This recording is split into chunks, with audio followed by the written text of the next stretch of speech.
dances. One look from her and she tears me apart. Tears me apart.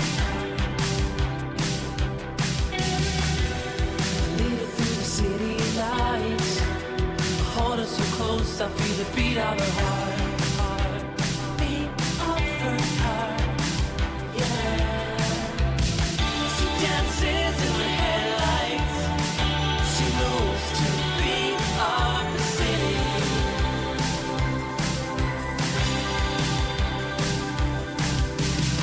We get lost in the summer heat. We just drive like we never felt so free.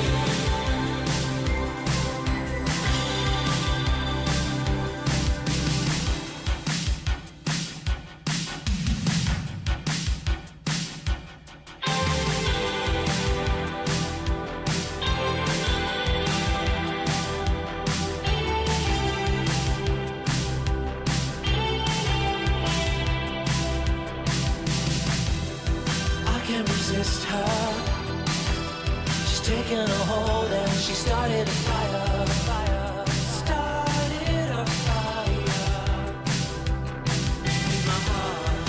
Helpless to answer. The body cries out just to be loved.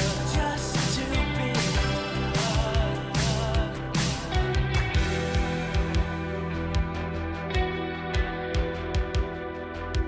She's like no other. One kiss is worth its weight in gold. She dances in the headlights. She moves to the beat of the city.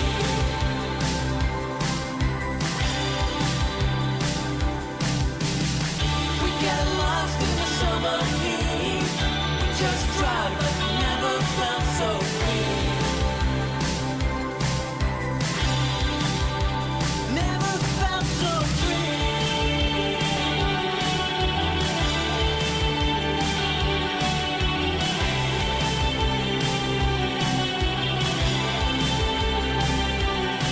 Can you feel it? Can you feel it? When you said feel it. Can you feel it? When you said feel it. Can you feel it? When you said feel it.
I'm back at it again, and this time I will take you down with me.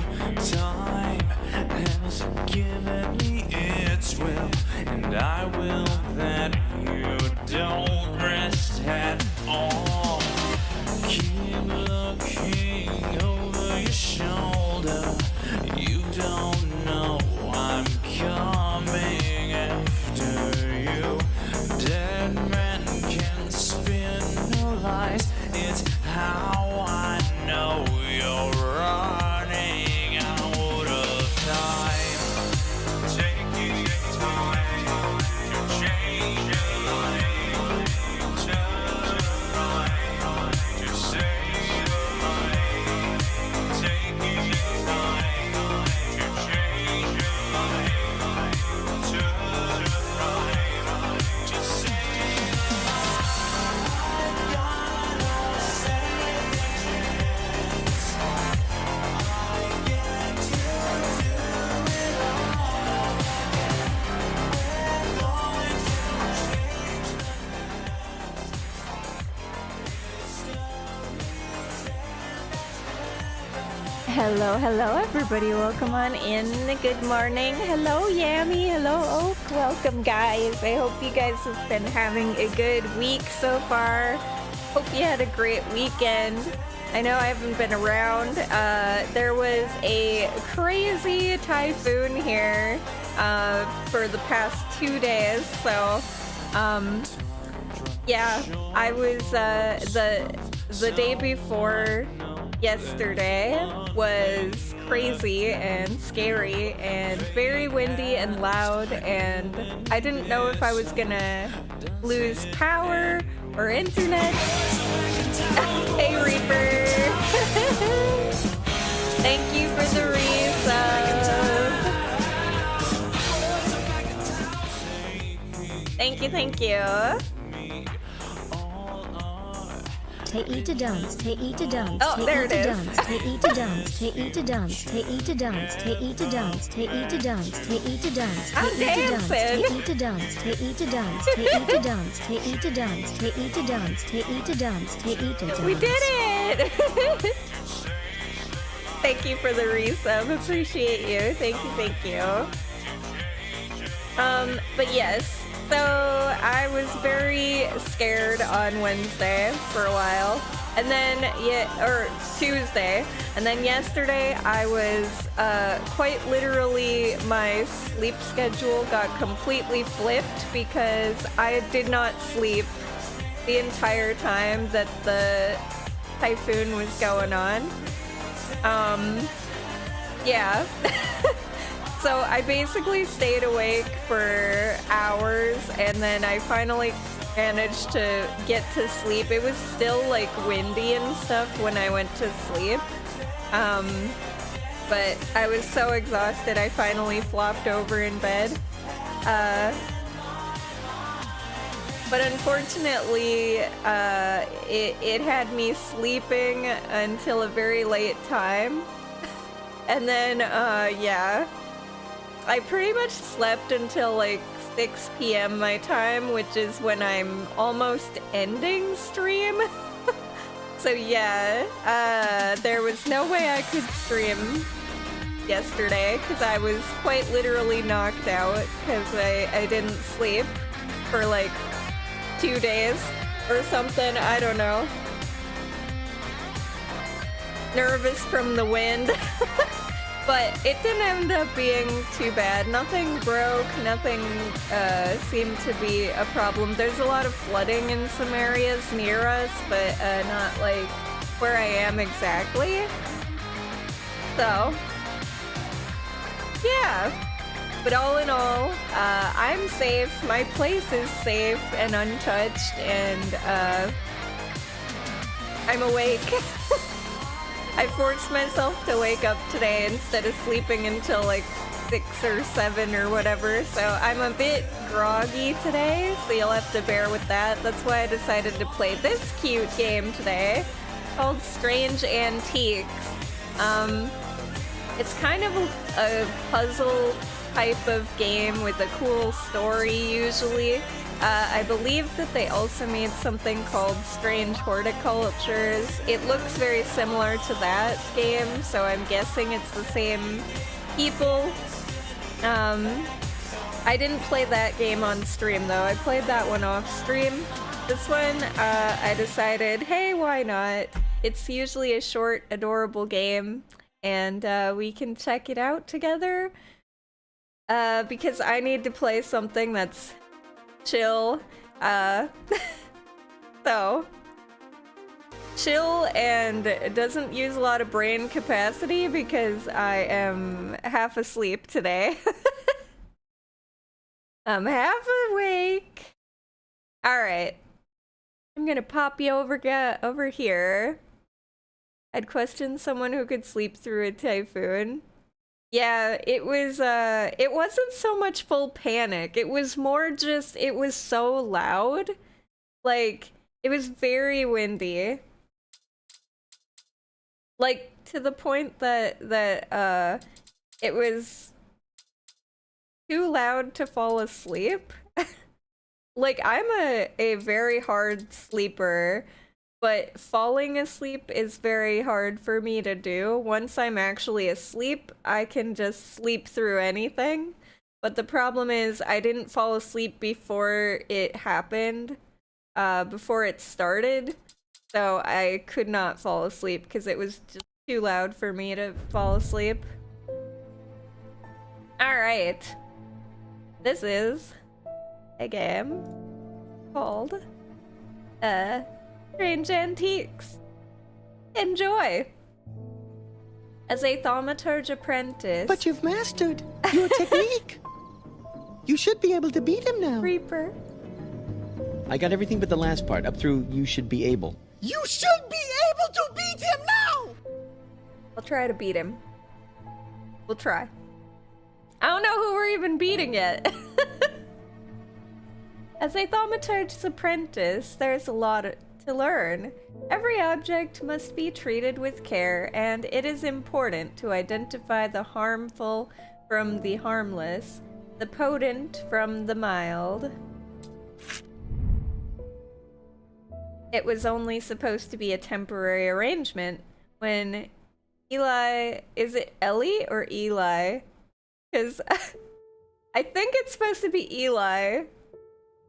But this is how I type Ellie for my D&D group when I play, so they know me by this. Because it's short for a name that I made. But yeah. This is a shop. First come, first served. It was only supposed to be a temporary arrangement when... I'm gonna say Ellie left, but I think it's Eli left the shop. Strange antiques in my hand. None of us knew that by then the pendulum was already swinging with a terrible certainty that could not be stopped.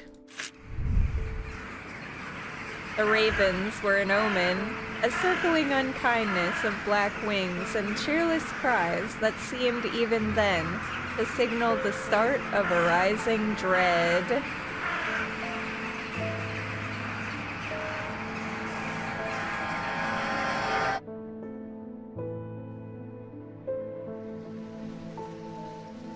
Okay. My cat! Yay!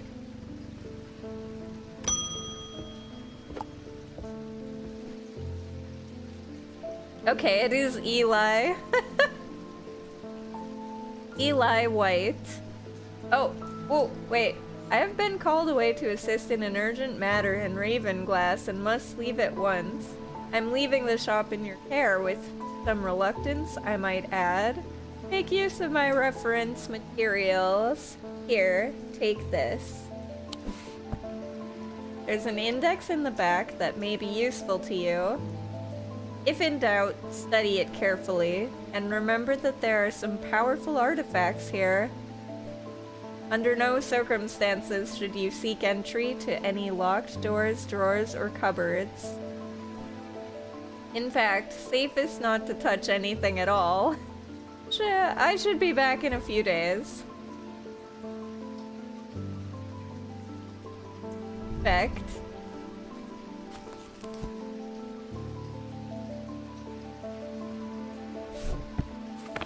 Okay. Wait.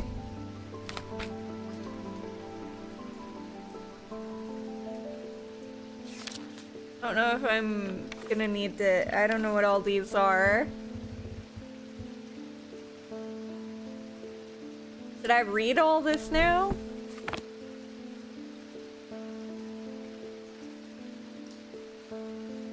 I'll read it later. I'll read it when we need it. Alright.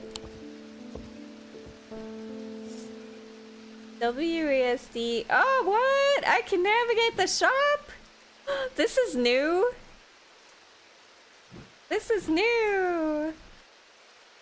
They made it bigger. That's what she said. Alright, let's do this. Thomas Pope.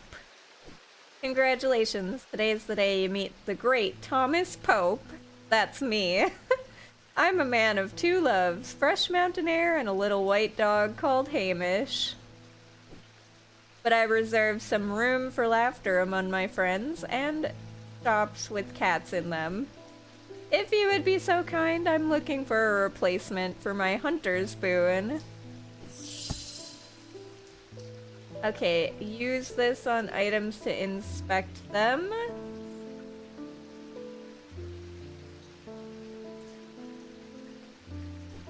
Hunter's boon. Is that in here? The Hunter's Boon is a primitive item. They grant the power of the predator, enhancing perception and agility. They are made from trophies taken from slain beasts, with those from the deadliest predators being the most prized. They are simple items without embellishment.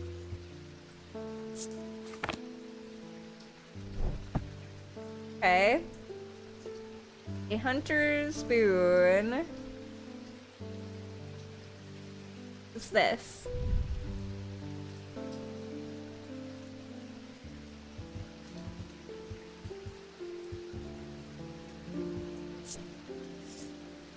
Move the cursor over different parts of the object to inspect it.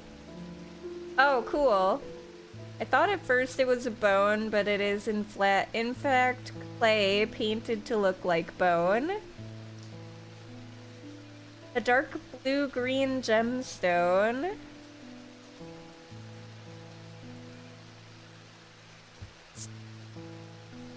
Hard and somewhat rough.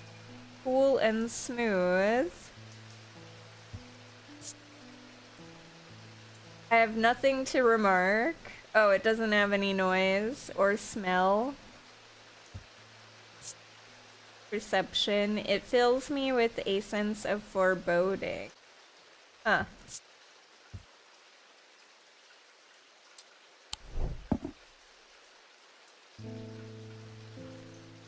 Hunter's boon. Is this a hunter's boon? Play. Pointy. Textured. Nothing to smell or hear. Nothing to remark. I don't know what the hunter's boon could be.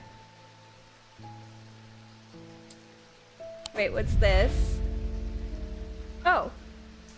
Eli White, the thaumaturge. Eli is a thaumaturge, a collector and curator of powerful objects, objects that to the untrained eye may appear dull and lifeless, but that in the right hands and armed with the right knowledge can be a gateway to so much more. For Eli, the quest to unearth and understand each new object has been the driving force of his adult life. Visits day 1. Oh, okay.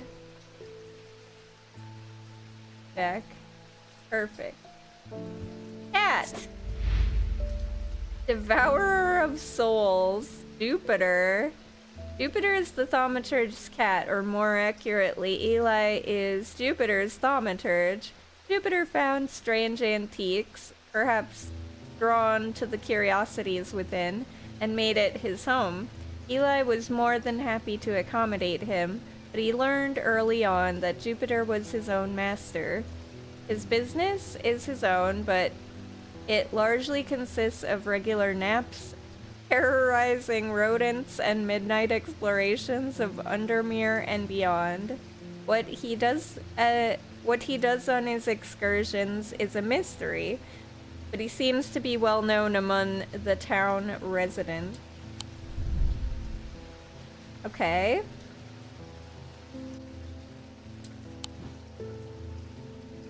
Here's Boone.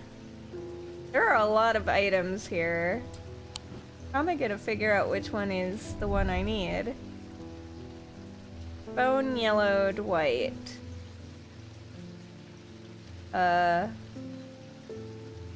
Brown twine of some kind. Hard and somewhat rough and coarse fibers. What? It has a sound? A soft sound like a serpent's whisper emanates from within. Weird. It has some evil quality to it. I do not like to hold it. Okay, that's probably not a hunter's boon. This archive.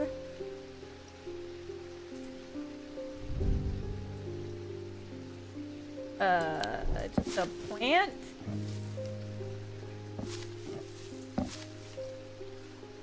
What's this? Clay. Clay and a cork. Spongy, hard, somewhat rough. Pungent.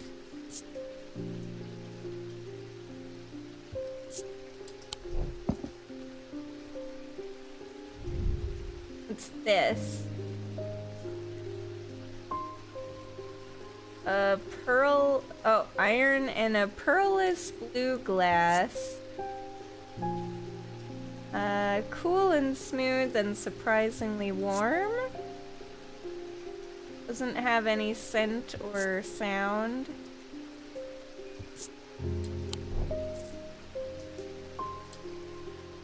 What looks like it could be a hunter's... Oh wait, maybe this? Yellow and brown. It's a yellowy white color. Smooth but hard ridges. Smooth. Gives me a sensation of power. I should look up a hunter's boon in the book. Oh, I did that.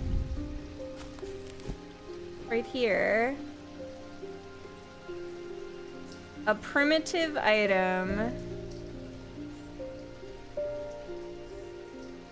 They are made from trophies taken from slain beasts, with those from the deadliest predators being the most prized. Okay. So this probably is it, right? I think this might be it. It looks like a fang of something, like a tooth. And it said it had power, so I'm gonna guess it's that one, unless there's some other thing that looks like... I don't know what that is, but I think we're gonna go with the fang. This seems right. Use item. Hey, we did it! First try. Hunter's Boon.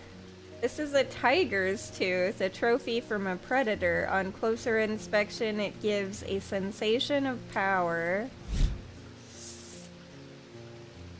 Elic Totem. These carved totems, more commonly known as moon hearts, can be imbued with a sentiment or feeling such as love or joy, and then held tightly to recall the same feeling.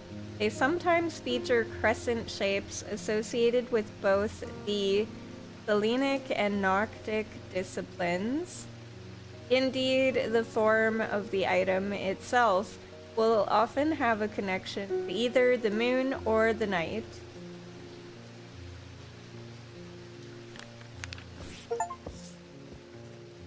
You can add labels to items while inspecting them. Okay. Wait. There we go. Click to edit. Here's Boon. Color, I'll go with this. Shape.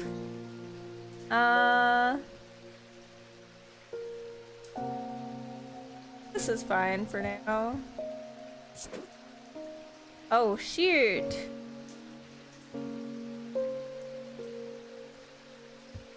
I don't know what these all mean. Now I'm gonna leave this as is.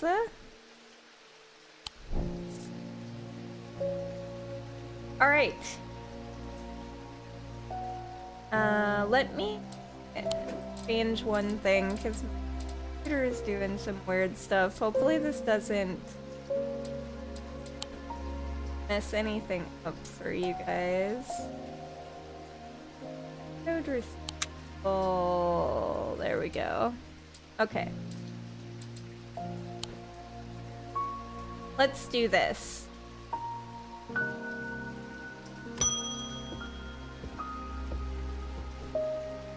The nights are drawing in again. Dark shadows hide dark deeds, or so my father always used to say. Seems like the shadows have grown darker since he passed 2 winters gone. A creeping dark has set up in my house. I'm told a shadow hold will draw it out. Jack Hungerford. A shadow hold.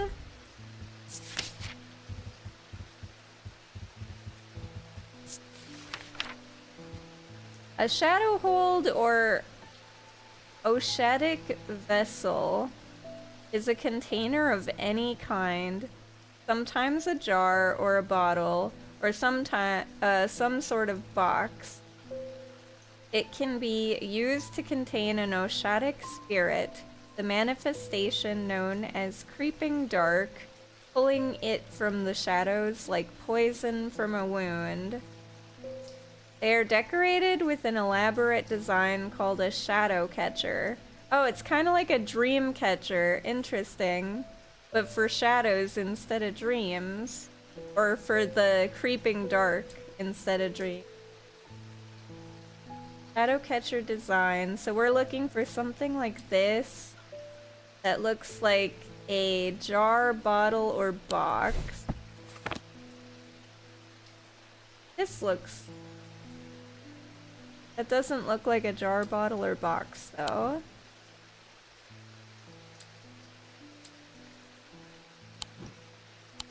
Jar, bottle, or box? Oh, maybe this? It's sideways, I think. Let me look. If you flip that sideways... Yes! This is a jar.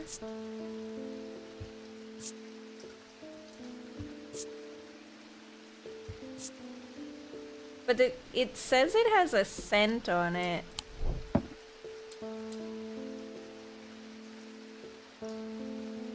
I think it's that, though. Because this one also looks like that, but it's not a jar, bottle, or box. Amazing detailing. My heart feels lighter.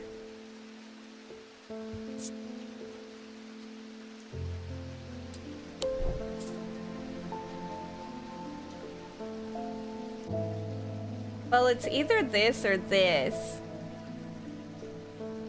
I'm gonna guess it's this, based off of the jar, bottle, or box.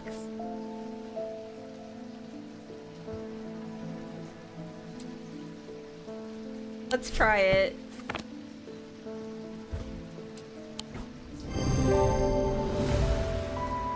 Nice!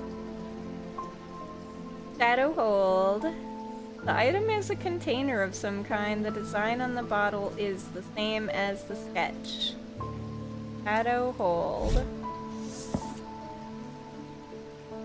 Unbond is small and lightweight, designed to be carried discreetly and made of a non-precious metal of some kind, housing a gemstone of light. They carry the warmth and the light of the sun, a brightness that can pierce the darkest gloom. Auto-labeling option in the settings, if adding labels by hand isn't a thing. Oh, I don't mind. But I do need to see what that was called again. Shadow hold.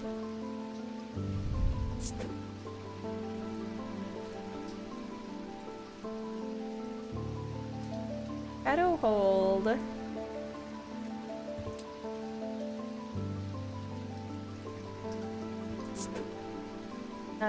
Do they have the icon on here? Nah. Excuse me. Had to sneeze. Alright.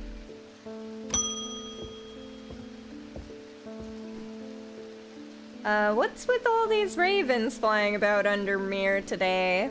I can't remember ever seeing anything like it. Not a good day to be the sort who believes in dark omens. A letter for you.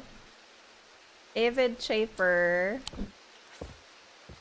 Thank you.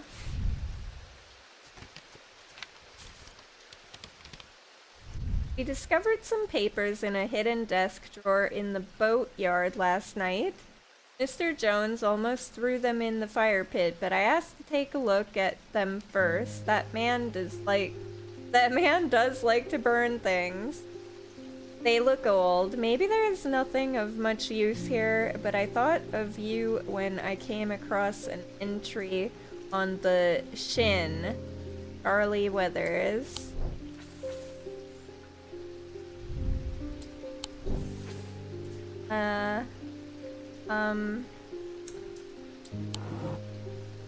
A letter in here, I guess.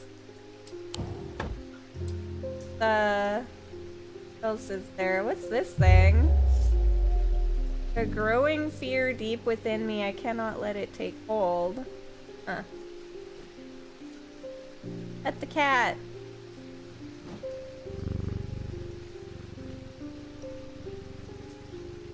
Yay.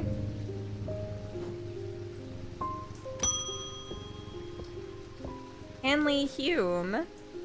I want an Ossic ring. Ossic. That's a pleasing word to hold on the tongue. Ossic ring.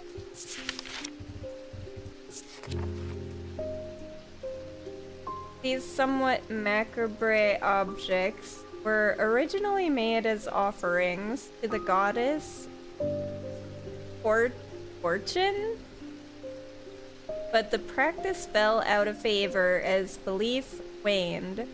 They are hard to come across now, but they are occasionally sought out for their ability to keep vermin at bay. Some say that they can hear Fortune's unearthly hiss when they hold an Ossic ring up to their ear. Fortune, the serpent goddess. Good morning, Nox. Welcome. How are you today? So I'm looking for a ring that's hissing, okay. Didn't I pick up something like that? Is it this? Serpent Whisper.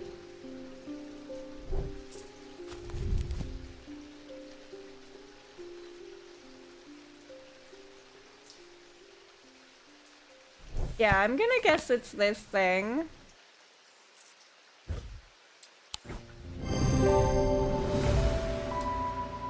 Ossic ring, made of bone. This item satisfies the description macabre. A closer inspection confirms that a hissing noise can indeed be heard. Evocant. These stone items weigh the same as a man's heart. According to popular myth, the truth is a little less dramatic, but the weight of these items is nevertheless important and should not stray more than a hair from precisely 1 pound. They are placed on the chest of those in a coma to draw them out. Let's see, this was Ossic ring.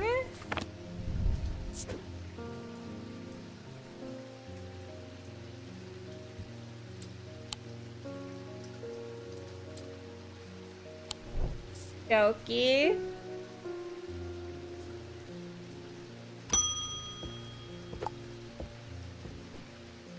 The behavior of these ravens is disturbing, to say the least.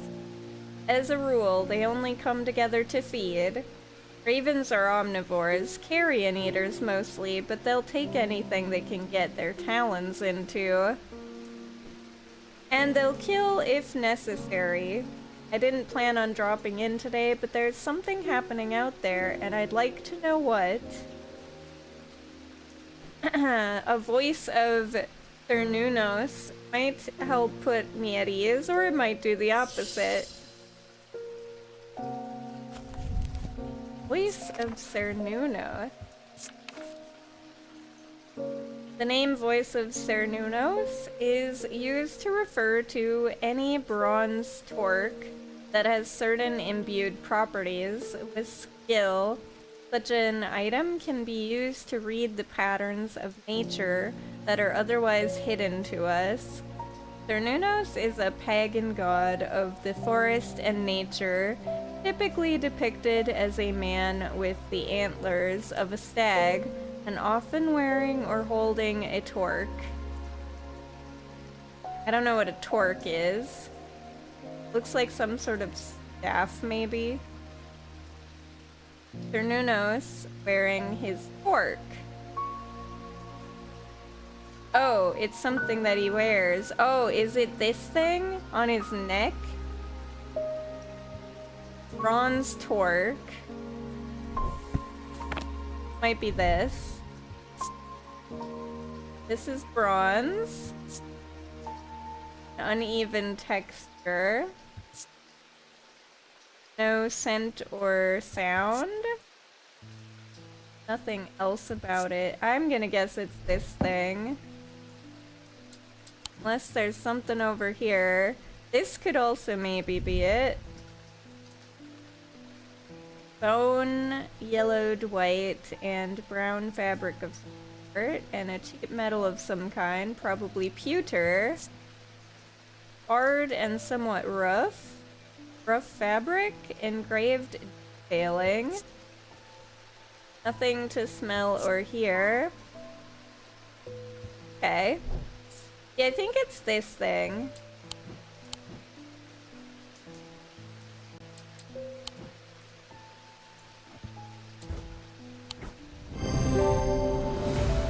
Hell yeah. Voice of Cernunos. This item is made of bronze. A similar looking item appears around the neck of Cernunos in the sketch. Spirit Eye. There are some who stay away from spirit eyes, believing them to be a window into a world that should not be seen, and others who deride their fear as nothing more than superstition.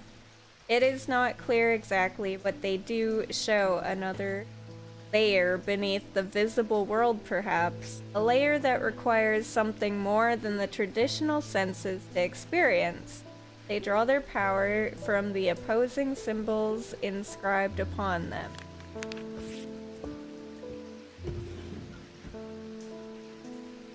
Okay, so that was the voice of Sir Nunos.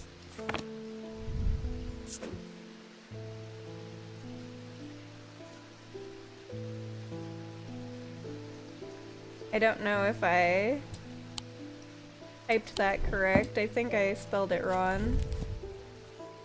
2 N's. There we go, Sir Nunos. I'm actually gonna make this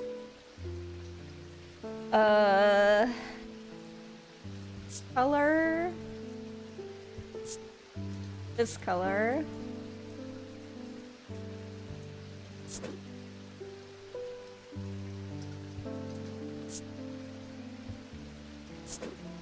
I don't know if I want icon yet.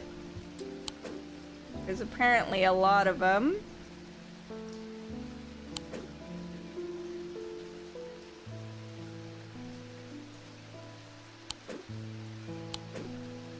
I'll figure out the icon thing later if I need it. I wanna also... I'm trying to make these all similar if possible. So like this is a... Oh wait, this was not the god or goddess thing, my bad. And this, I don't know what this is. This is a container. I'll just stick with this. Fine for now. But this one, also with like a god or goddess, right?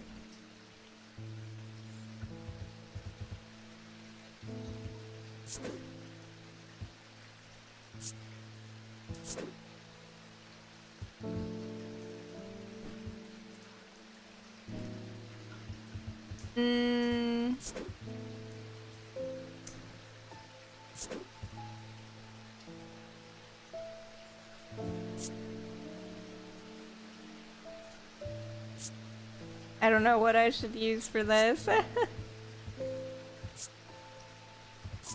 This one maybe, okay.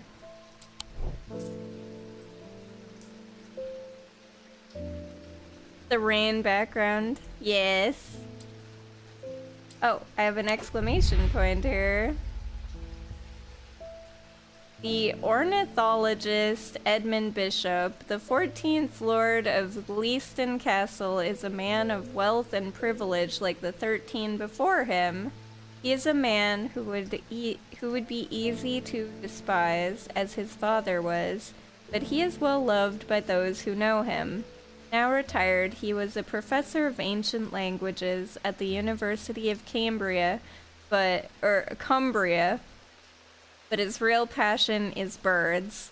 His students learn to divert particularly dense lectures on Latin declension by asking about local owl species or by quizzing the professor on increasingly exotic bird calls. Edmund was only too happy to oblige, spending hours recounting stories of his adventures in Africa and New Zealand. Okay.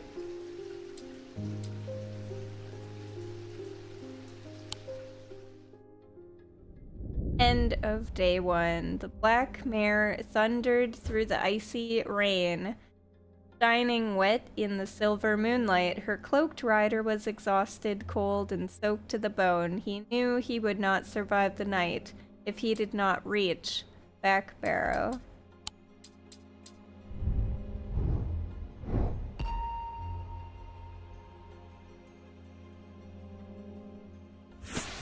Oh! Oh! Oh. That's fun.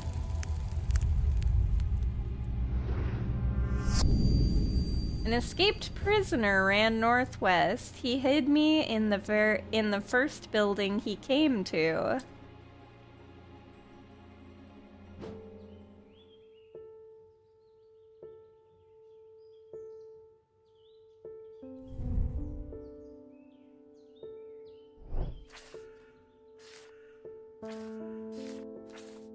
Okay.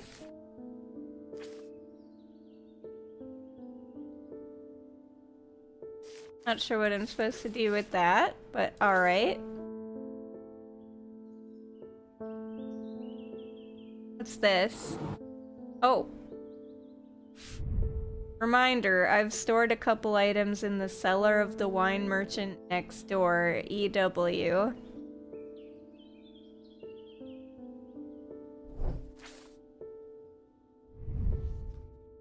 What's this thing?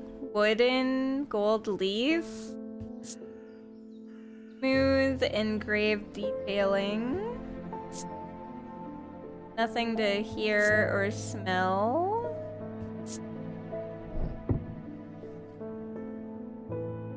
This looks like... Am I able to rotate it?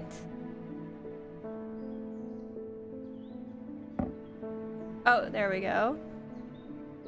So there's one here and one there. One there. So like... Oh, there's also one way over here. I don't know if this matters.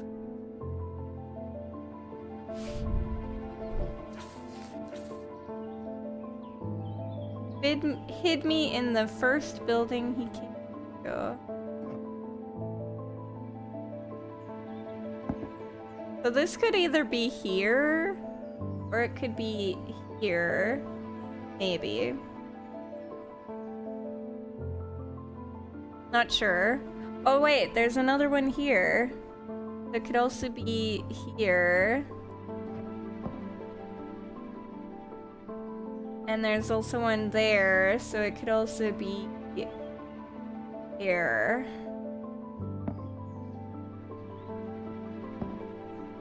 I guess. Oh wait, there's more. They're everywhere. It. How am I supposed to figure this out? Well, I'm just gonna put this here for now.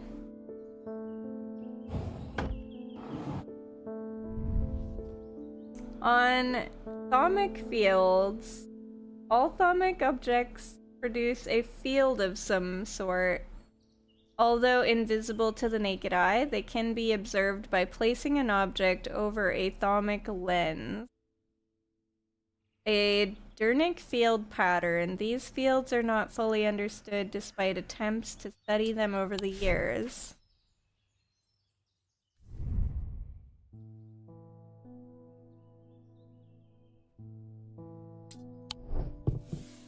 I can use shift to bring up a magnifying glass. Okay, let's just do that instead then.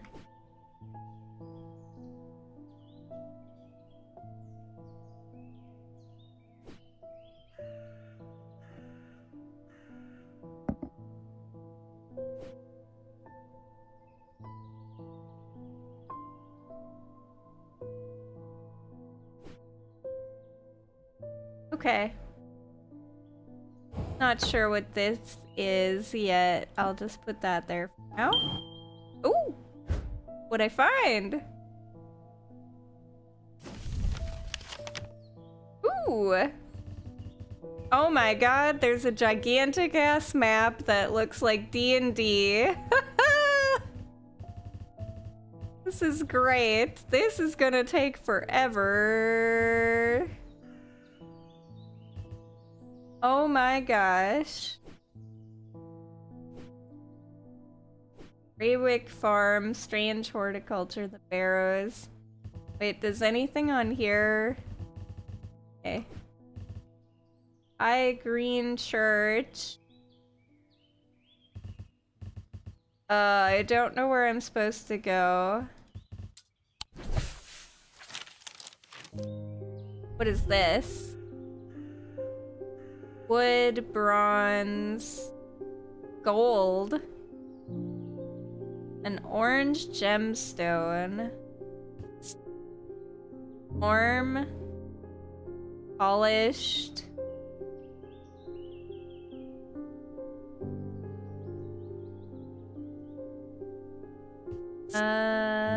Sounds are muffled in its presence. I have nothing to remark. What's this thing? Bronze and iron? Somewhat painful. Nothing to hear or smell. There's a darkness to it, as if it holds untold fears inside. That can't be good.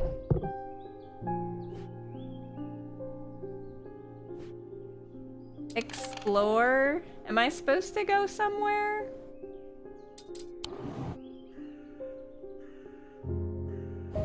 Wait, what did this say? I stored a couple of items in the cellar of the wine merchant next door. The cellar... The wine merchant.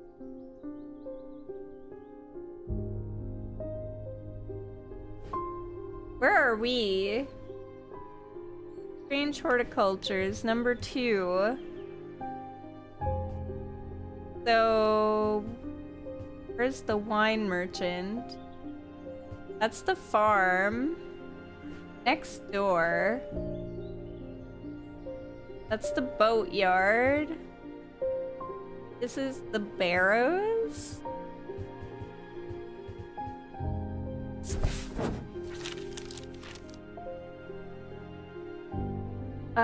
Friday.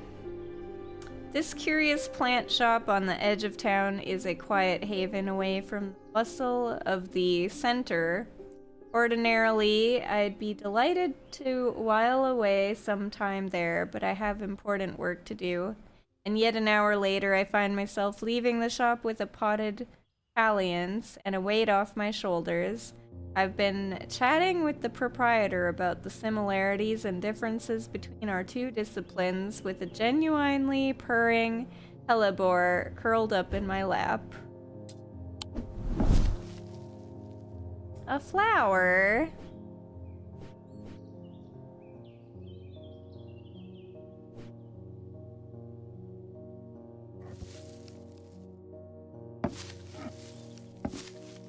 Wait, what's this? Explore? Can I explore more?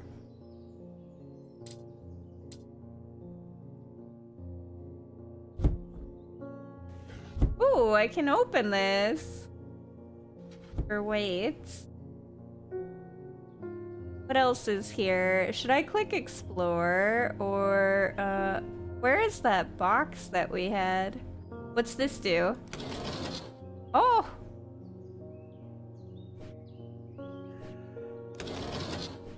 Changed it.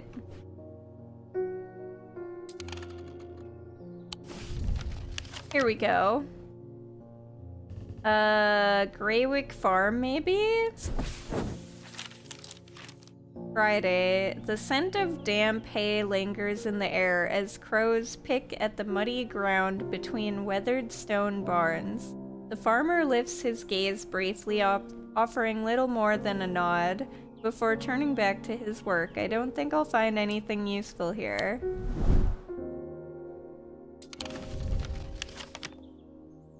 What did this say?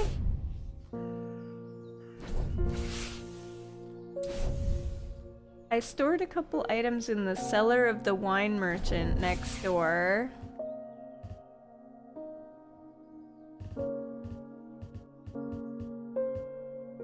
What are all these things then that aren't listed? I should not have come here. Uh-oh.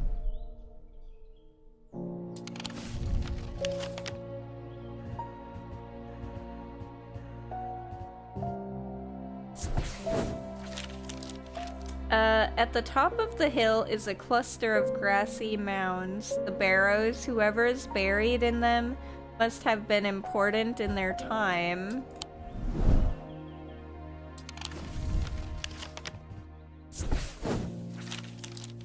High Green Church. The church is old and the roof is in need of repairs. Moss and lichen add splashes of color to the otherwise gray exterior. I wander around to the back of the church, where an old yew tree stands, its gnarled branches scratch gently against faded gravestones in the breeze. The pastor strays into my moment of quiet reflection and imparts some local lore. The tree is known as the Witch of High Green Church, and there are those that believe it to have unnatural powers. While the tree lives with the witch's fingers cut from its limbs are alleged to provide healing through pain. Interesting. Hey Flamewing, welcome.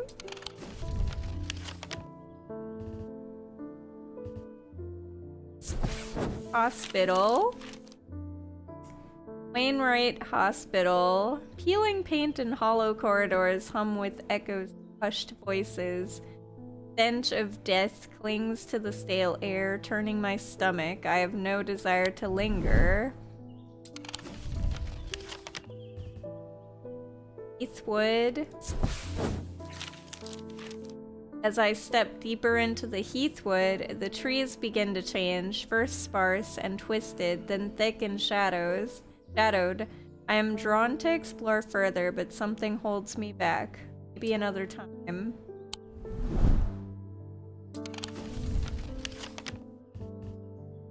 Lock house.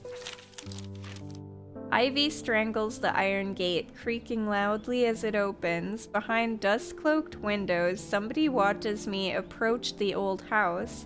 I tap the brass door knocker, waiting for an answer that never comes.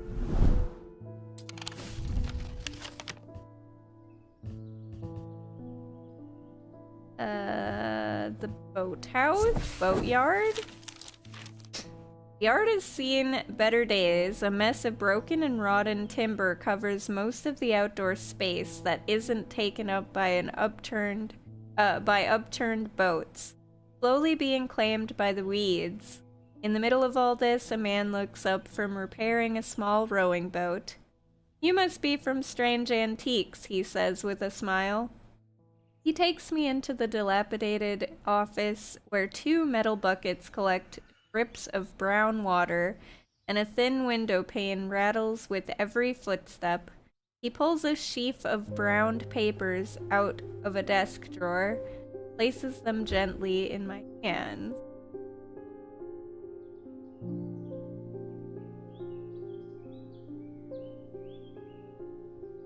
Okay. Is this the person I was supposed to meet with? Maybe not. Sleep vessel. The 6 points of a sleep vessel are said to represent the 6 Thaumic disciplines: Galenic, Dradic, Noctic, Diurnic, Wixic, and Mentic. They help people to stay awake beyond any natural limits by storing their fatigue. Over time and repeated use, they become more and more difficult to handle, as though the undreamed nightmares within are beginning to seep out. Apparently as an afterthought and somewhat reluctantly, the man gives me something else as I'm leaving. "I've no use for it," he says. "Don't even know what it's for." Cool. Thanks.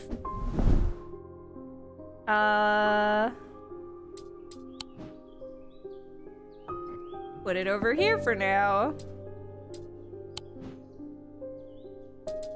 Actually, what is it?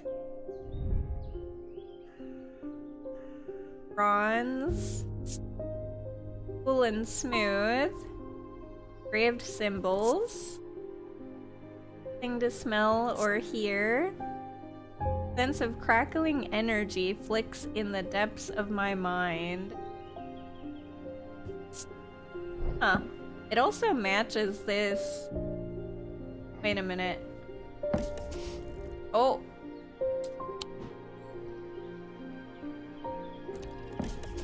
I don't know if it matters which of these I push.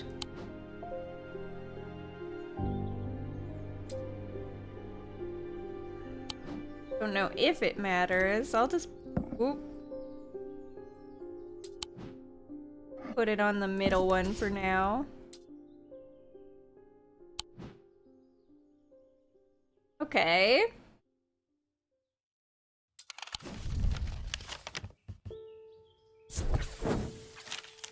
Dockside Rock. This natural monument looms over the town like a relic. Its weathered surface heavy with the weight of Undermere's murky and tangled history. I take a moment to ponder its secrets and carry on. Old jail. The old jail stands silent, its rusted iron bars the only thing separating me from the ghosts of former prisoners. I take a quick look around, but there is nothing to find here. Museum of History. Museum of History has a quiet grandeur, lined with row upon row of trinkets and curiosities. It's not unlike strange antiques in that regard, though I doubt there is much of use to me here. The curator ushers me away. Eli and I have an agreement. You know you're not to take anything from the museum. My bad. Spoken word. The theater is in surprisingly good condition given the rather ramshackle state of the rest of the town. I shake my head, remembering the time old Benjamin Marsh mistook a real sword for a prop one and accidentally stabbed a poor lady in the front row. Props and costumes have no use in my line of work.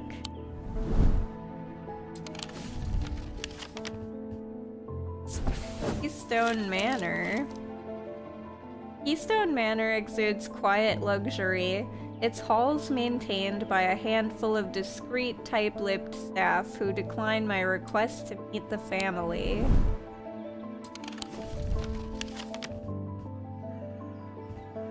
Market Square?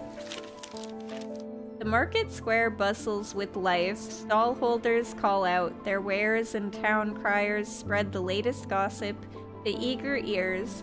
Few remember it was once a place for witch burnings and executions.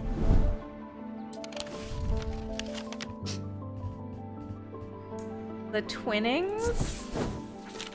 The Twinnings are unusual, sprawling series of grotto-like rooms filled with handcrafted carpentry, ironmongery, and pottery. The workers are too engrossed in their craft to offer any assistance.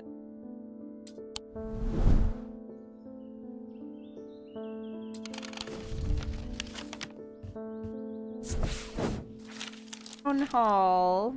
Ah, the town, a bloated, ineffective institution, tangled in its own rules and regulations. For the greater good, we were promised, but nothing ever changes in Undermere. I have no interest in going inside. Blacksmith Guild. The Blacksmith Guild is alive with the rhythm of hard work, iron-heated, hammered, and shaped into purpose. There's a rumor that a guild of assassins operates from here. I'd love to poke around, but I'd rather not run afoul of a sharpened blade.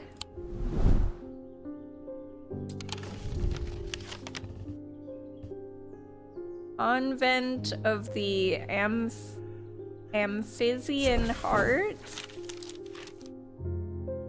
convent is an imposing building that appears to be designed for secrecy. The few windows that look out onto the street are small and, for the most part, covered in sturdy iron shutters.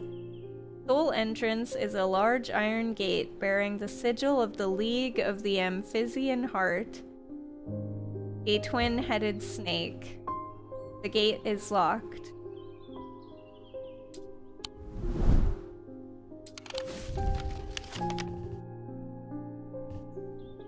Undermere Station. Undermere Station is a quiet, unassuming stop. Today, its platform is empty, save for a few passengers waiting in silence. 2 trains a day are enough to keep things running out here, a far cry from the hustle and bustle of London. So we're in London. The Pit.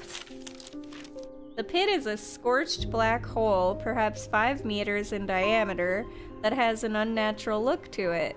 A rough wooden fence has been erected around it, but it has not been maintained in some time, and it is broken and collapsed in places. Nothing grows in a wide circle around the gaping chasm. The earth is brown and lifeless.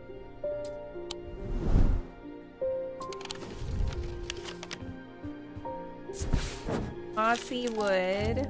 A small, hushed sanctuary of ancient forest. Lush moss clings to every surface.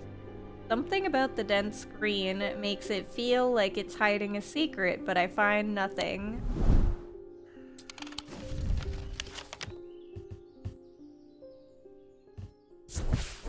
There are a lot of these. Gelfrey's Tower. I climb the narrow winding stair to the top of the tower and am rewarded with views across Lake Undermere. I am not alone in the tower. Standing in the center of the circular platform is a statue of a young woman, the Maiden.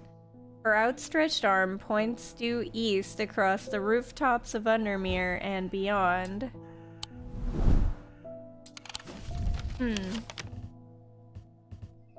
Mary Bell. The Mary Bell is an old paddle steamer that hasn't been in working condition for many years. I don't think I'll find much use here.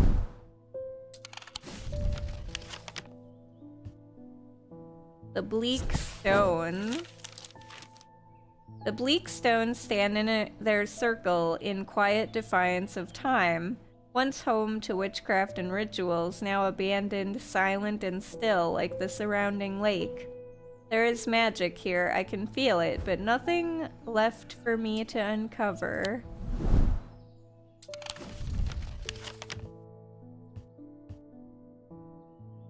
Halgarth's Hall? Halgarth Hall stands stately and pristine, its grand architecture a testament to the Calgarth family legacy. Inside, generations of wealth and influence are on display at every turn. I am welcome to look around, but on strict instructions not to touch anything. Wordsworth Library? The Wordsworth Library is a quiet haven of books and knowledge, its shelves well stocked and well kept, a place where time slows with every turn of a page. The librarian Simone sits at the desk, her focus fixed on her work, as always. I've found some old books that dig into the history of strange antiques, she says without looking up. It's very old, you know. I'll be sure to visit if I uncover anything useful.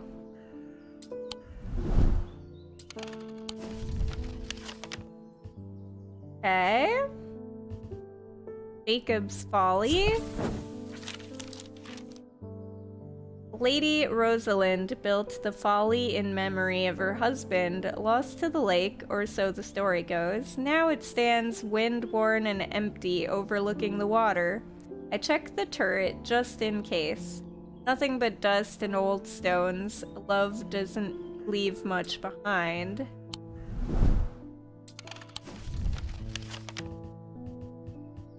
Undermere Church. The church is a quiet refuge from the bustle of town. The bell tolls. Is it that time already? I'd better get back.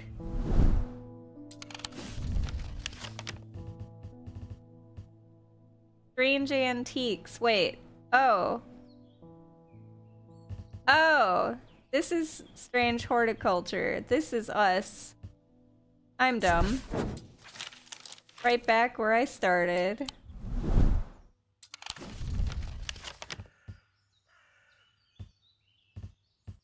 So who's our neighbor? This person?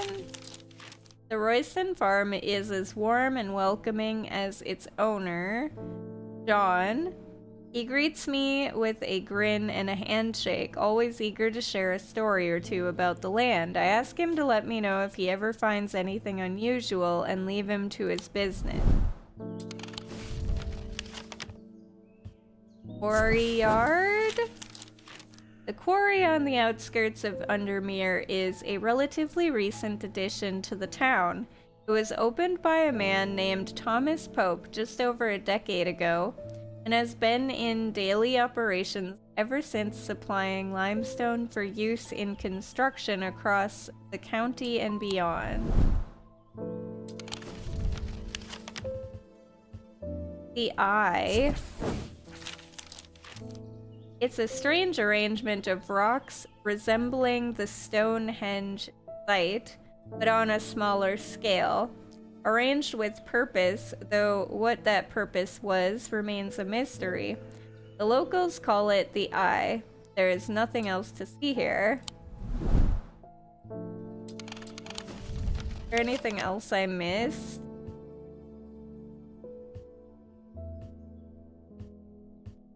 Where this mine person is. Maybe we'll figure that out eventually. I think we did everything, though. Ow.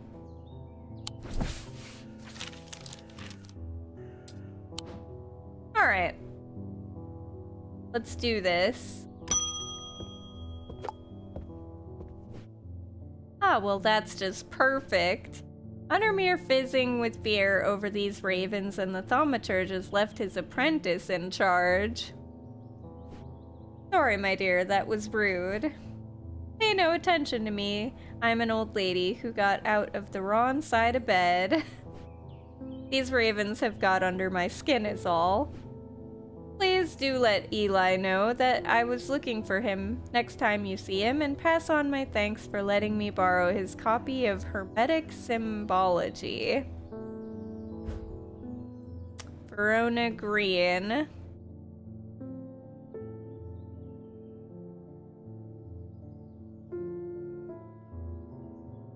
Okay. Let's see here.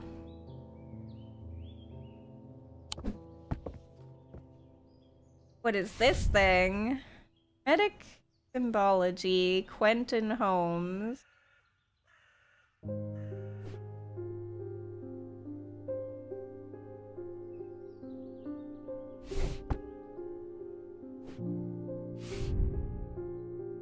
Oops. Keep clicking the wrong button. There we go. Thaumic disciplines. There are 3 branches of thaumaturgy. Each of these is split into 2 disciplines, represented by the following symbols: Celestial, Selenic, and Dradic. Selenic of the moon, Dradic of the earth. Diurnal. Diurnic of the day, Noctic of the night, and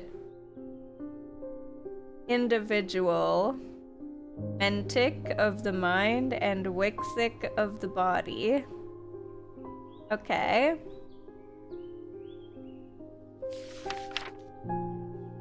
Imbuements.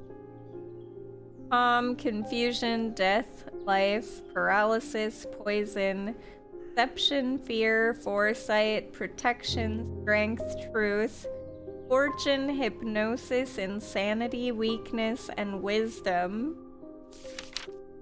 Elements: earth, air, fire, water, light, dark.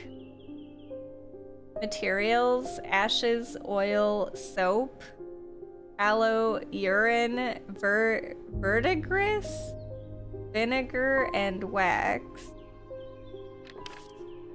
Mundane elements: antimony, arsenic, bismuth, magnesium, phosphorus, platinum, potassium, and zinc.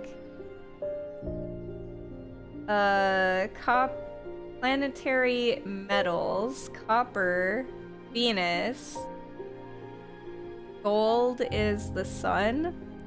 Iron, Mars. Lead, Saturn.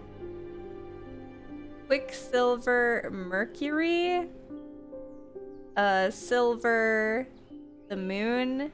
And tin is Jupiter. Thanks for the hydrate and posture check, Yami. And thank you for the hydrate as well, Flame.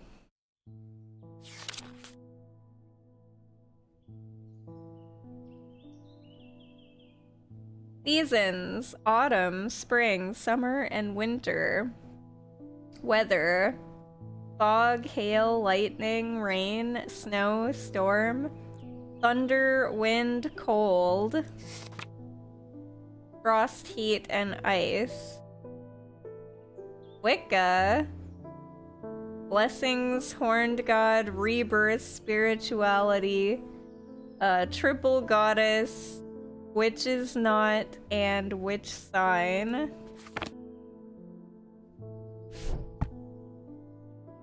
Let's see. Put these books down here, I think, for now. There we go.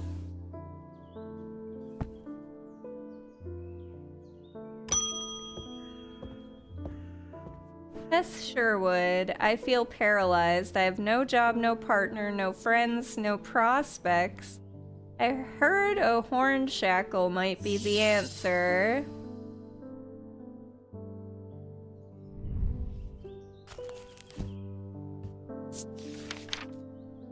Horned shackles are used to bring about change in one's life, bestowing the ability to overcome personal demons.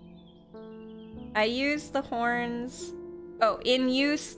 are rubbed between one fingers, causing them to become worn smooth over the years.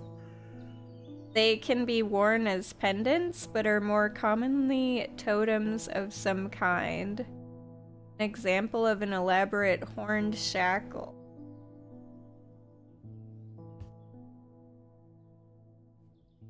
Okay. Do I need this?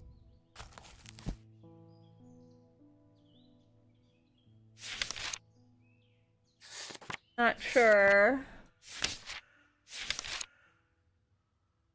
if I need this for anything.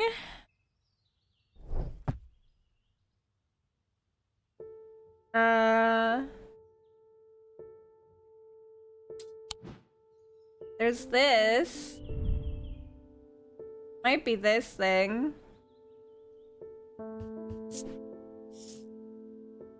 Move the cursor over different object to inspect this. I don't know if this is it though.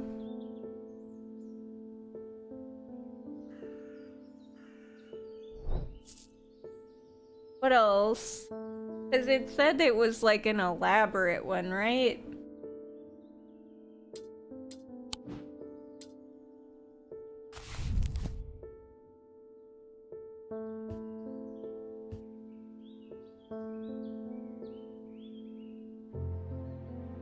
They can be worn as pendants, but are more commonly totems. So maybe like this? This looks like a totem. Light colored wood. Polished. I'm overcome by a warm, loving emotion. I'm gonna guess it's that.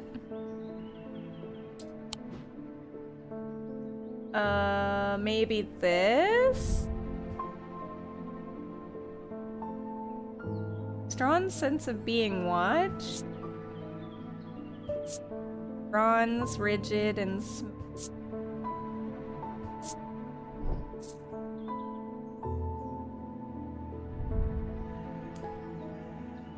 wood.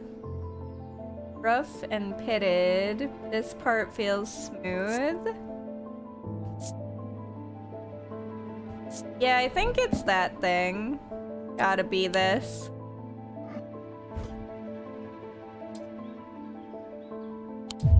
Nope. Ow.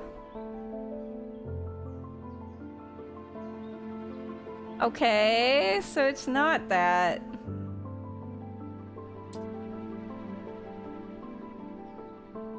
Guess we gotta look at everything.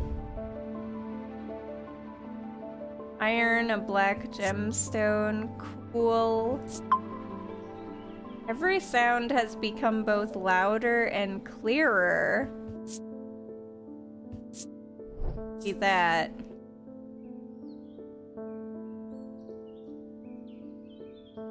I thought this would be it because this is a totem looking thing and it has this.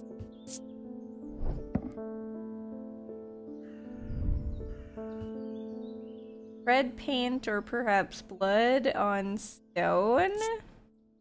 Hard and cool.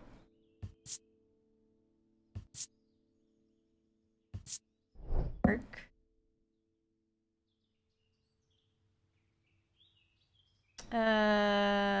What else we have? What's this thing?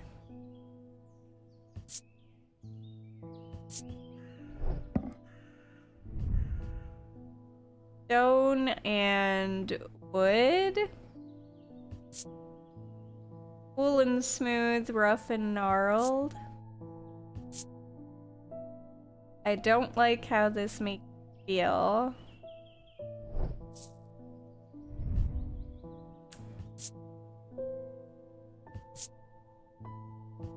Bronze raising detail, and that's it. Okay, hold up.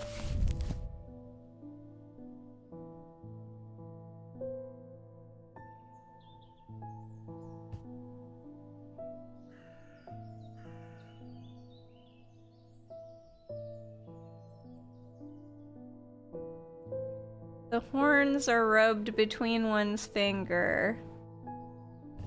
Oh, maybe it is this then. Is this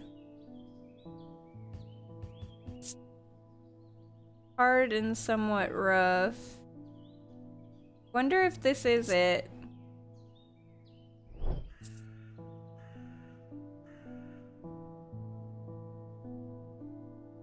Can't get into this. Let's try this thing. Nope. Shit. What happens if I fail? Am I just like screwed?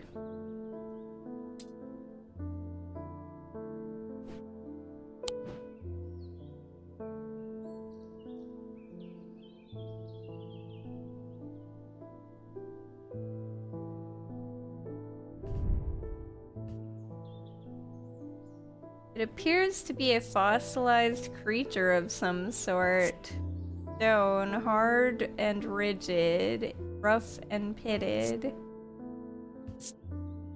I notice a slight out-of-body feeling, like my hands belong to somebody else.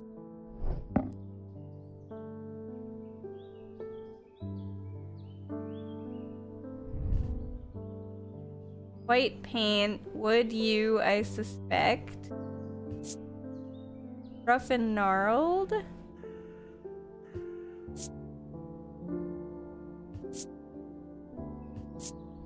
I am very confused right now. Used to bring about change in one's life, bestowing the ability to overcome personal demons. In use, the horns are rubbed between one's fingers, causing them to become worn smooth. Over the years, they can be worn as pendants, but are more commonly used totems.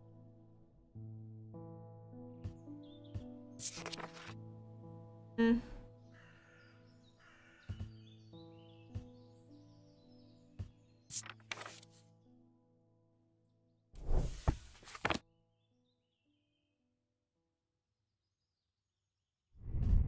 Is it this?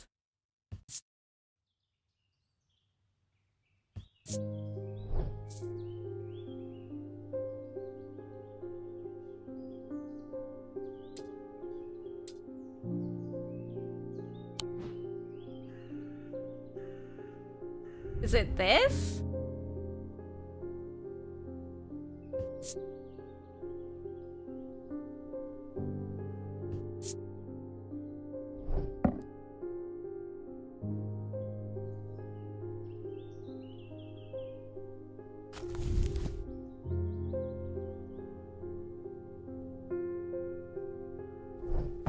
This definitely has horns.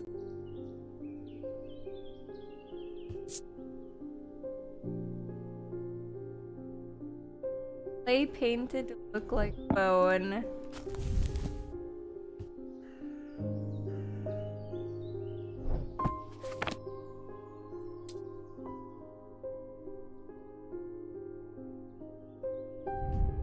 I mean, this has horns on it.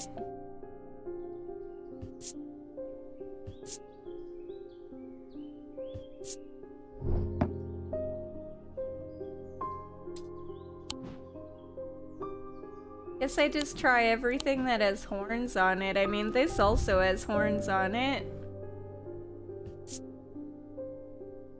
Does this part feel smooth? Maybe this is it.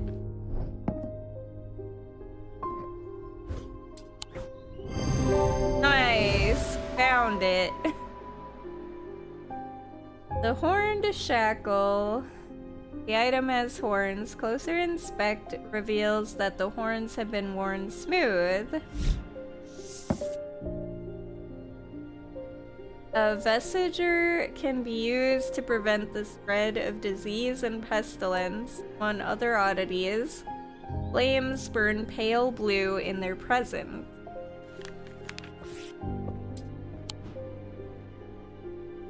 Okay, that took a lot. Who's this lady? The occult scholar Verona Green.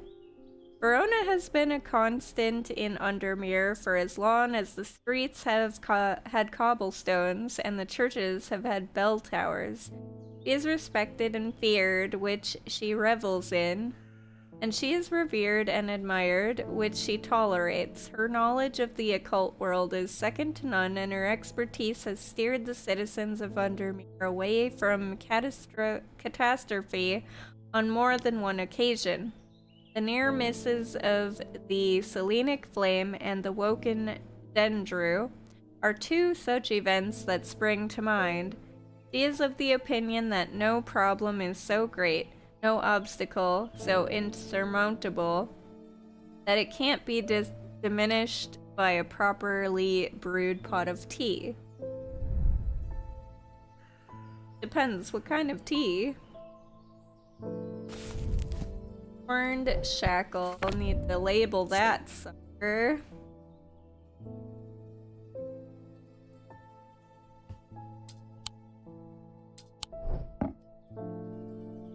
Alright.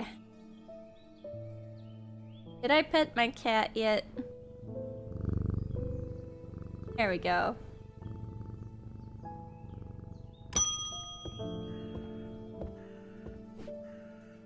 At least the weather is looking a little better out there today.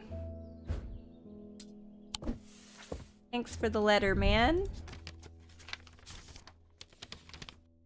Good day. You might be interested to hear that my plow overturned a strange-looking object yesterday. Come to the farm and it's yours, for the right price, of course. Kind regards, John Royston.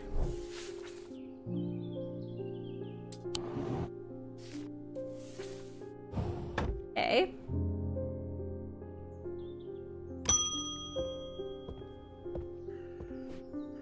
Ah, Jupiter, we meet again. Our paths crossed late last night on Prince Street. We shared a moment before he slunk off into the dark, on important business, no doubt. I wonder if you can help me.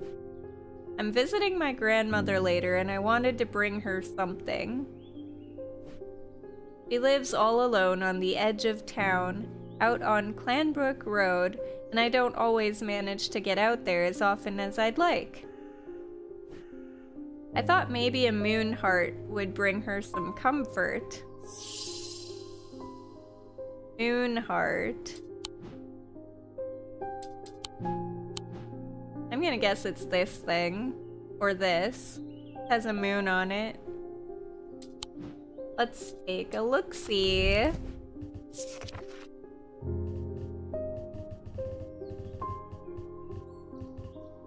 Wait.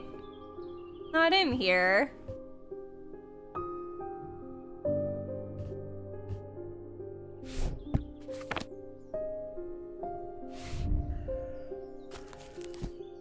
What is a moon heart? Is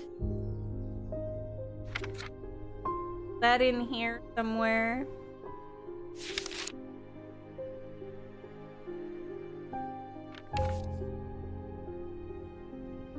It said something about Jupiter in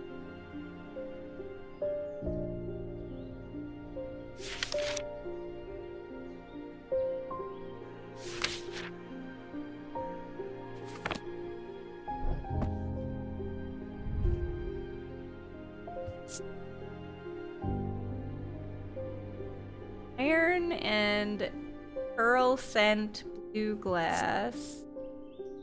And smooth and surprisingly warm.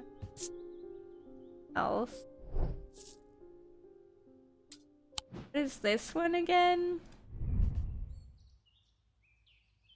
It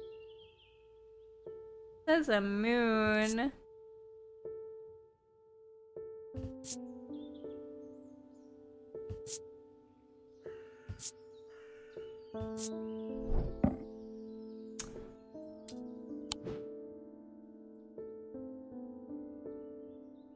Moonheart would bring her comfort.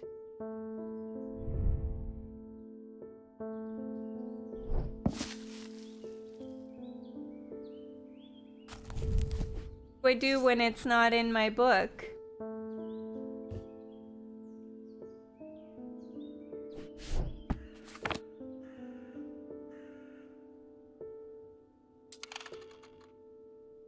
Can I still explore when there's somebody here?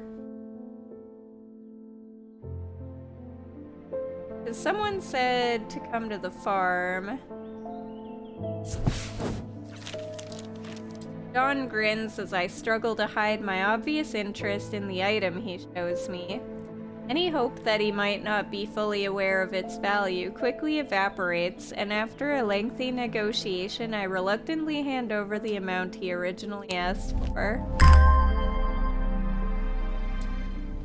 Okay, well, I got a new item. Varnished silver. Phase detail. That's it.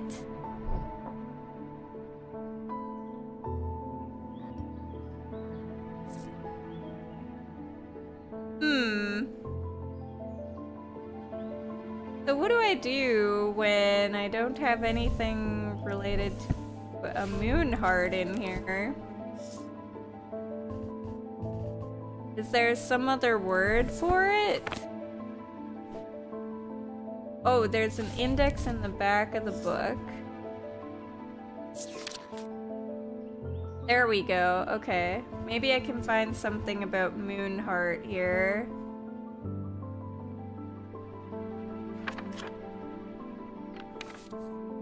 A Moonheart. Selenic totem. Perfect. These carved totems, more commonly known as moon hearts, can be imbued with a sentiment or feeling, such as love or joy, and then held tightly to recall the same feeling. They sometimes feature crescent shapes associated with both the Selenic and Noctic disciplines. Indeed, the form of the item itself will often have a connection to either the moon or the night. A feeling of love or joy. Is that this one? Nope.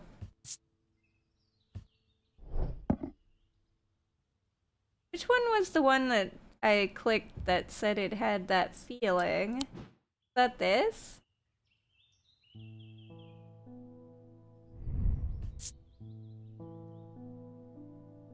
Don't like how it feels. Nothing here, but it does have this and whatever that icon means. A square.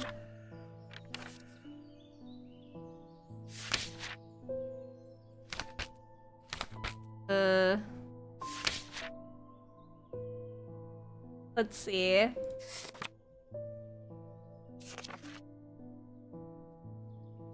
That symbol in here somewhere. Which sign?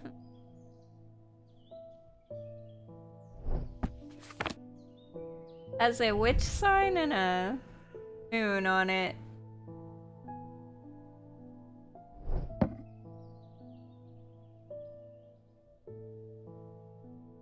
But it didn't have a feeling on it.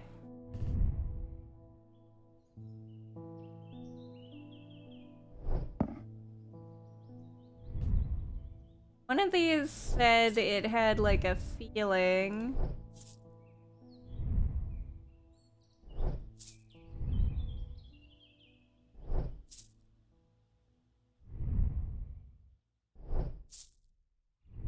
One.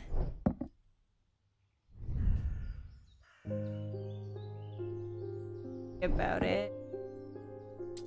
Must have been on this side. Oh, was it this? Oh. This one? I'm overcome by a warm, loving emotion.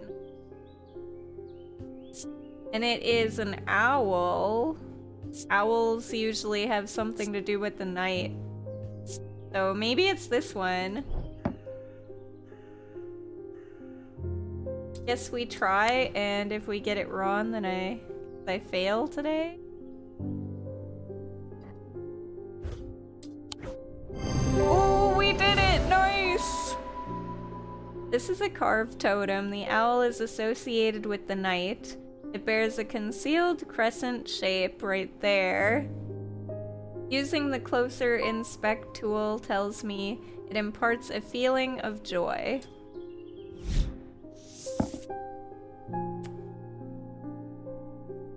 What is that letter? Holgen Grimm? These eerie creations are worn by priests of Holgar in various rituals relating to death and the afterlife. The sacrament to ask for his protection, Wolfson's truth to seek his judgment. Path of the warrior to help the dead find their way.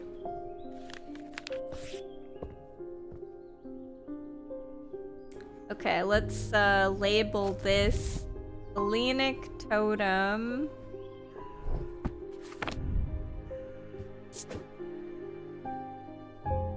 Selenic totem. AKA Moonheart.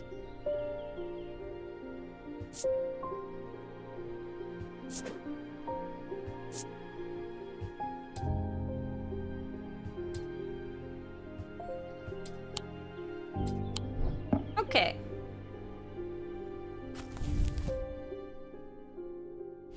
Perfect.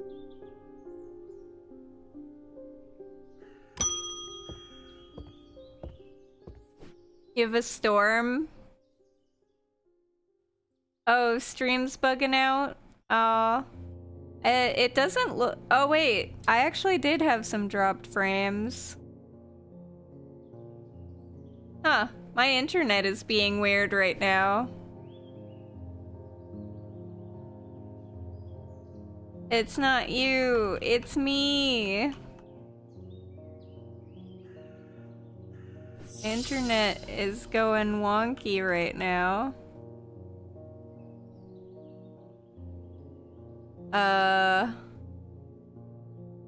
Weird.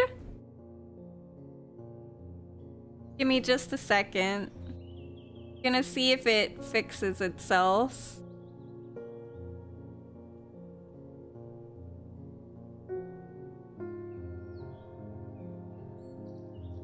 Give me 1 second.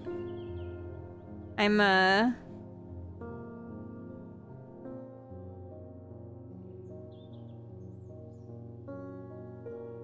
not sure what's happening. Let me go check my router quick, cuz I am dropping a lot of frames right now. And then I'll read whatever she says. But yes. 1 sec, guys. I'll be right back.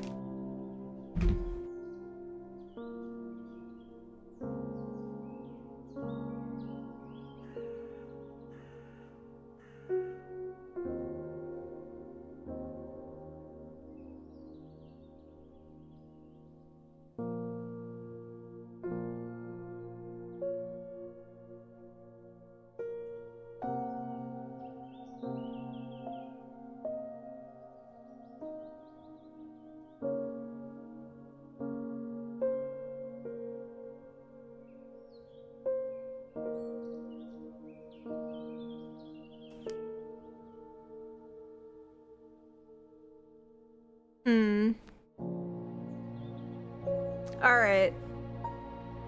Well, the only way I could maybe fix this would be to completely reset my router. But then I'd have to stop stream, so we'll see if this continues. I don't know what's going on. But I've never had frame drop like this before. Hold up, let me check my speed. I'm gonna do a speed test. It might kill my internet, but my internet's already being weird right now, so I'm just gonna check it. So far, it looks like the download and the ping is really good. But I need to see what's going on with my upload.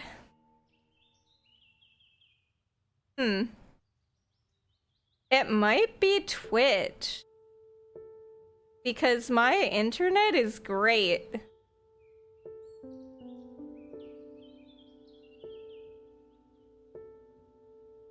It's not my internet. Hold up. Hey Yami, do me a favor if you're still there. Hold up. Do me a favor and check my YouTube. Is it also being weird?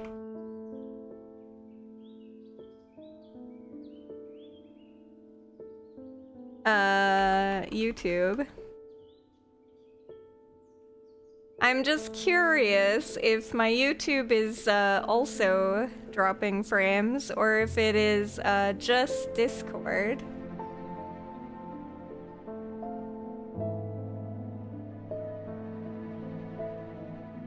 Because if it's just... or Discord. If it's just Twitch.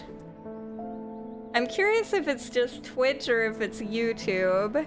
Because I can't tell. It's just Twitch? Okay.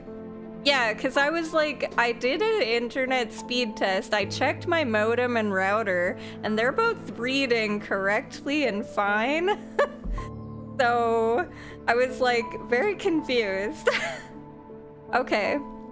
Well, Twitch is being weird, so I guess check my YouTube instead for now. And we'll just work with that.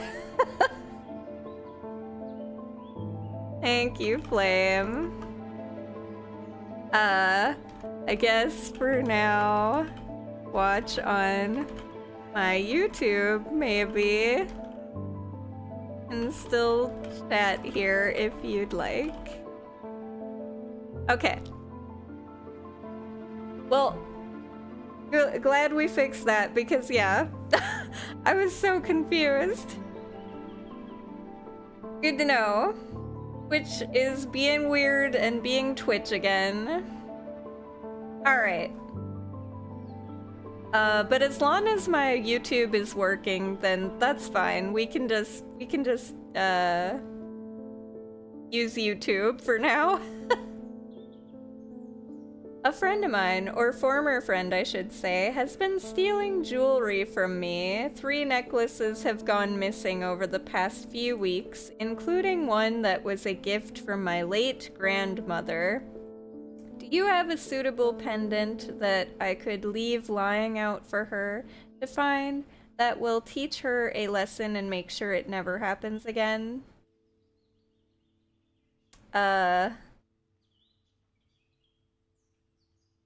A pendant, binding seed, or Zia.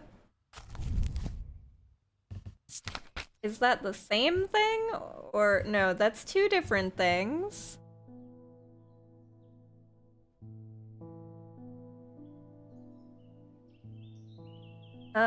So we're gonna have to figure this out. Let's see. Binding seed. These items are made of 2 distinct materials, representing the mentic and wixic, the mind and the body. The winding path, the mind, is described by a spiral encompassing the body, the seed. A binding seed is a form of punishment that amplifies feelings of guilt and shame. New labyrinth at the Castle Morrigan, a larger-than-life binding seed. Okay. And the other one was a Zia? Worn about the neck to place them closer to the heart, these innocent-looking items instill a sense of fear and paranoia. They can be difficult to remove. These are made of any single material except wood or clay. They typically have no symbol or other writings upon their surface. So I guess for this one I can make a choice. I can either give a Zia or I can give a binding seed. Punishment, guilt, and shame. A former friend has been stealing jewelry.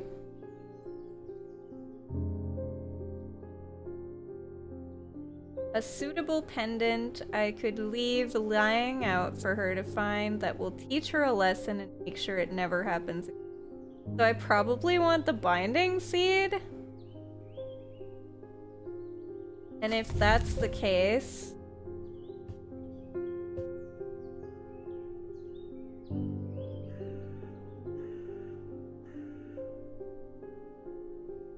I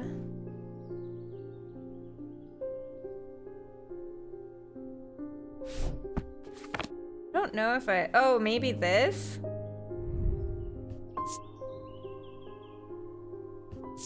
Let's see. Oh! Twitch might be fixed again. It went green for me now. And it doesn't have dropped frames anymore. Okay, try refreshing on Twitch. Looks like it's stabilized again.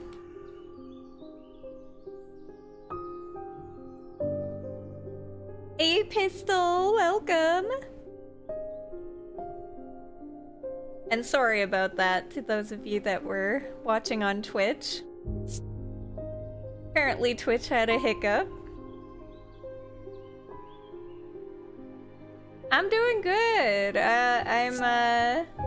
We had a little hiccup on Twitch, and the reason I know it was Twitch is because I'm streaming on YouTube also, and my YouTube channel wasn't having problems.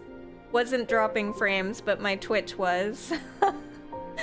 Because I checked my internet and I checked the speeds and everything, and it said it was perfect, so I would be very interested if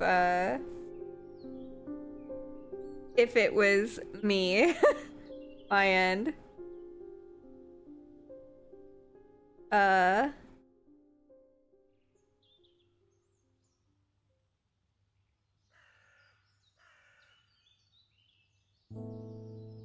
Okay. Sorry. Had to send a quick text. Okay. So I'm looking for some sort of a necklace, I guess. Ooh, maybe this or this. I don't like how this makes me feel. It's probably this one. Thank you for the Hydrate Imposter check.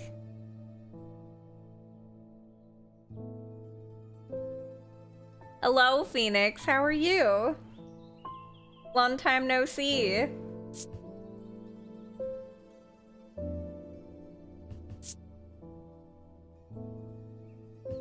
I'm gonna guess this is a good one to give.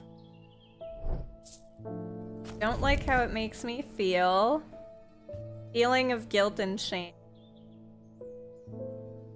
And spiraling... way?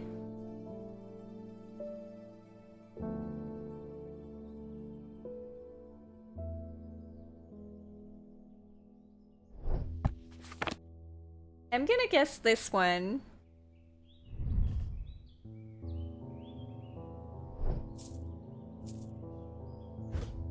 I think that's the binding seed. Hey Bacon, welcome in. What have you been up to, Phoenix? Really busy with work and administrative stuff for the past few months? Gotcha. Hey Phoenix. When you're not busy, let me know. I've got ideas. Ideas that maybe you can have fun messing around with when you need a project. I've always got ideas for projects. Hey, okay, I'm gonna guess. Yeah, binding seed. The item is made of 2 materials, wood and stone. It features a spiral surrounding a seed. Perfect. Shield charm. Generic charms of protection have little to offer the skilled thaumaturge, but can have some small effect. An oshadic spirit or a wandering shroud will not abide them for long. Oh, for example, such charms make use of the art of symbology, an ancient and some would say primitive component of thaumaturgy. They can be made from a variety of materials, though rarely precious metals.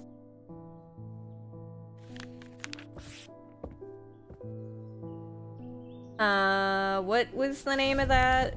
Binding seed?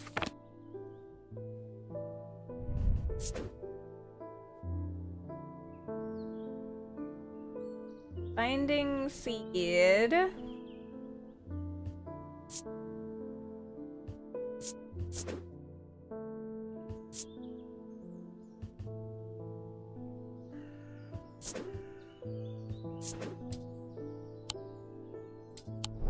There we go. Hey, welcome again. Hello, Phoenix again on the YouTube. Yeah, Twitch is being buggy. It just did it again. It's dropping. Twitch is dropping frames again. Sorry. I'll just link my YouTube again whenever that happens.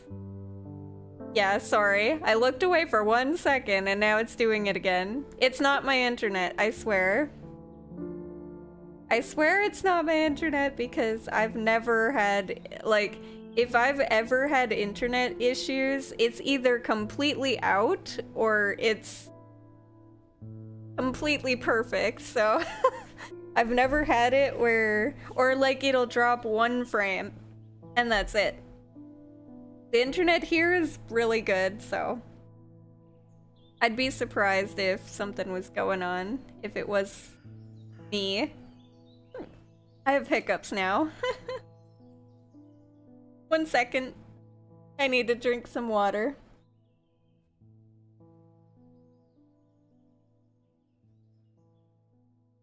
Okay. Nope, that didn't help, made it worse. Shit. Oh no. Sorry, trying to get rid of hiccups.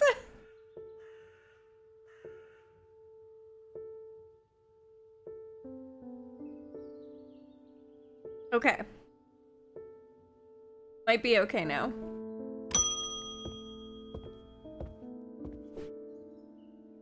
They've found a man just now in that house where all them ravens were.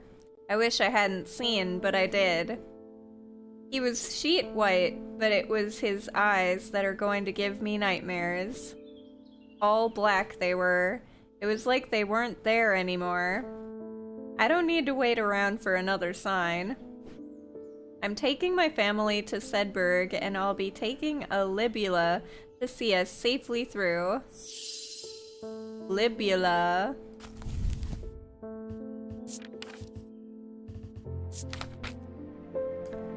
Libulae are purported to offer reassurance in times of upheaval and change, but they are not held in high regard by most scholars of the occult. That being said, an imbuement of wisdom shows that a libula is not merely decorative. There is power in symbology, as the old thaumaturges knew well.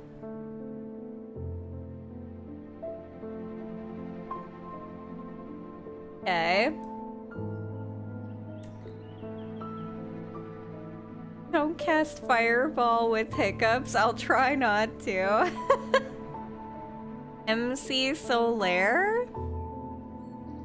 Solar? I don't. I don't even know how to pronounce that, the name or the word.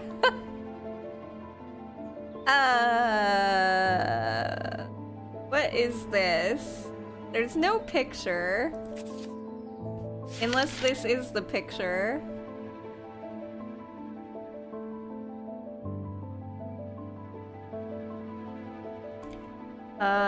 There's power in symbology, as the old thaumaturge knew well.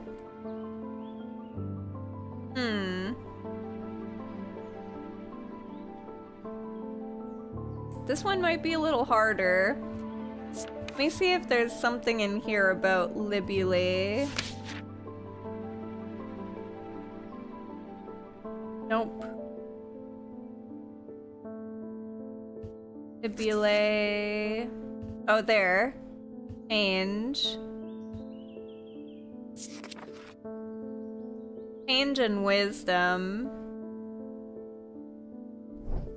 Maybe there's something in this book about that. Yes, I'm loving the streamer. Daw. Thanks, Pistol.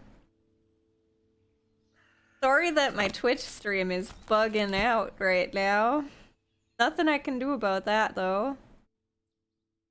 I'll just keep it running, and maybe Twitch will fix itself someday. But for now, at least I have YouTube, so that's good. Okay, so we are looking for change and wisdom. Wisdom has this icon. So if I can find this icon somewhere...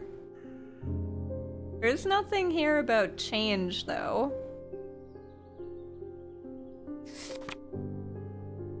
Unless there's something else in here about change. I don't believe so.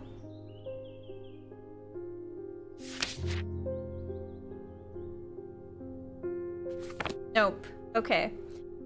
So change looks like upside down tag. Not that.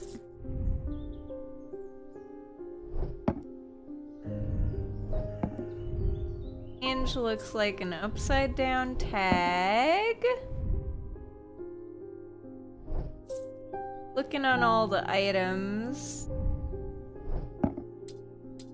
Or not change, wisdom, my bad. Wisdom. Oh, like this. It's gotta be this.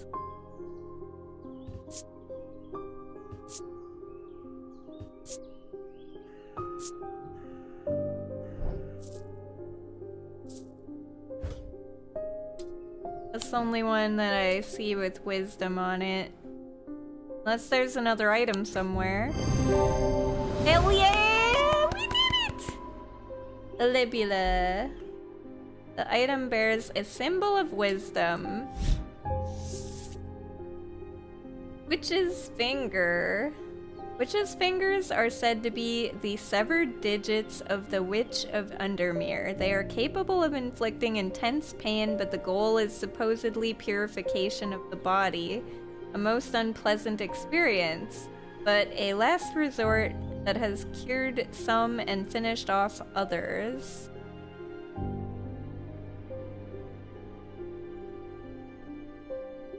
Wait, really, Pistol? Some Twitch servers are shutting down.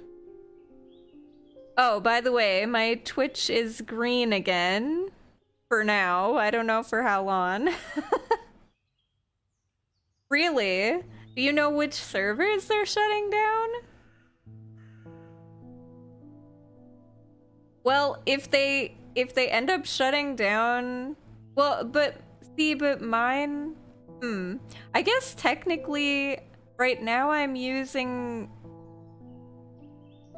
the server in Hong Kong, but my account is linked to the US.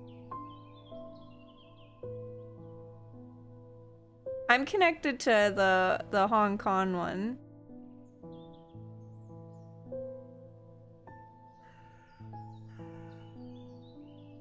What do you mean they're shutting down, like permanently? Or temporarily? That's kind of a big deal.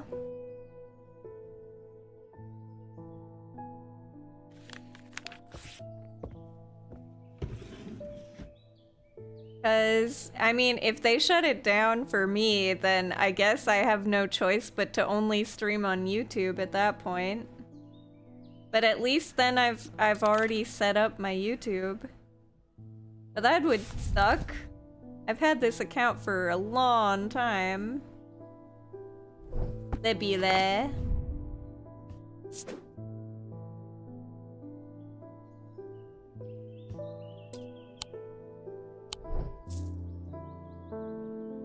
I saw someone complain about a server near them is down and they have to use a server in a different state.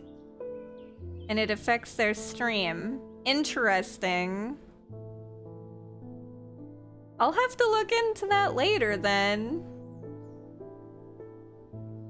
I mean, you and I are pretty close. Like, I'm pretty sure they wouldn't turn off Australia, but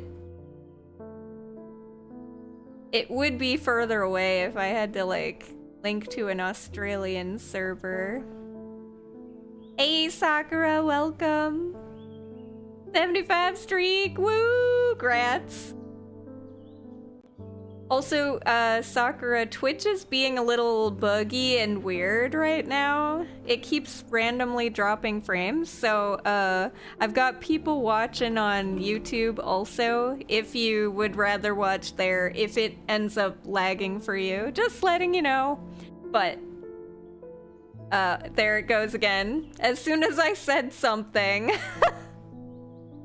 OBS just had an update. Yes, my OBS also had an update, but I didn't have time to download it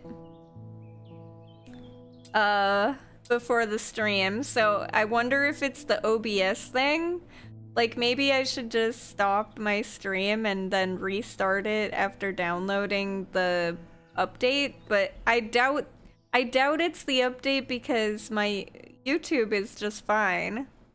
So it's gotta be just a Twitch thing, right?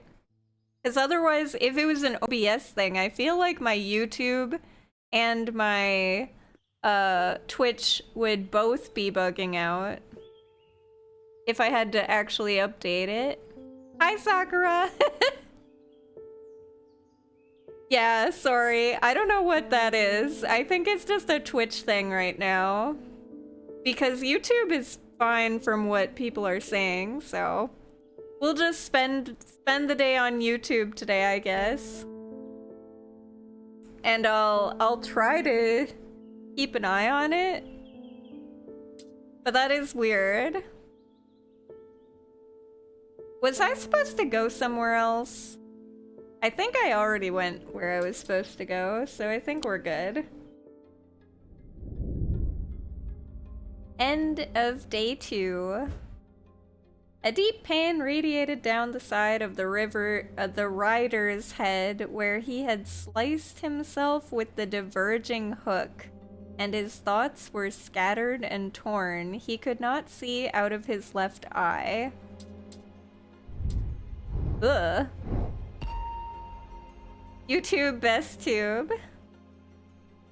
Well, now Bacon has everybody that now you get to meet the peeps that are on Twitch usually. Yeah, there we go.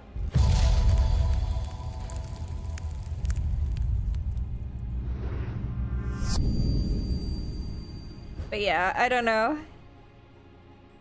Twitch is being weird in Twitch right now. This is interesting. So did I unlock like a new map or something here? What is this?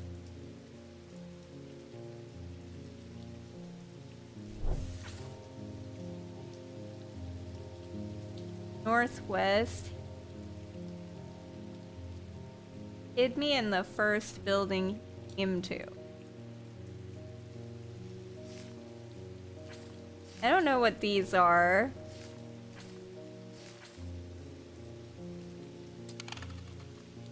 Floor and this. Obviously, I'm supposed to find something that looks like this.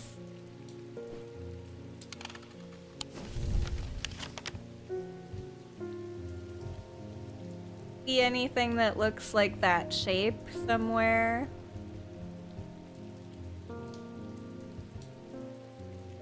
Oh, is it this? That's what it looks like. The bottom. Nope, that's not it.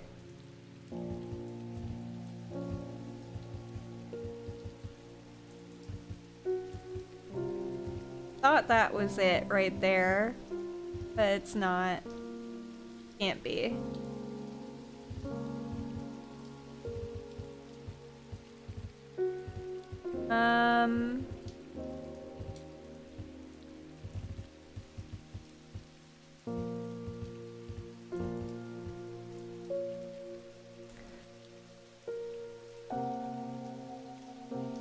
Oh, you had shrimp? I love bacon and pancakes. Dude, who does not love bacon and pancakes? Like, seriously? Oh, wait, maybe it's like weird and sideways or something. Gotta be sideways.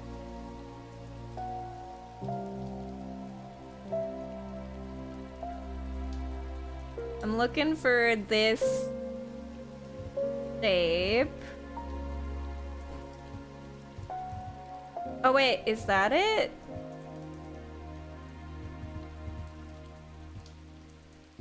No.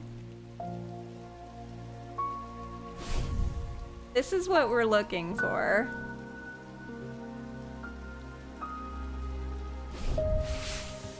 Somewhere on this map.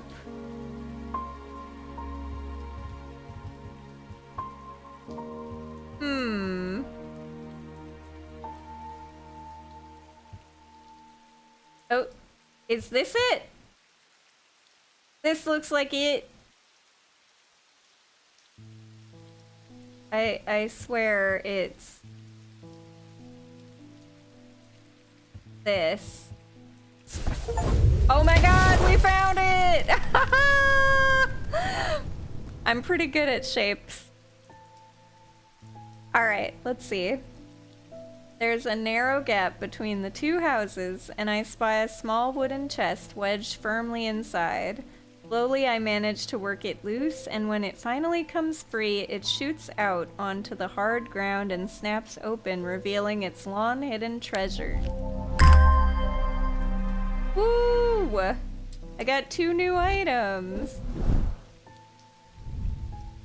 Got a glass filled with a blue liquid with silver. It has a white hair in it. Iron and wood and silver. Wow, this is a gold polish. It seems to make the hairs stand up on the back of my neck. Huh. This is gold and has a pale yellowy orange gemstone with a dark green gemstone and iron and a black gemstone. Lots of gemstones. Weathered, hard, and cool.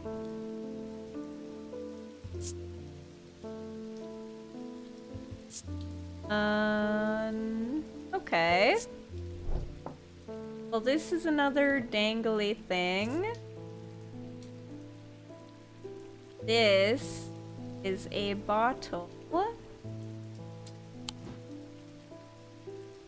I feel like I need to start putting all my weird stuff together. Like, the same things need to be together.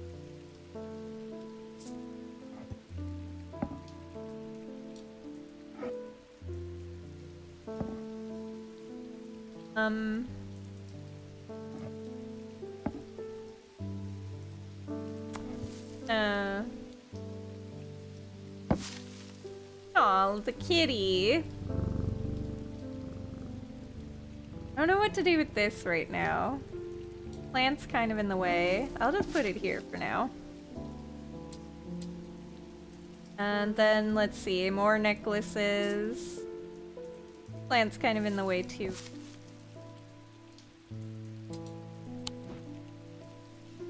This is like necklaces, down here. This up here. He's here. Trying to organize for later when we get a bunch of stuff. Alright, so this is my necklace row. My totems and stuff. Another necklace. I don't know where to put bottles. I guess the bottle. This is a potion, I think, or something. I put it there. All these plants are gonna get in my way.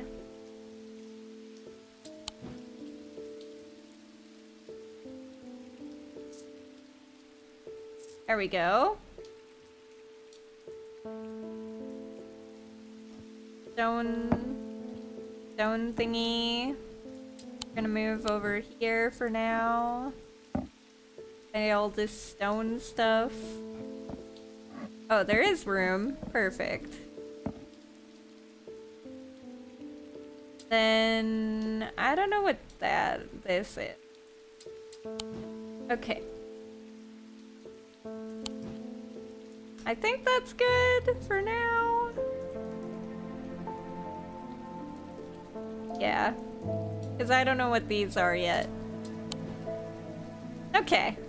Looks good to me. Have you played Kingdom Come Deliverance? I have.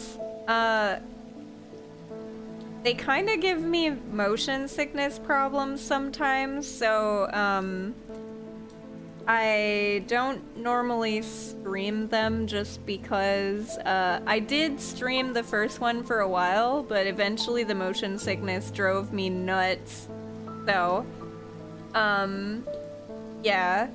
So I can play it, but when I play it, I have to play it, like, with slower frames or something. I have to do something really wonky with it, so it's not necessarily interesting to, or I feel like it detracts from the viewing experience for you guys if I have to do the settings that I do to make it so that I don't get sick. So that's why I don't stream that game. But I have played it. I played the first one, like, probably halfway before getting really sick. And I do have the second one, and I tried to play a little of it and got sick, but then there was, like, a setting I could change, and I changed it, and then it helped a lot. So, I just didn't go back to it because when I was going to go back to it, there was, like, a lot of new games that had just come out or something that I wanted to play. So at some point, I'll probably play the second one. I do like that game a lot. I just wish that it didn't make me sick. The head bobbing camera thing is rough for me. The way that they do their camera, especially when I'm trying to, like, make potions and stuff, the way that the camera moves constantly is horrible for people with motion sickness.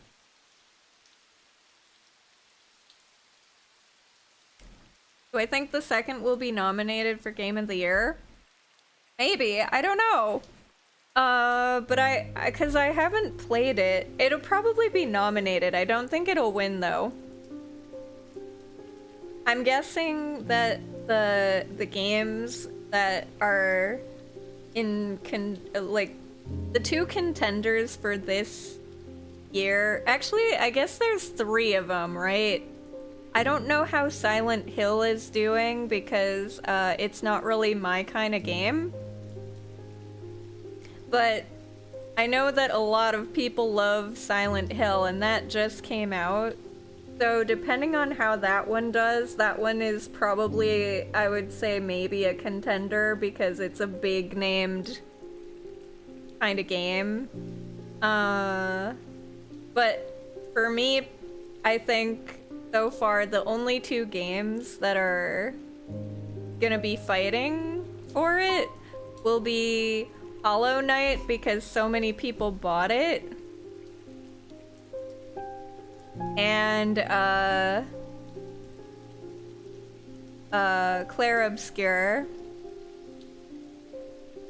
or I should say Silksong. Yeah, Silksong and Clair Obscur. I think it's between those 2, and I think Clair Obscur is gonna win because even though Silksong was the most anticipated game, I think it let some people down. Yes, I prefer Hollow Knight over Silksong, definitely. Silksong they made too hard, and also there's too many flying creatures, and it feels more like a chore, like the quests feel more like a chore. Yeah, I am Yuffie. Legit. I'm Yuffie with the motion sickness for sure. But yeah. I really only see the fight being between Clair Obscur and Silksong for Game of the Year. But I could be wrong. I don't know. There's supposed to be a couple other games still coming out at the end of this year, so We'll see. I don't know when they cut it off. Like, what month do they stop? Is it November? Or is it October? That kind of depends too. Or is it December? I don't remember when it is. But yeah.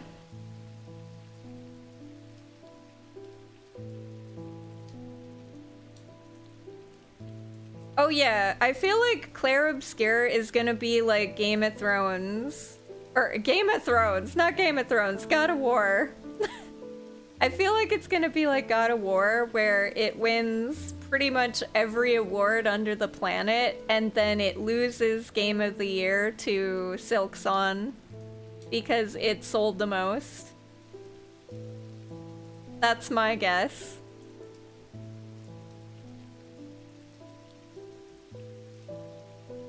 Because that's exactly what happened with when like Elden Ring and Game of Thrones, or why do I keep saying Game of Thrones? God of War. God of War ended up winning like every award, and then Elden Ring won Game of the Year. So I feel like it's gonna be the exact same thing, where Claire Obscure wins every award except Game of the Year, because Game of the Year will end up going to Silksong. That's my guess. I could be wrong. Also, like I said, Silent Hill could potentially steal something, just because I know a lot of people really like Silent Hill and they really like scary games. Has a scary game ever won Game of the Year? Because scary games are kind of like a niche thing. Last year it was Astrobot. I don't even want to talk about that. Astrobot is a cute game, but I don't think it was Game of the Year. But there are a lot of people who thought it was Game of the Year, and that's great that they thought it was. That's all I'll say on that. Game of Thrones is dope, it is. I still think when it was between Elden Ring and God of War, dude, I still think that Wukong Wukong? Is that the name of it? Should have won last year. But they didn't give it to him because it wasn't a local game, I feel. That's just my thought on that. So they gave it to Astrobot because they didn't want to, or honestly, Metaphor could have won last year too. Everything was stolen from last year. Astrobot should never have beaten, in my opinion, Wukong or Metaphor. Metaphor was just so, the story was so good, and the game was fun, and then Wukong was just kind of breathed life back into a lot of games, I feel.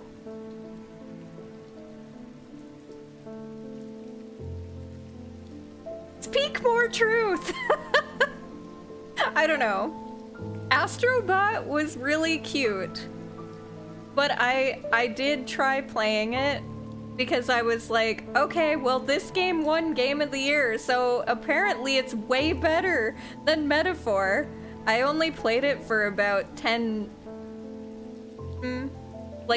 hours before I was like, alright, it's cute, it's repetitive, I'm kind of done with it. It's not my kind of game. I know it's a lot of people's kind of game, though. It doesn't feel like a gamer's game. It feels like a game made for people that are either just getting into gaming, or they play a lot of phone games, or they are kids. it just felt way too easy for me.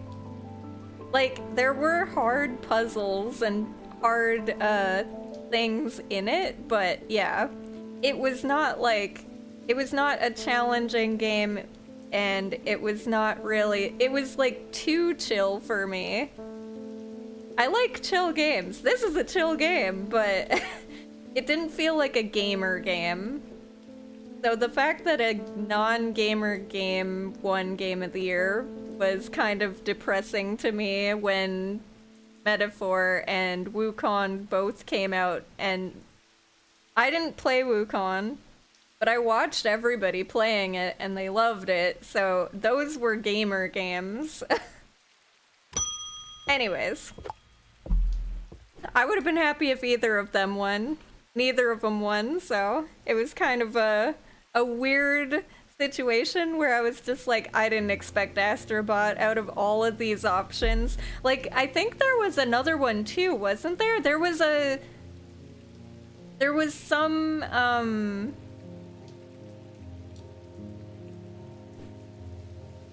horror game came out also, and I was like, even if that one won, it'd be better than Astrobot was like, oh, that's cute that they put it on the list. I didn't expect it would win.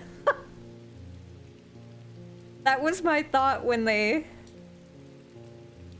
said it was one of the contenders.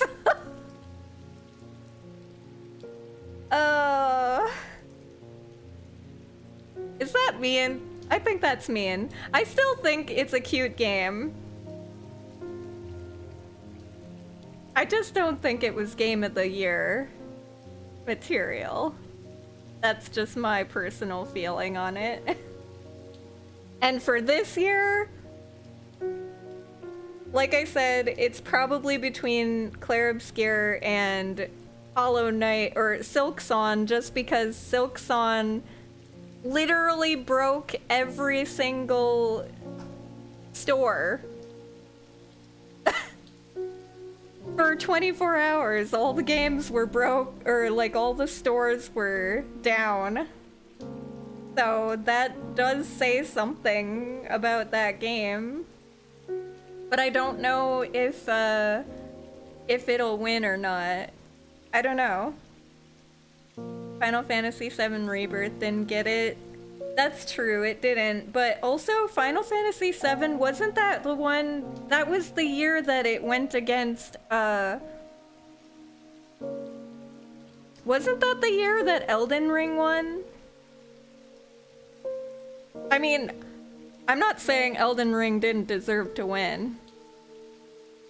Elden Ring is definitely, like, on the same level as, like, Wukong sort of thing, you know? And some people are gonna be like, no, Elden Ring is so much more than Wukong, and I get it, whatever. Like, it's not my kind of game. I don't play that kind of game. To me, they both seem on that same peak of, like, epicness and coolness, and yeah. The same sort of game. I tend to like more story games, so... I really liked Metaphor a lot. Clair Obscur is good.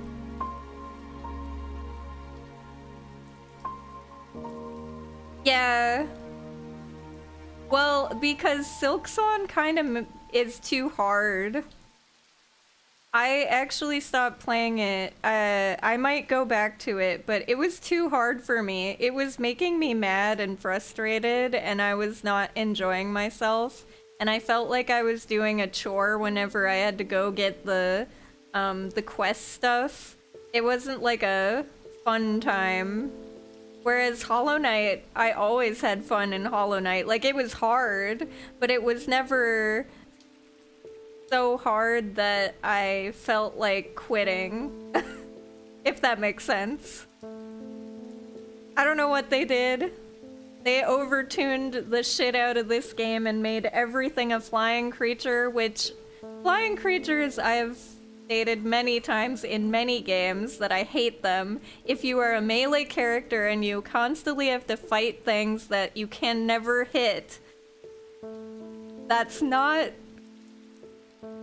good combat design, in my opinion.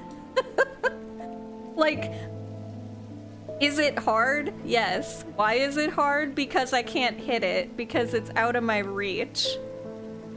It's not because I can't figure out the mechanics. The mechanic is I just can't hit the thing. Okay. So I have to sit and wait for it to get in range so that I can actually hit it. You know what I mean? Like, that to me is not... It's not fun when you can't hit something. You should, in my opinion, unless there's like a cutscene, like Final Fantasy did this, where it would take you out of the thing for a minute and it'd do like its cutscene thing, and during the cutscene you can't do anything.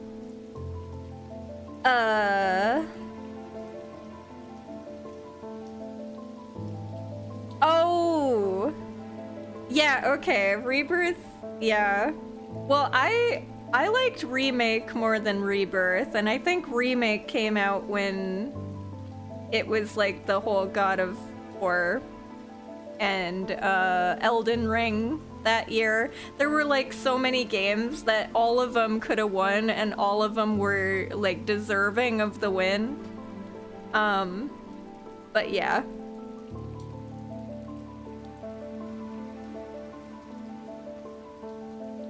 Yep.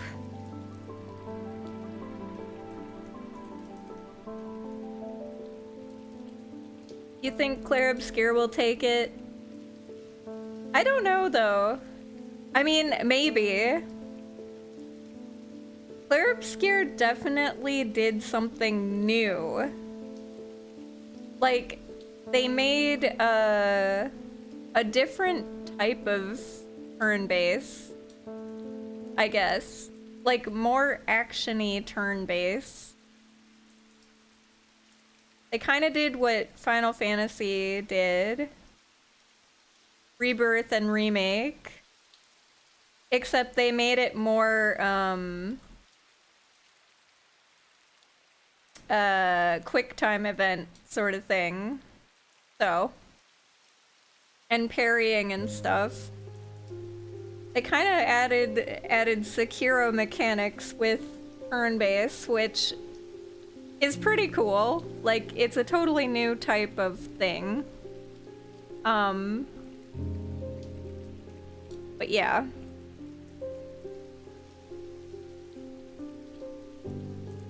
You like Remake over Rebirth? Yes.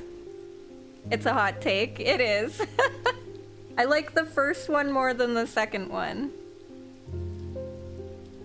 The second one for me was too grindy, and the map was really frustrating to deal with. It needed to be a 3D map with all the different elevation. And also the pacing was just all over the place.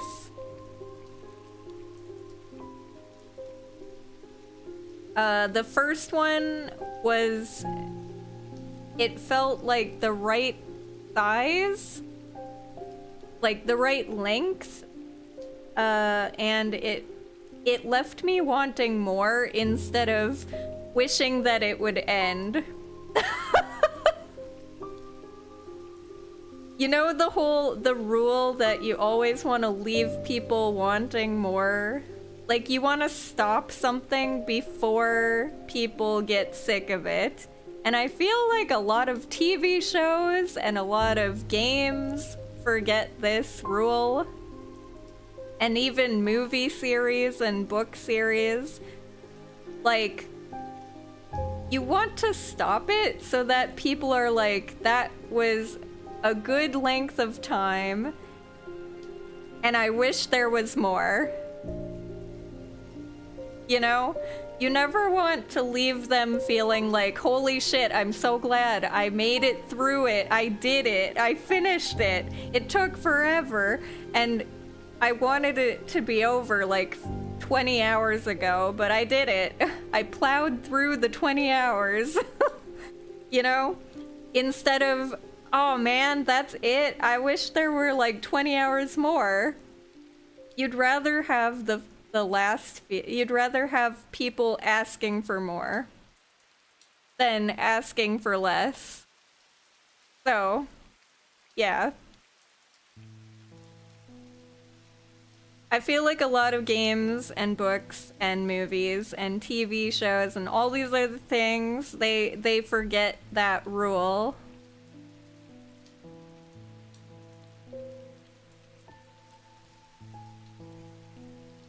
I'm a huge 7 dork, so I'm more than happy for more.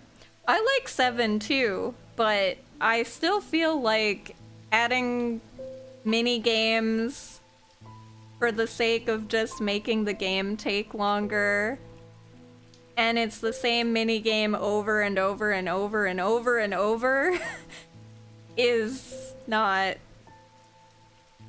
No.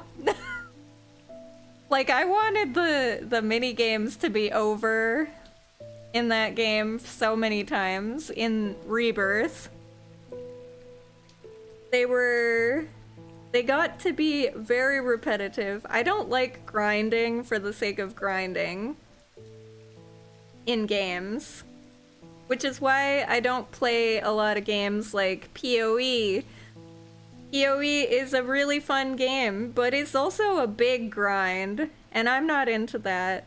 I did play a lot of MMOs, but the only reason that I grinded my way and pushed through the grind in MMOs was because at the end game, there was something worth it for me, which was raiding. The entire reason I decided to sit there and force myself to waste hours of my life just monotonously grinding and leveling through MMOs was so that I could raid. And once I was... so I would just speed through the grinding process as fast as possible and make it as painless as possible. And then I would have some sort of reward at the end, which was I finally got to do what I wanted to do. Which I kind of wish games would just let you do what you wanted to do from the start and not make you take so much time trying to get to the fun stuff. It's kind of like, I don't know, I went to school for communication and broadcasting, and I had to take a class for, like, advertising. And the main rule for advertising was you need to catch people's attention immediately, and then you need to keep their attention.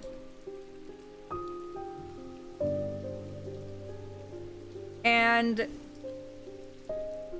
I don't know. I feel like you lose people's attention if you keep on making a game go for hours for no reason.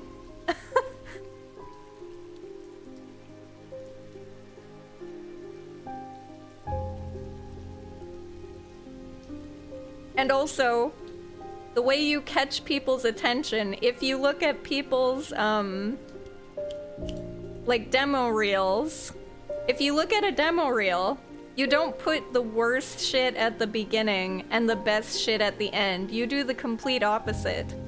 Because chances are, they're only gonna watch the first 7 seconds of your demo reel unless you catch their eyes immediately. If you catch their attention in those first 7 seconds, like, they're watching hundreds of tapes a day of other people's stuff, and they do not give a shit. So you need to make something that, like, in the first 7 seconds, they see it and they're like, oh my god, this looks great. Like, how many times when you're skimming through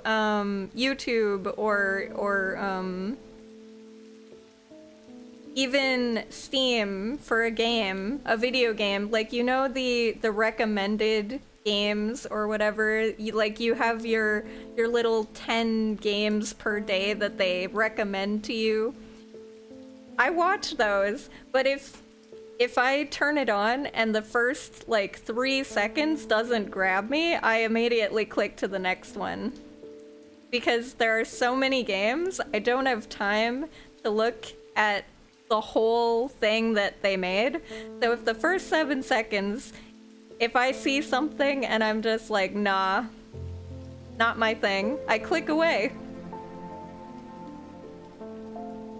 So, yeah. I don't know where I was going with this anymore. I got on some random...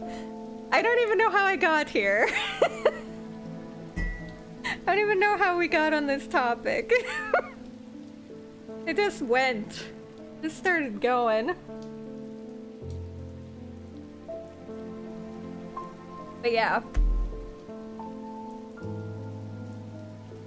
I think there's a point where you want to catch people's attention, hold their attention, and then end it before you lose their attention.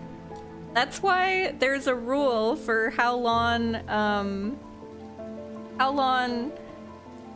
advertisements should be, too. Like, have you guys ever watched a 1-minute advertisement?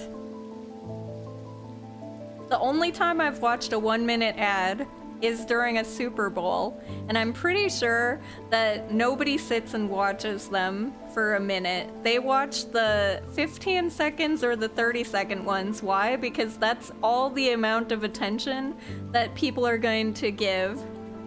After that, they're going to walk away, and sometimes they will walk away halfway through that 30-second commercial, so yeah. You guys have probably already walked away by now because I've been yammering on for I don't know how long. So maybe I made a point by yapping too long. Anyways, let's go back to the game. I don't know what we're doing. Francesca's been staring at me with these dead eyes for like the past half hour or whatever. Oh, Death Stranding 2. Yeah. It'll probably be nominated. I don't think it'll win, but it might be nominated.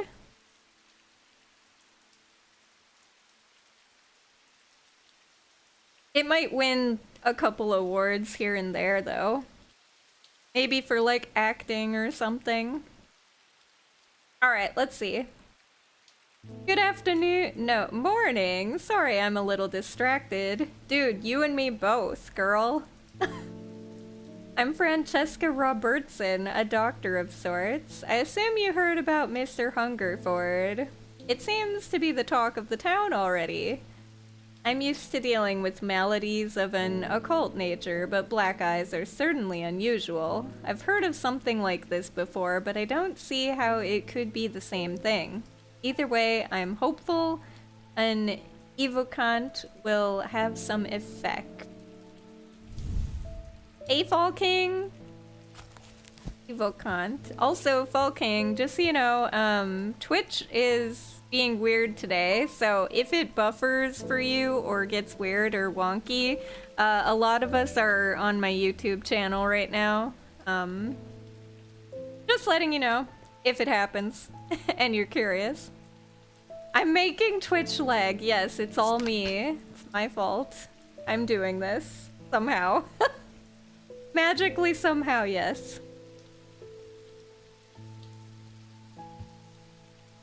Alright, let's see. Evocant.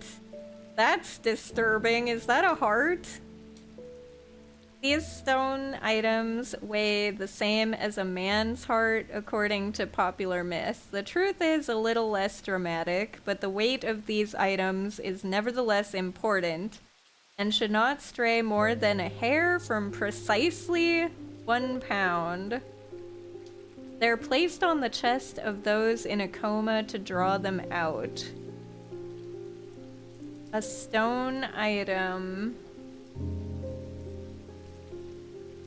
And it has to be 1 pound exactly.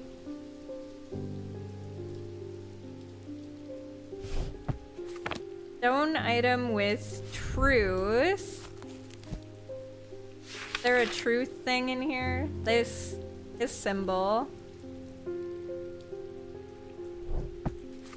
Stone item. I don't see that symbol, the truth symbol on these. Do I have it on anything over here?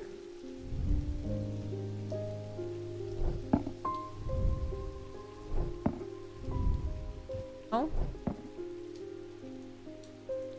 Okay.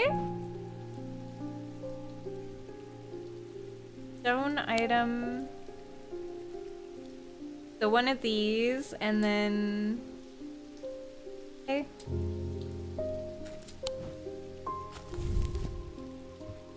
It has to weigh 1 pound. Placed on the chest of them. Okay. So let's get out my weight. The pound. 1 pound. Oop.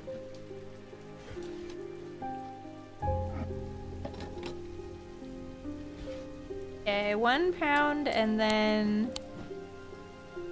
Which one do you think is a pound? This one's floating.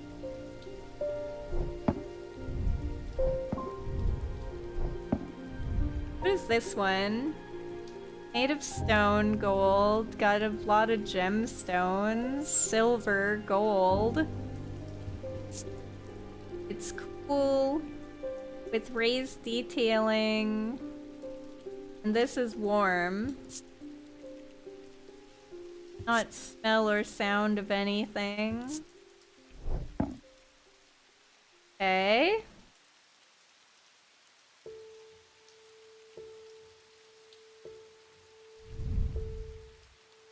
This is stone with a fossilized creature. Notice a slight out-of-body feeling like my hands belong to somebody else. I don't think it's that one.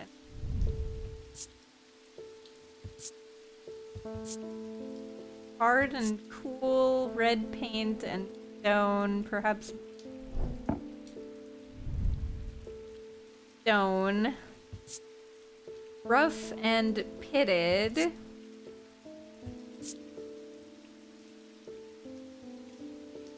Pulsating power like a beating heart. Oh!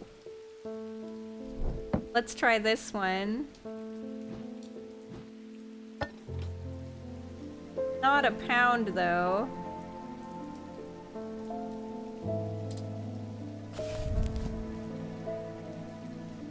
Did not stray more than a hair from precisely 1 pound.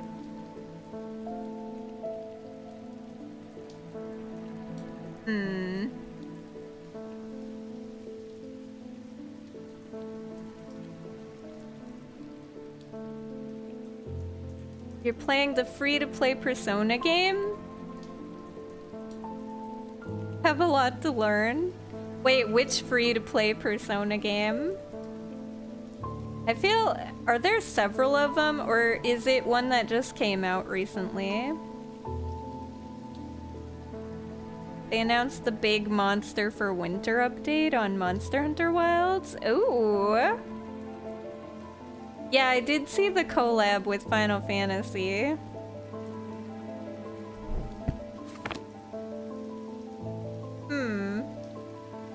I don't know if this one is the right one. Are there any... Are these made of stone? Maybe it's one of these things. Stone item. So it could be anything with stone, but it has to weigh 1 pound. This one is definitely not 1 pound.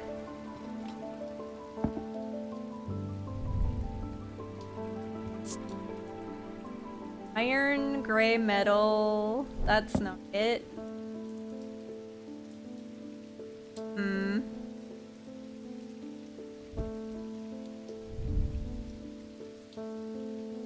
Withered flesh. Gross. Definitely not that. This thing is stone, but that's the binding seal. Don't have a lot of stone items. Oh, maybe this? This stone? No, that's pewter. This is iron. Unless it's something in here, but I can't get in there yet. Oh! What is this? I don't have anything for that, right? Don't think so.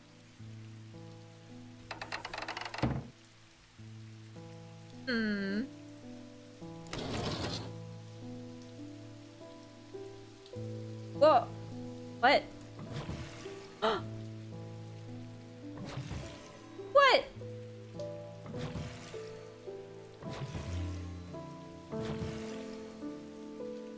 Huh.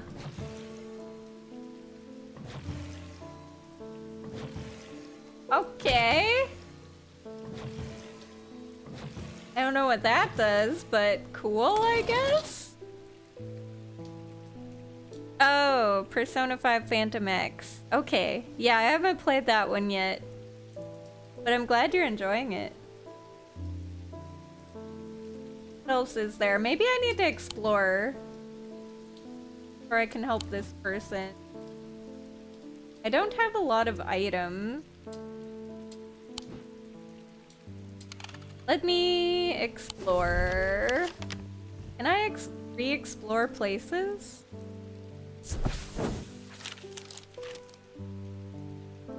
Scent of damp hay lingers in the air as crows pick at the muddy ground between weathered stone barns. The farmer lifts his gaze briefly, offering little more than a nod back to his work. I don't think I'll...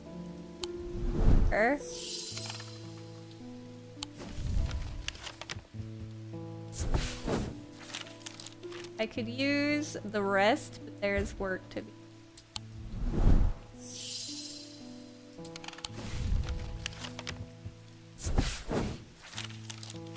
Oh, you know what? There was another thing I could do. 1 second. This. An escaped prisoner ran northwest. He hid me in the first building he came to. Isn't that this? Or is it this or this? Northwest. Or is it like...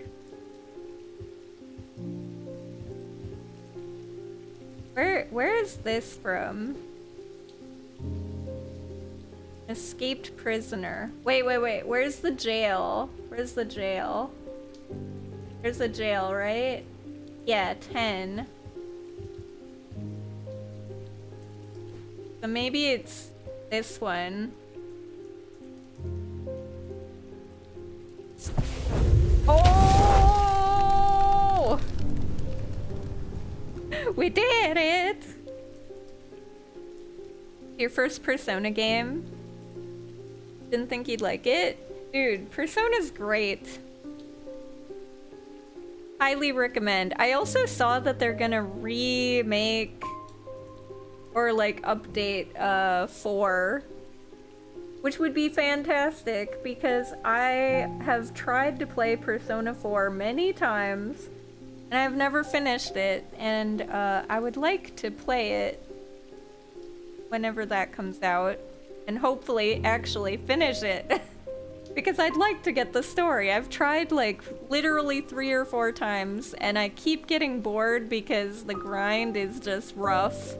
So I hope that they fix the grind if they're redoing the game so that it's not so grindy. Like, a lot of Persona games get grindy, but they're just a little, that one's just a little too grindy for me. The 4 one. It always ends up killing the the run for me. I get to a certain point every time, and I'm just like, oof, man, like, make it so I don't have to fight so many. Like, I enjoy fighting in the game, it's part of the game, but there does get a point where it becomes too repetitive for me. But yeah. Dogmazios. I'll have to look at that. Haven't fought it in a previous entry. He looks pretty awesome. I've never fought it either. Palworld? I've never played Palworld, actually. I saw it and it didn't really intrigue me much. I know that's a hot take, but I don't know what it was. Maybe I just outgrew that, because like when I was a kid, I was into Pokemon for a long time. Like when I was 11 or 10 or something, but then I got into high school years and didn't care as much about it. And I never really got back into it. I know there's a lot of people that are still really into Pokemon, and that's great for them. I just kind of go in phases, and I go really, really hard in whatever phase I'm in, and then eventually it burns me out of the phase, or I get through the phase, and yeah. The only phase I've never burnt out of, honestly, is Dungeons and Dragons. I've still been playing that for decades. But maybe it's because they keep changing the game, too. Like, 3.5 was very different from 4.0. Was very different from 5e, so, you know. There's enough change that it keeps me interested, I guess. I don't feel like I'm just redoing the same rules all the time, if that makes sense.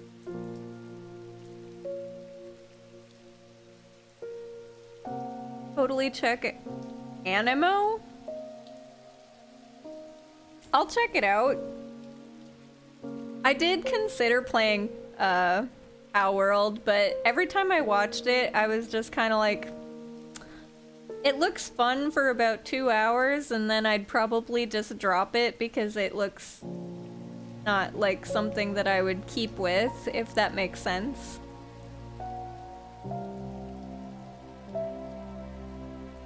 Palworld is fun with friends. Alone, it's kind of boring. Yeah, see, and I probably would only play it alone. There are definitely games where if I didn't play it with other people, it wouldn't be fun. And there's definitely games where when I play it with other people, it's not as fun. Like, for example, Baldur's Gate. Baldur's Gate for me, single player is really fun. With friends, it's fun, but it's not as fun because for me, the fun comes from getting to completely do everything and investigate everything and dictate everything. Fall King's absolutely correct. Yeah. There's definitely some games that are way better with people and other games that are way better single player.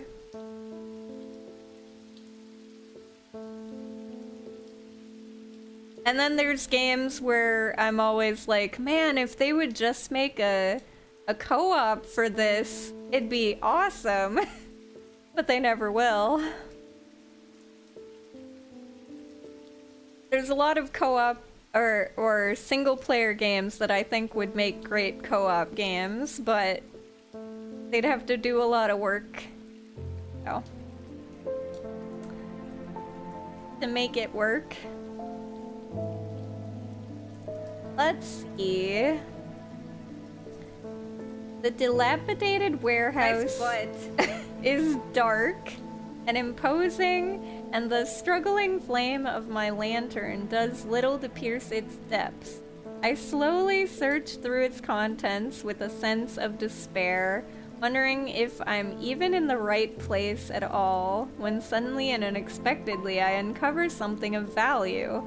More relieved than elated, I take the trinket back to the shop for further study. A warm drink. Ooh. Okay, well that's maybe a stone. What is this? Huge black gemstone streaked with red, iron and polished wood. Polished, rough and polished. And that's it. Well, I can try to see if it weighs. Oops. Nope, that is too heavy.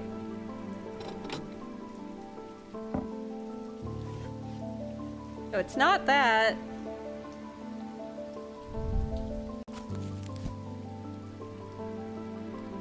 Did not stray more than a hair from precisely a pound, and it has to be a stone item.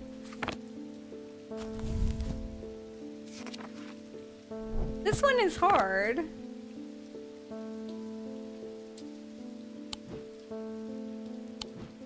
I guess I just weigh all of these and see, but I don't think it's this. Guess we can try this one, but I don't think it's this.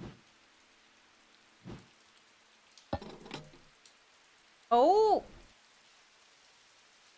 Might be this one. Wow, okay. It is this one. The items made of stone, weighing the item using my scales shows is exactly 1 pound. I thought that one would be different because it had the little swirly thing. It didn't have the truth symbol or whatever it was that it was supposed to have. Anjiro!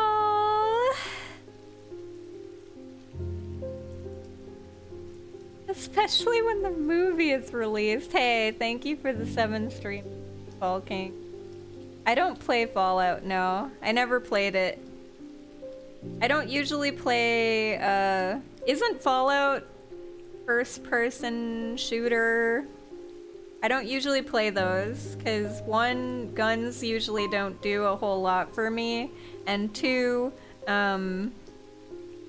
like the aesthetic of guns don't really do much for me.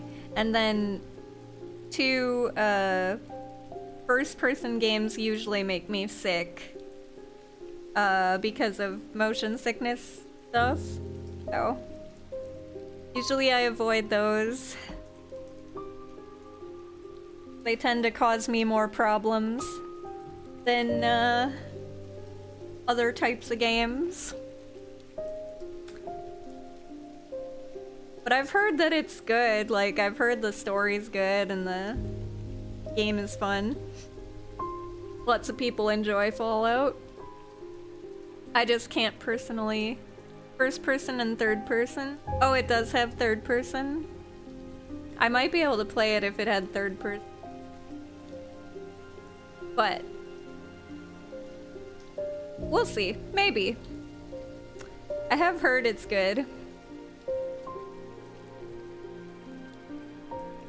Like Yuffie? Yes, like Yuffie.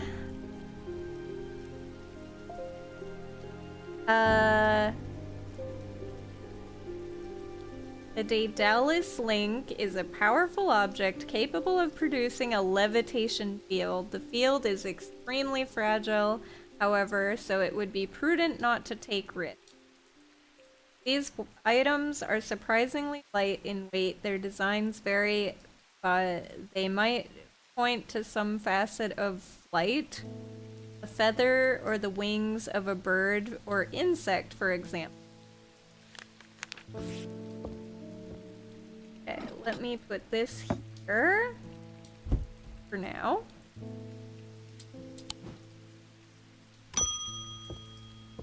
Temperance Parker had a quiet chat with Edmund Bishop in The Guilty Ram last night. He's always got an interesting story to tell, but last night he was different. I can tell he's worried, which has got me worried too. No, it's not much, but I'd like a shield charm all the same. Shield charm.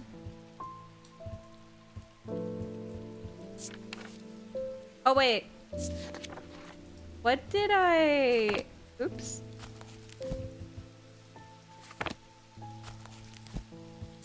What was that item that we found? Stone, was it this?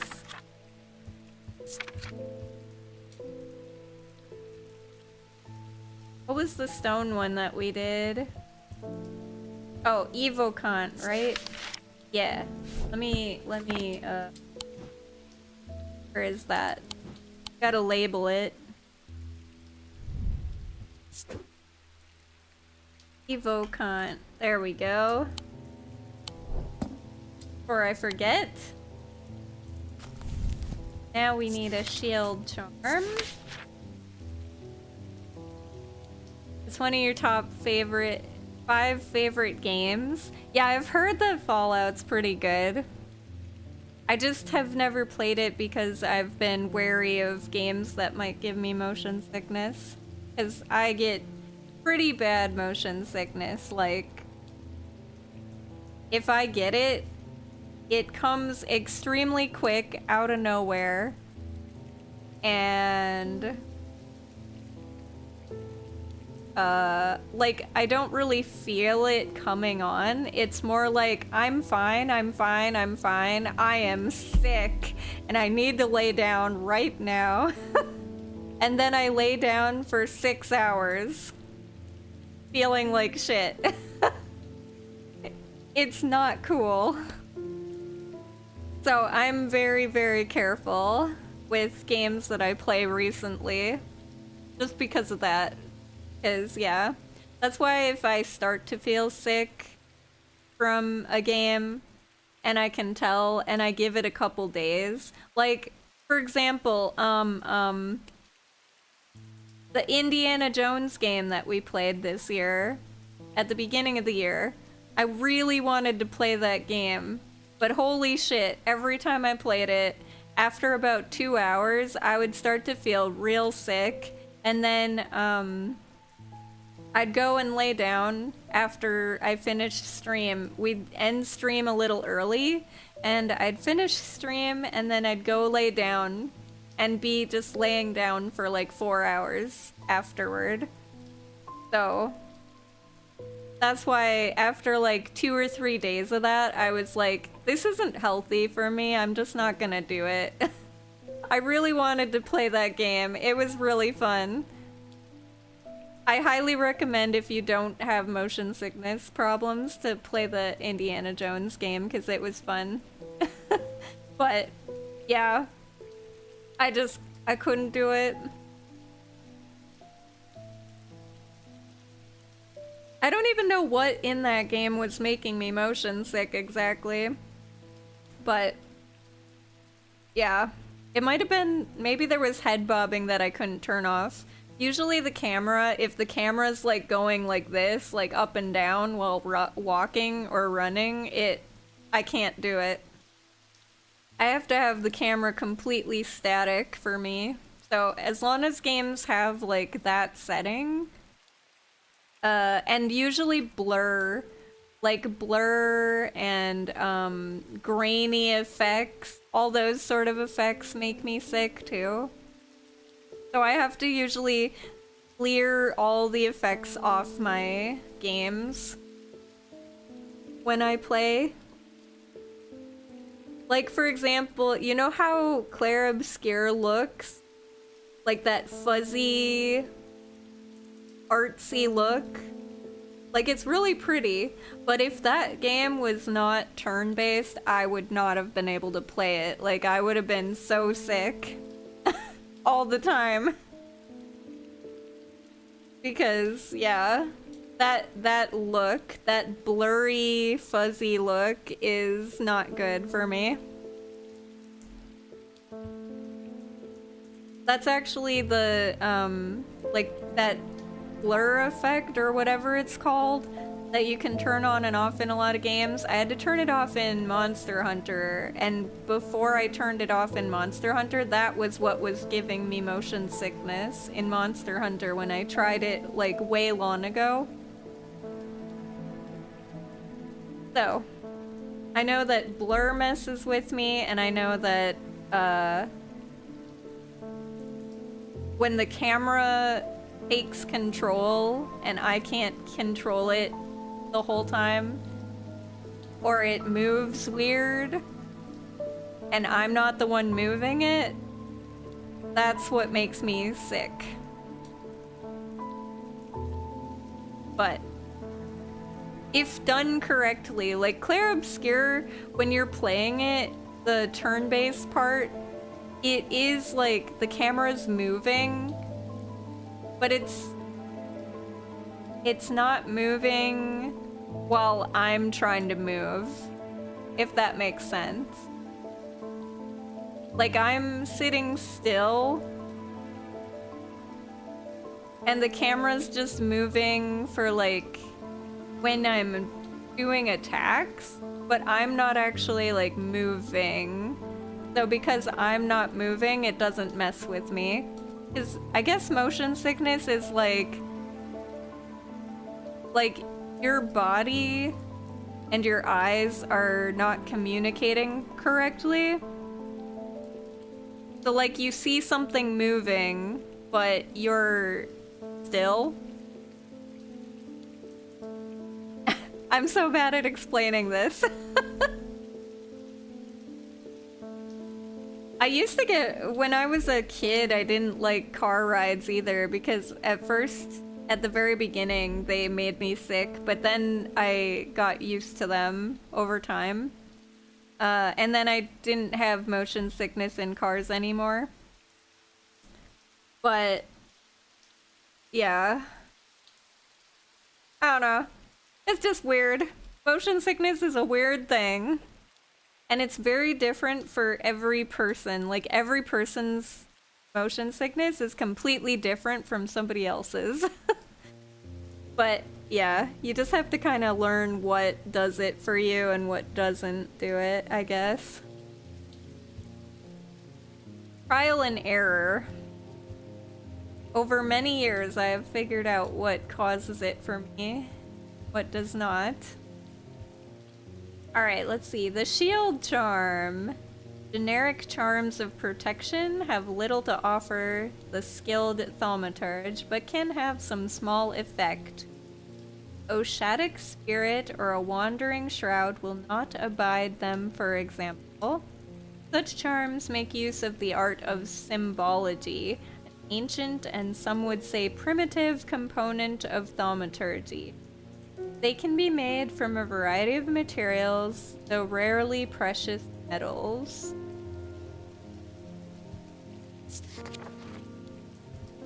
Protection.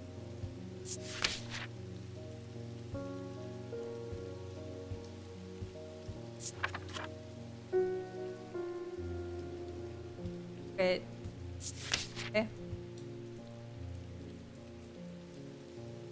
Let me see if there's any symbol for protection. Yes. This. 2 diamonds. Oh, so like this thing.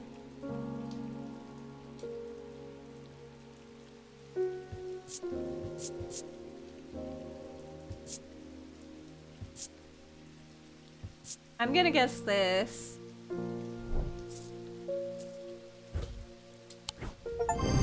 Nice! This pendant has a symbol of protection. John's anvil.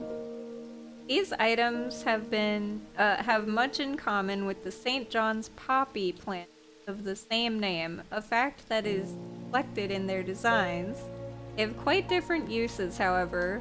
Whereas the plant helps to overcome deafness, an anvil will dampen sound. They can even be tuned to filter out certain noises, but allow others to be... Okay, hold up. This is a shield charm.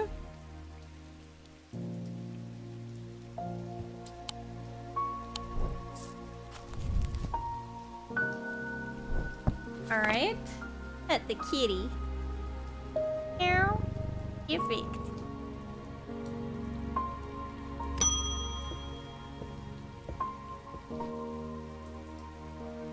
There is something I wanted to show you. I didn't like the look of it, so I left it where I found it. What if it's cursed? It was hanging behind an old shed and overgrown with ivy. Let me draw a quick map for you. There. You? Oh god.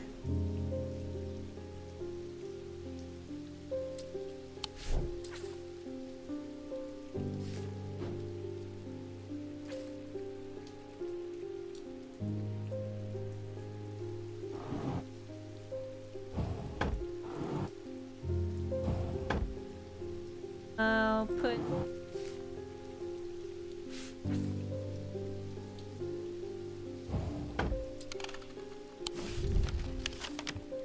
Okay, so we're looking for this.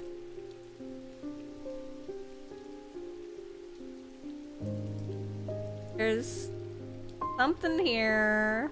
There's a road that looks like a T and this. I think our best bet is to find this road. And whatever this is, there's like... Maybe that's the church? Is there a church? High Green Church 4 here.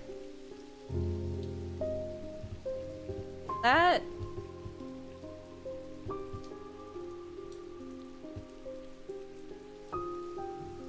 That doesn't look like the T, though. Unless it's upside down. Maybe he's... No.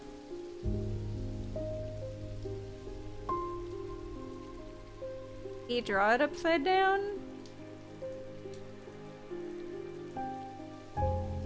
Because...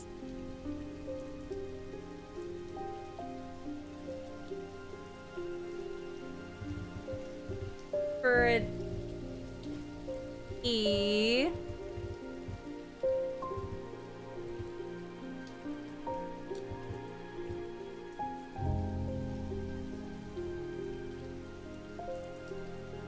There's also, like, trees here. Whatever this is.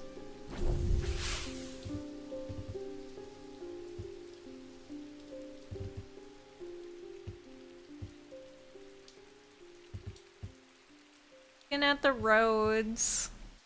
Gonna be the... We'll need to find the road that fits this. Maybe...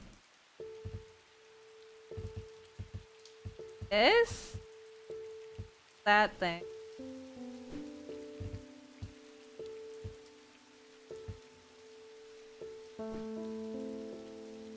Oh wait, there's a church down here with trees.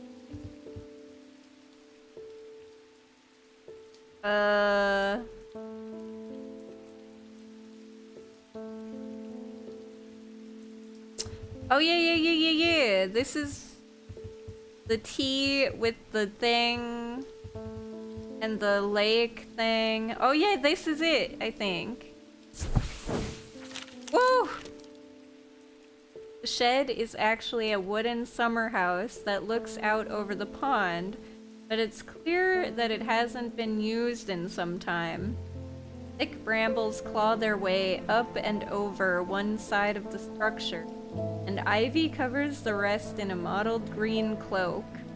I find what I'm looking for to the rear, Parts of the ivy have been torn away recently, revealing an amulet hanging from a rusted nail. Something else catches my eye as I reach for it, and I notice that there is another pendant hanging next to it, almost completely hidden by the ivy. 2 for 1! Would I ever skydive? I would not. My sister has.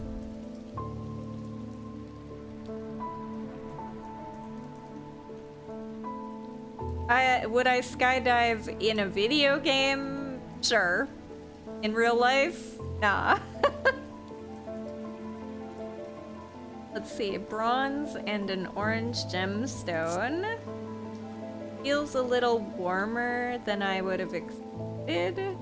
Polish? Huh. This thing. Gold and silver. Warm and vibrating with the energy.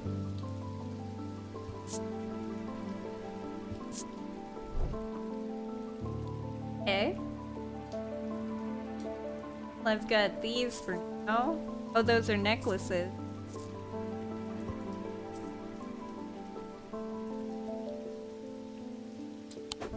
I also have this. See? The Dr. Francesca Robertson. Growing up, Francesca's father was her hero. When he died suddenly and tragically, a mysterious incident, nobody seemed able or willing to give her the answers she demanded, and she grew tired of being fed the same stories that she could not be, that she knew could not be true. As she entered adulthood, she learned how to find things out for herself, and what she learned opened her mind to a world she hadn't known existed. A world of occult melodies and dark articles. She learned about Tormund's paralysis, Hobbs' fear, and the Sapphire Curse, and she learned these maladies could be cured. Okay. Rona. Eli's picked a bad time to leave Undermere. I've come from the Hungerford house where I've been helping Dr. Robertson and looking for any clues about what happened there. There wasn't much to go on. I did find a shattered Oshadic vessel, but whatever did this was no creeping dark. There was a strange black stain on the flagstone floor that I didn't like the look of. And the ravens, very unusual, but at least they seem to have dispersed. I don't know what to make of it. Going to take a trip to Gleeston Castle to see if Edmund Bishop can shed any light on their behavior. But first I would like a vestiger. Whatever this is, we don't want it spreading. Vestiger.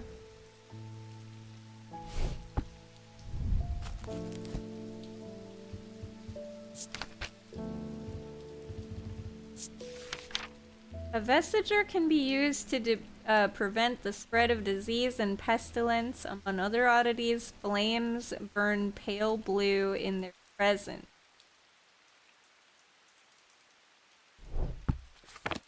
Wait, what is disease? Is there a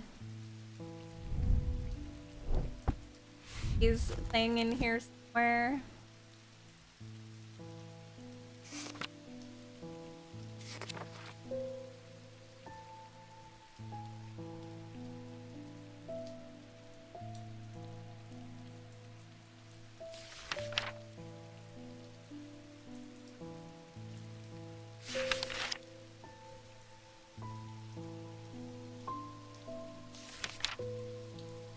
Don't think so.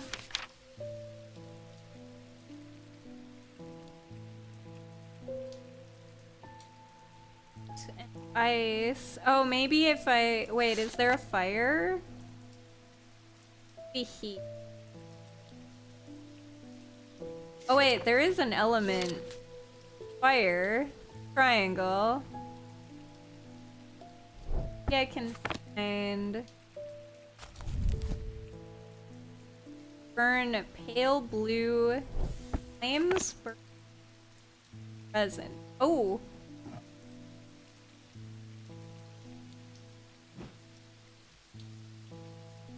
Oh. It's this. Maybe. Or this. One of those. Let me see. This one.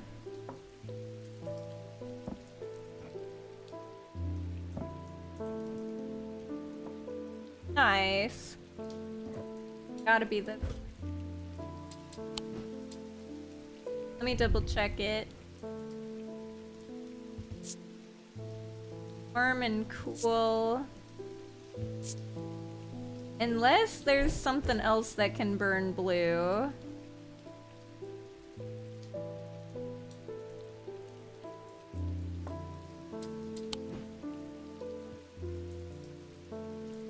Nope. Okay, that has to be it. Aha! Good night, Reaper. Have a good sleep. Thank you for the lurk.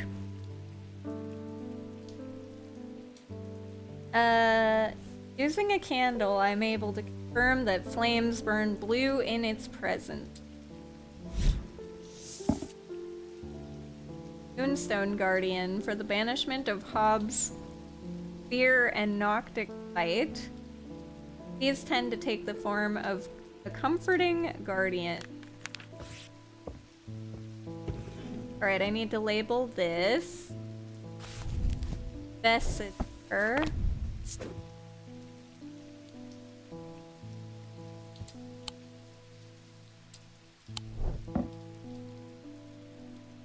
I keep.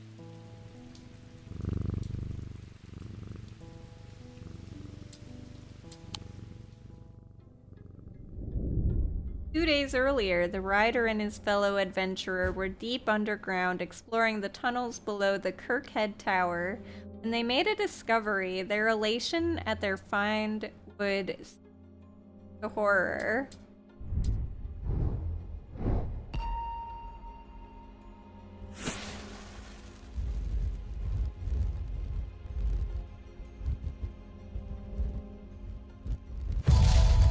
A key. After a disagreement between houses, I was buried behind a lock and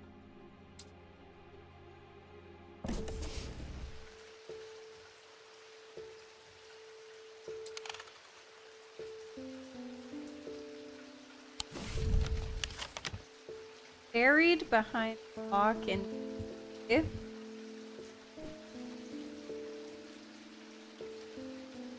there anything lock house 7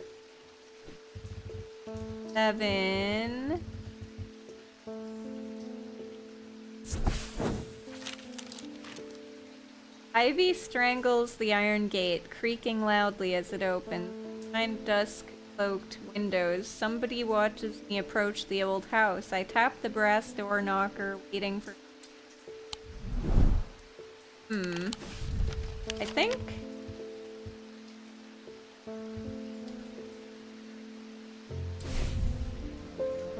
Behind lock and key. Oh, Keystone Manor is 13. So here. Large flat slab of granite marks the otherwise empty field. It bears an inscription. On this spot in the year 1813, Arthur Key did shoot and kill the beloved horse of Wellington Lock. Buried at the foot of the slab, I find an unlocked chest containing a handful of legal documents, as well as a pistol and another item that catches my eye.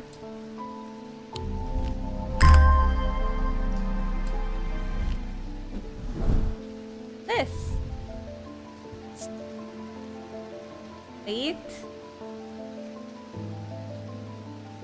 There's slate and a dark purple gemstone. Rough polish.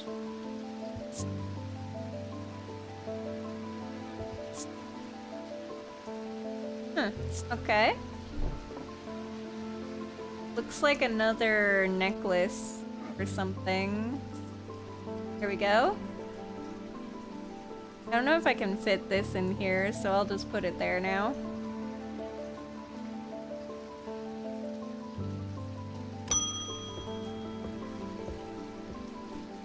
Well, the shop is still standing. That's something.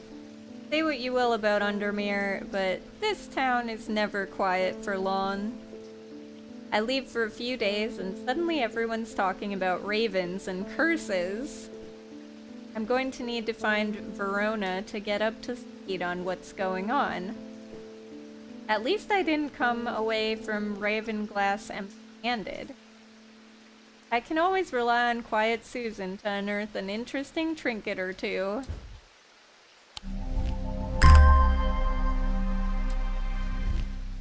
You.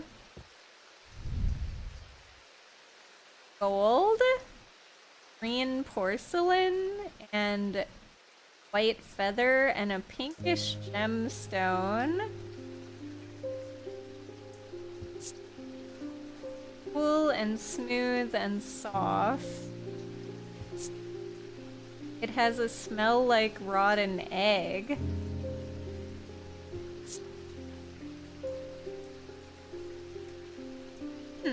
Okay.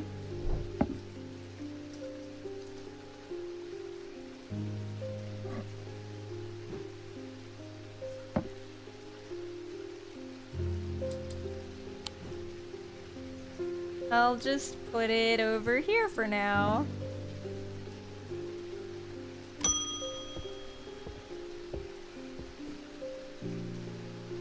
I am not a good person. I'm pushing away the only people I care about. Help me do better, please. I have to change, but I don't know how. What do you have that can help me banish my inner demons and make the changes stick this time?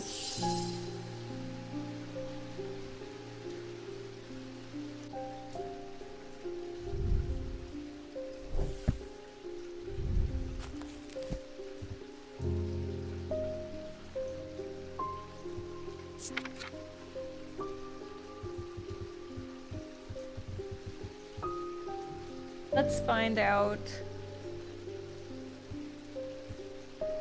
I mean, the horned shackle is one, right? Overcome personal demons.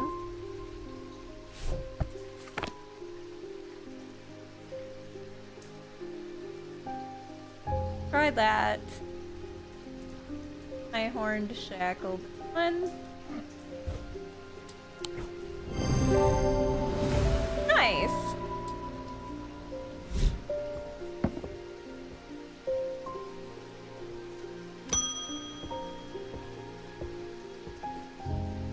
The Evocont didn't snap Mr. Hungerford out of it, unfortunately. It's strange, at times he appears almost awake, but he is deep in some kind of trance and I can't get anything out of him. He seems to be searching for something.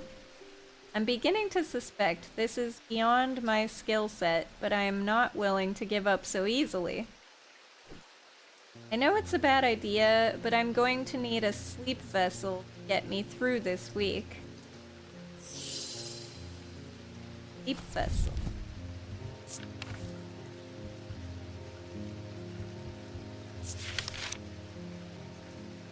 6 points of a sleep vessel are said to represent the 6 Thaumic disciplines: Scenic, Dradic, Noctic, Diurnic, Wixic, and Mentic. They help people to stay awake beyond any natural limits by storing their fatigue. Over time and repeated use, they become more and more difficult to handle, as though the undreamed nightmares within are beginning to seep out.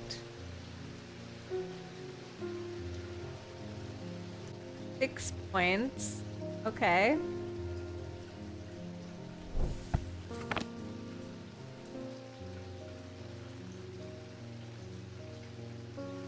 Looking for something with 6. This? Nope. It's this. 1, 2, 3, 4, 5, 6.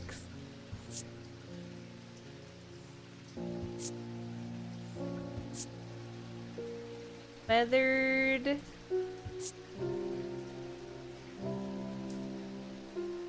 Might be this. It does have 6 points.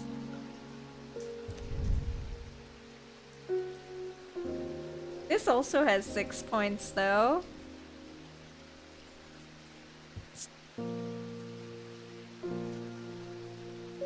Sense of crackling energy flickers in the depths of my mind. It might be this one. It's 1, 2, 3, 5, 6. It has, what are these symbols?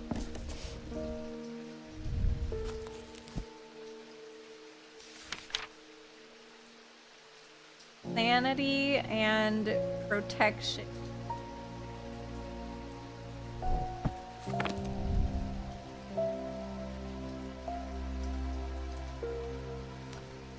Protection against insanity. It might be that one. Or this one.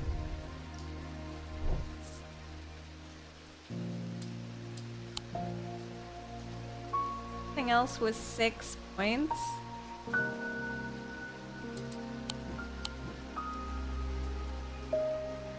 I'm gonna guess this? Nope. Where'd that item go?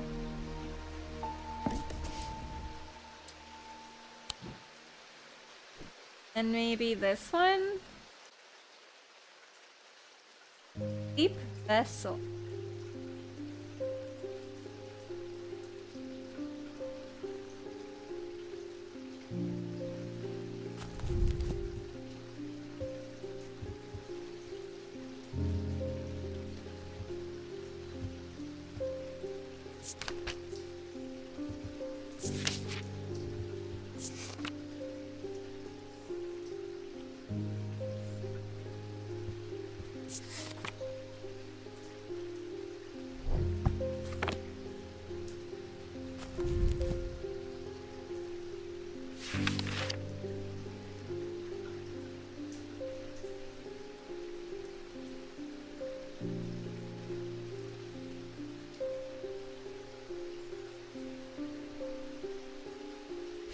Yeah, I'm gonna guess it's this one then.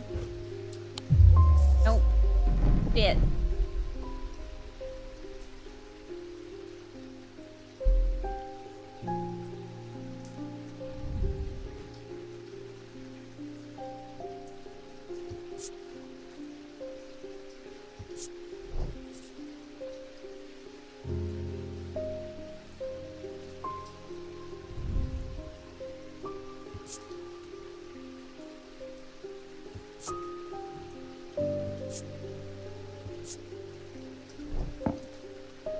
Unsure.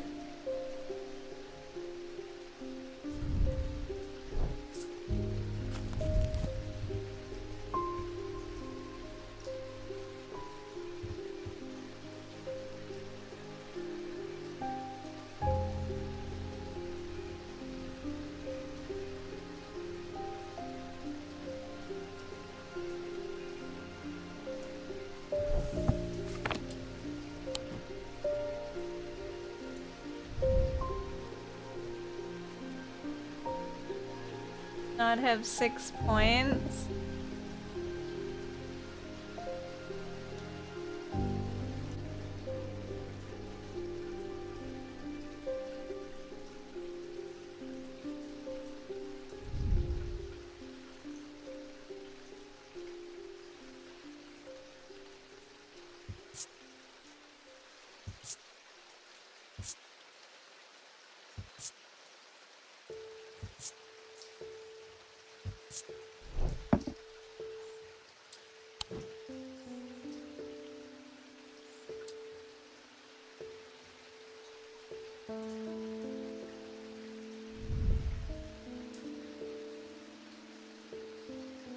Not that.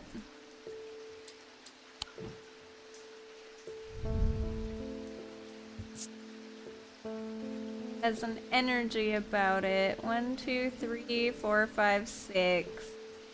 What is this symbol?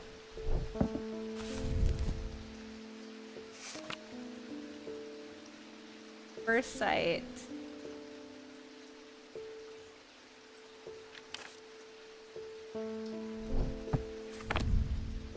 Foresight.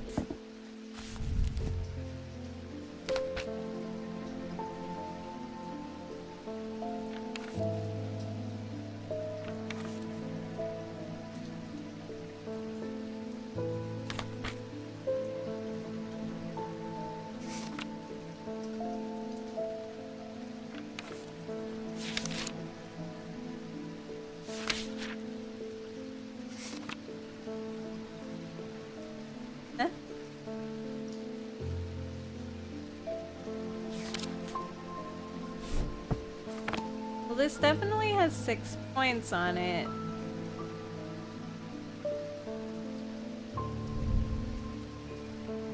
Has energy about it.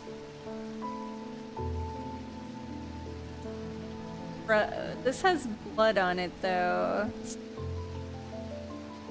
Substance flakes off and leaves a mark on my fingertips.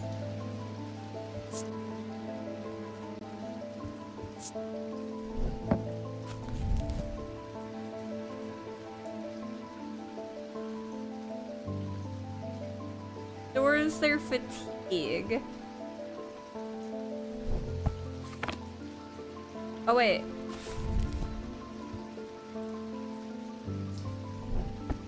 Yeah, let's try this one, I guess. I don't know. Nope. I failed. Deep fear has taken root. I must break the hold it has over me. What am I supposed to do?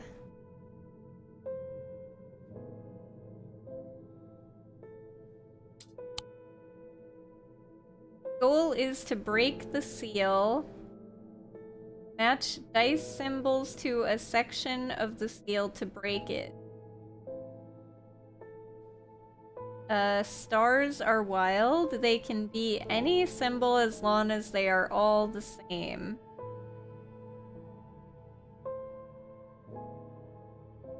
Okay. Roll the dice as many times as you like. Click dice to unlock them. If you get 3 crossed bones before banking, lose a life. 5 of a kind automatically breaks the symbol. Alright, let's try.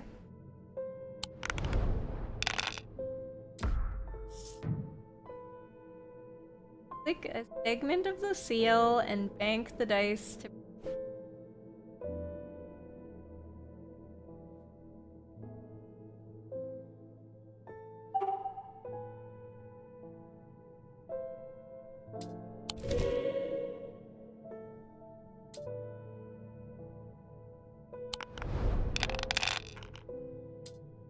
Oh, we got a cat.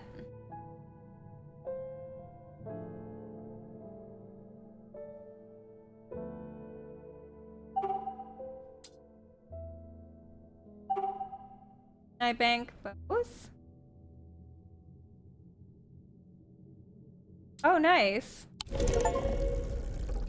Easy.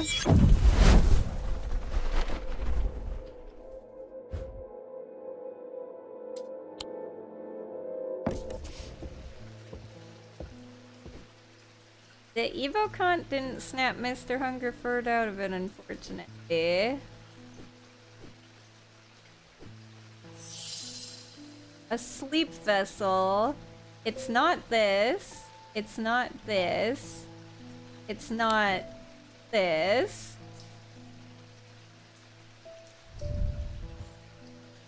Two, three, 4, 5, 6. What does this mean?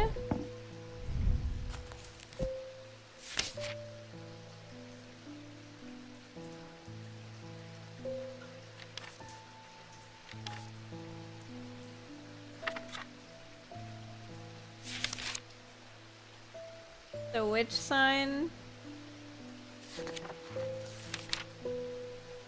The moon? Oh, maybe it is this.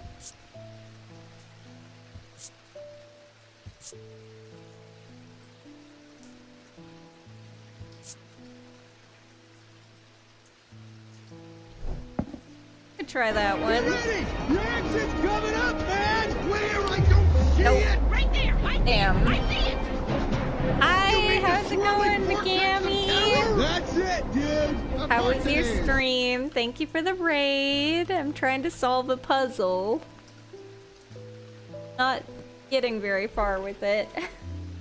I'm looking for something with 6 points. It's very vague. We're looking for a sleep vessel. But I don't see anything with it. What were you doing today?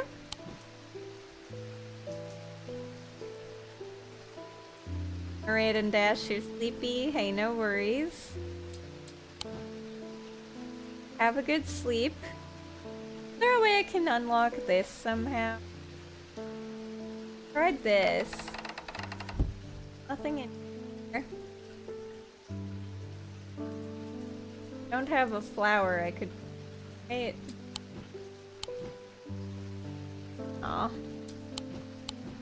But thank you for bringing your people over. Sorting your magic cards. Cool. Oh. This do? Anything?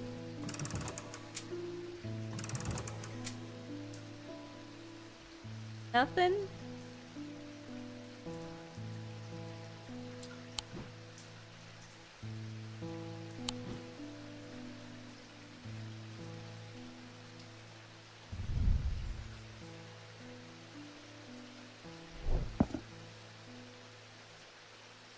I tried... What did we all try? We tried this, we tried this, we tried this.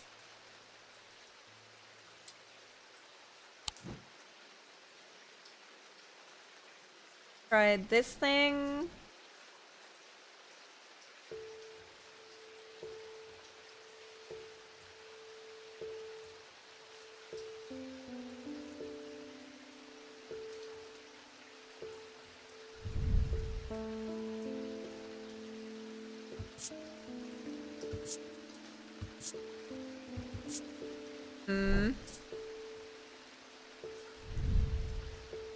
I don't see anything with 6 points on it, though.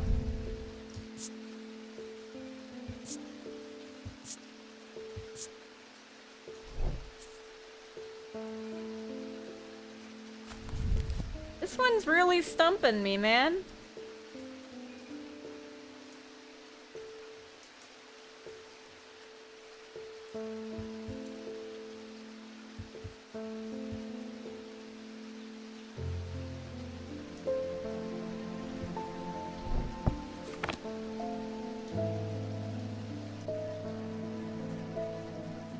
Don't see anything that could work for this. Unless it's in here, but I don't know how to get in here.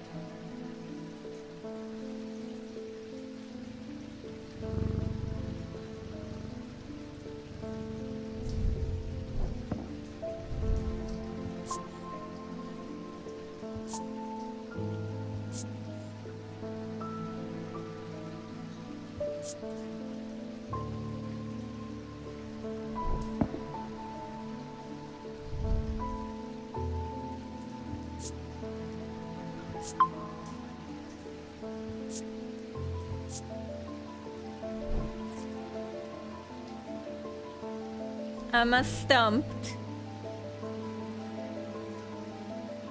What do they want from me?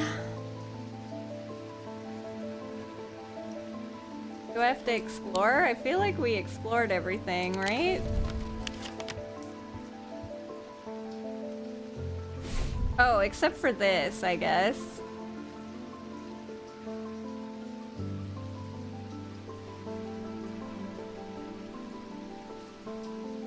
thematic fields. All thematic objects produce a field of sorts. Although invisible to the naked eye, it can be observed by placing an object over a thematic lens. Diurnal field pattern. These fields are not fully understood despite attempts to study them over the years. Not sure. Maybe if I just put, what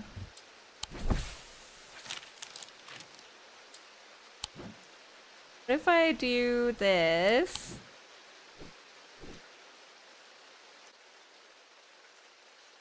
If I get any sort of item to do something.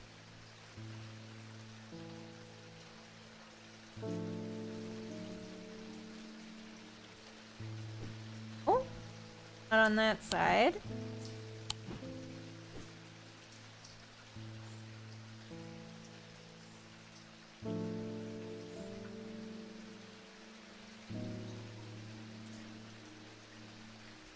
No.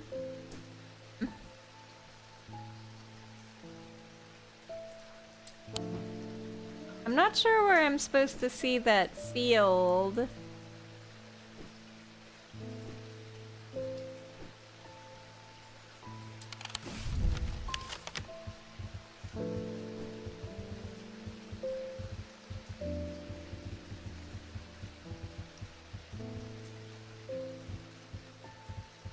Have a good one, Bacon.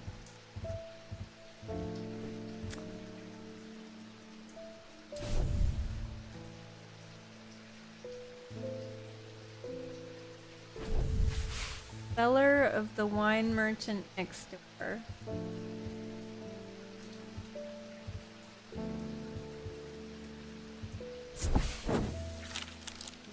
Doesn't seem right. There's nothing. Fit. I'm gonna get a lot of sanity.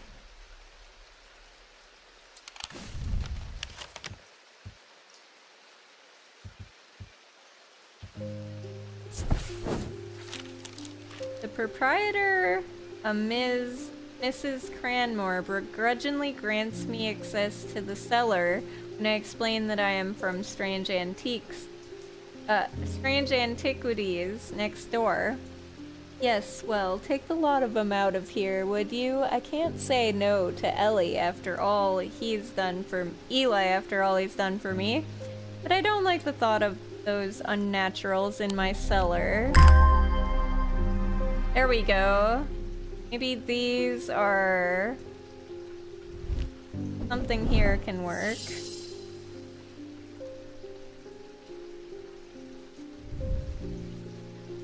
Is gold and stone, warm, hard, and cool engraved detailing. And that's it. But it is another stone item. This one, yellowed paper, green glass, and a cork. Spongy, cool and smooth, and papery. It has a strong odor, and when I shake it, it rattles.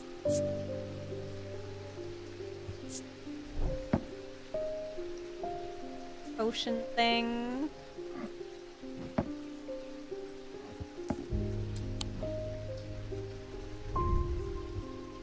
Let's see. Bronze, a dark green gemstone, and wood. Cool and smooth, rough and polished, and these markings have been carved in it.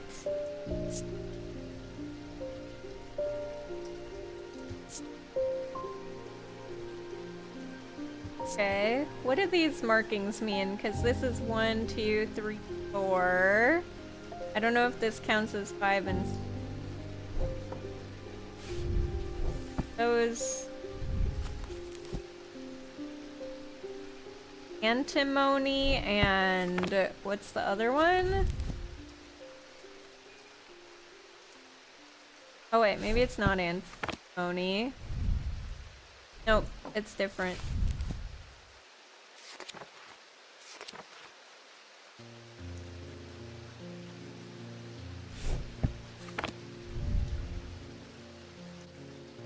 What do those symbols mean?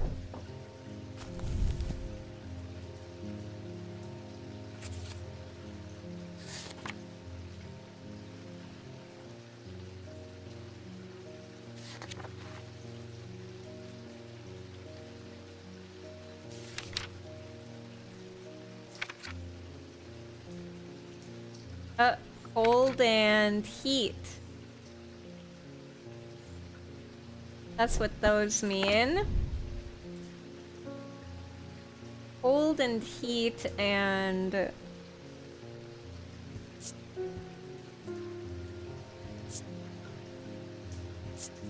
all it means.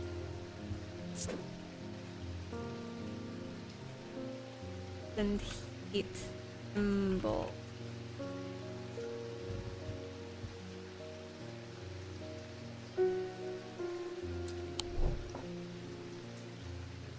I'll just put that here for now. Okay.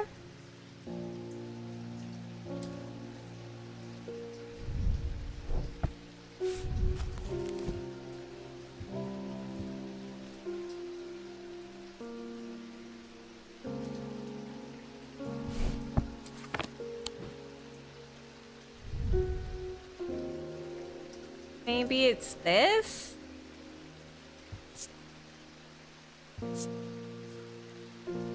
It does have a moon symbol.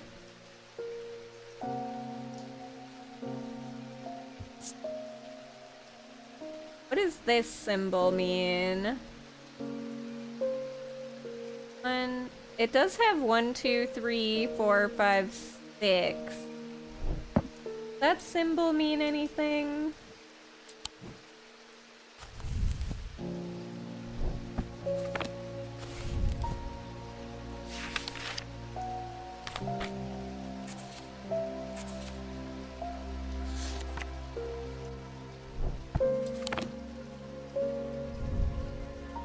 Symbol that's like this.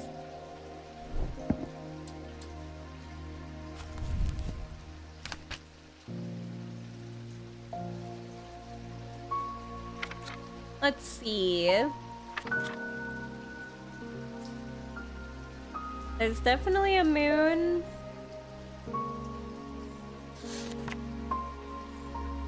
The moon means, or, well,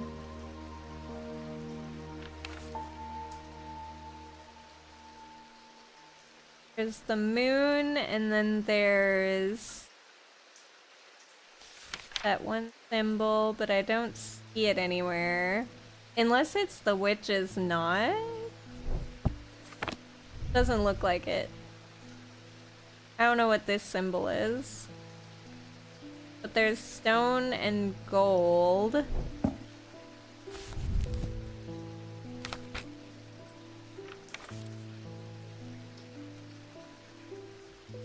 Gold is the sun.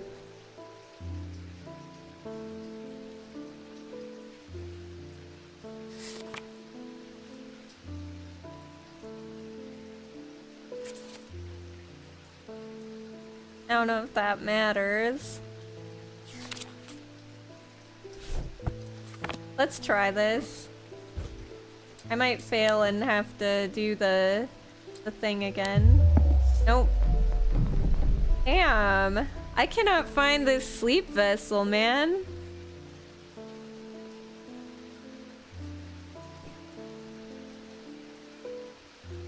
What else could it be? This one is hard, unless I just don't have the item, which is possible.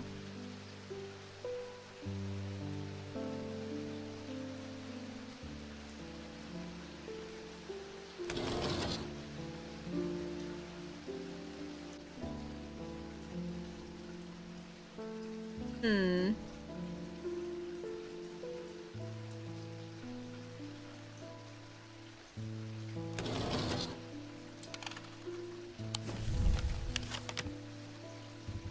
Is there anywhere else I can explore? I did that one.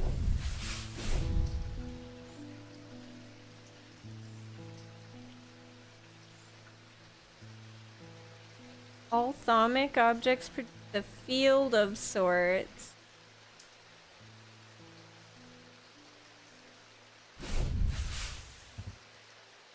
Don't know what that means. Oh, unless there's like an... Oh, there might be one in here. This it?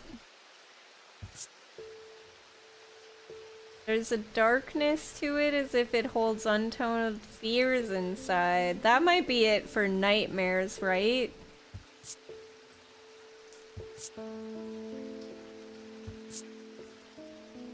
This might be it. 1, 2, 3, 4, 5, 6. There's 6 things there. Yeah, okay. How do I get these not here? Yes, these are items.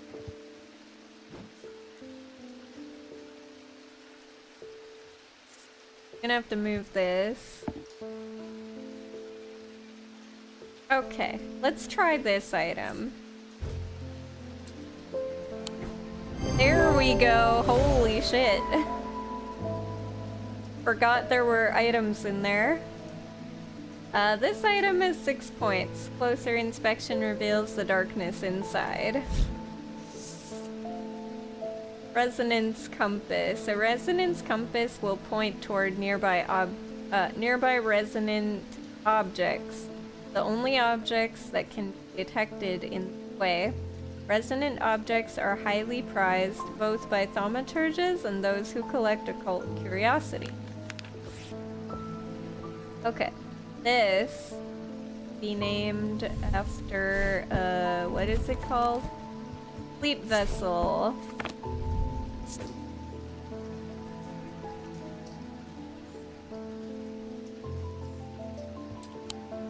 Perfect.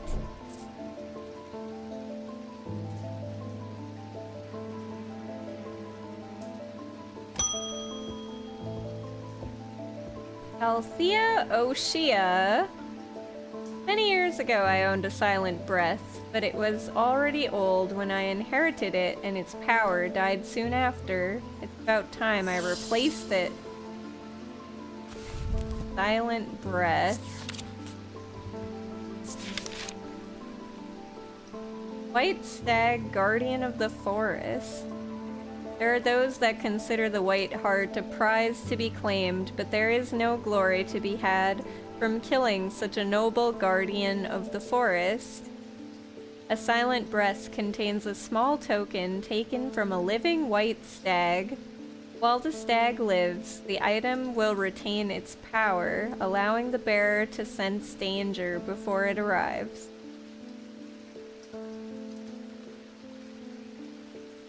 A small token taken from a living white stag. I'm guessing... Where's that? Is it this?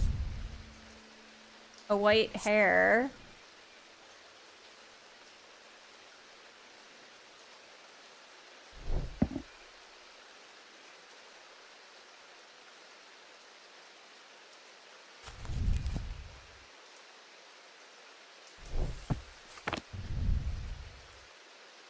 Yeah, I think it's this one.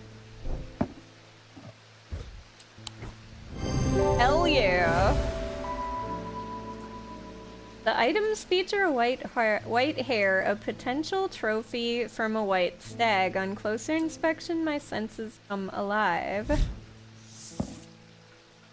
Elva Stone. Elva Stones can be used to relieve the discomfort caused by otherwise incurable ailments, such as Braxis or burning blood. The planetary metal used in these items is associated with the Selenic discipline, connection that is also reflected in their design. Silent breath.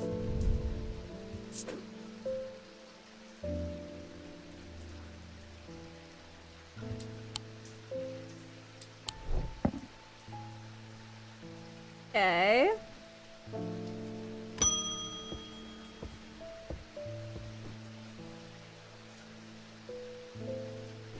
I've always wanted to try a Daedalus link. I have a personal interest in the celestial branch, so I'm not completely new to such things, nor am I ignorant of the risks.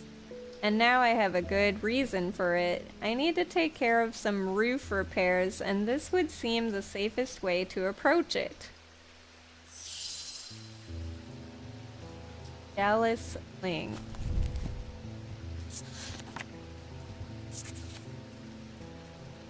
A Daedalus link is a powerful object capable of producing a levitation field. The field is extremely fragile, however, so it would be prudent not to take risks. These items are surprisingly light in weight. Their designs vary, but they might point to some facet of flight, a feather, or the wings of a bird or insect, for example.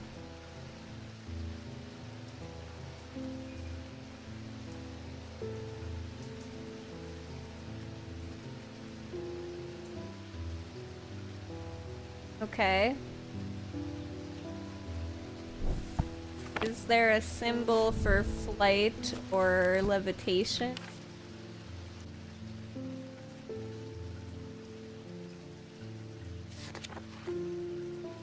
Air, maybe?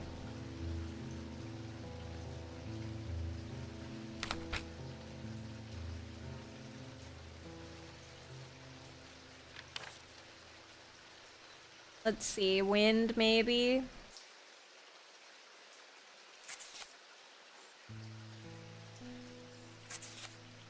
That's all that it could be?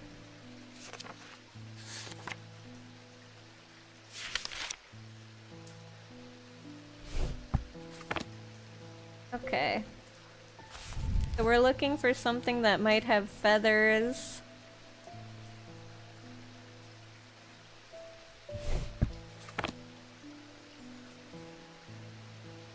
This has feathers, but I doubt this is it.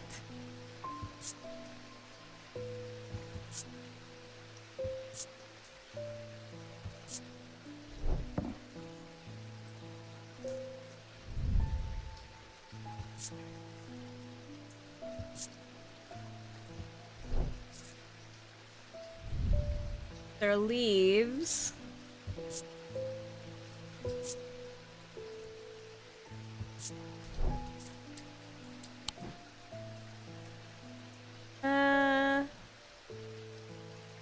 Let's see. Oh, maybe it's this.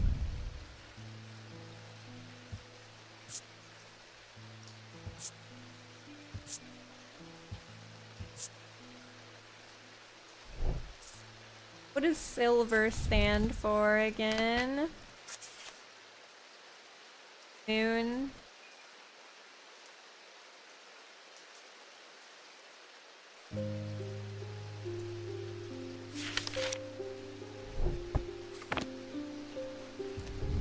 What's this thing say? See?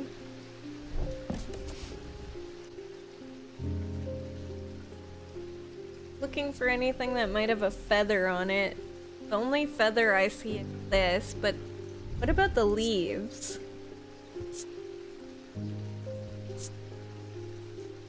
Gold and silver leaves, warm and vibrating with energy.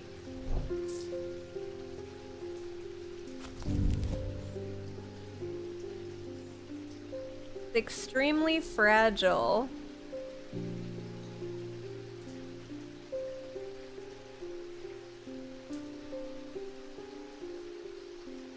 Light in weight.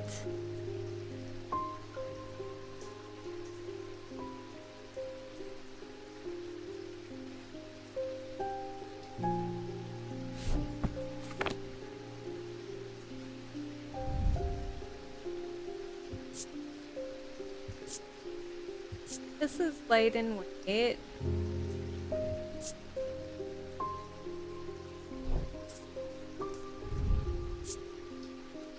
Oh, my heart feels lighter. Could it be this?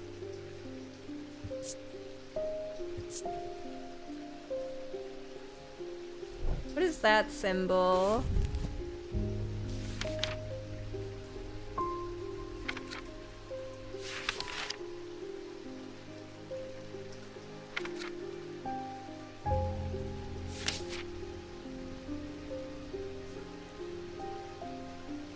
Is it like B?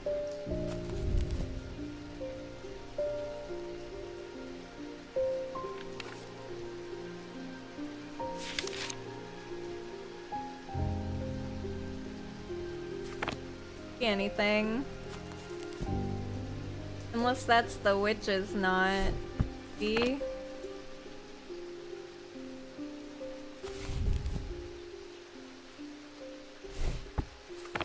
That could be a witch's knot.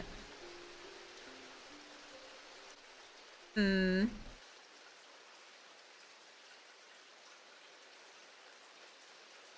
Gonna go insane if I mess this one up. Oh, what about the bat? This is light. But this has a weird sound thing. I don't think that's it.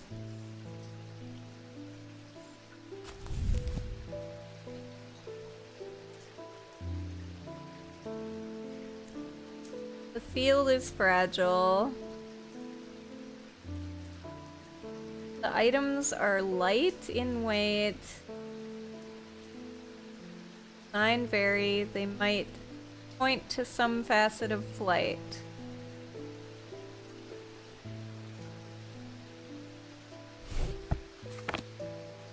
Does this point to some facet of flight? I mean, all it says is my heart feels lighter.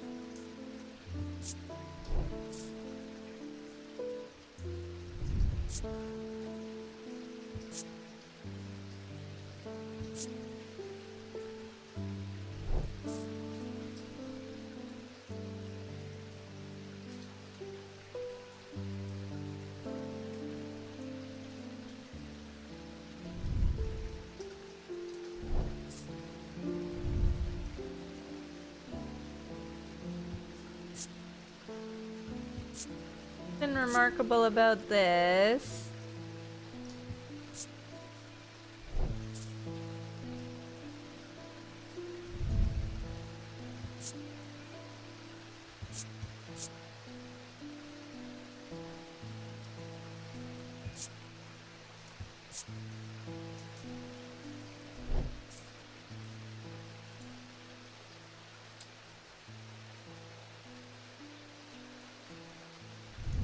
I guess I could try this one, but I don't think this is it.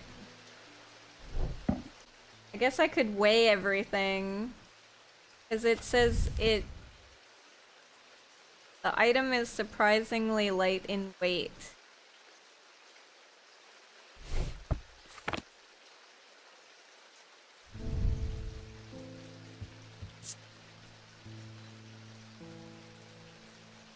Maybe this?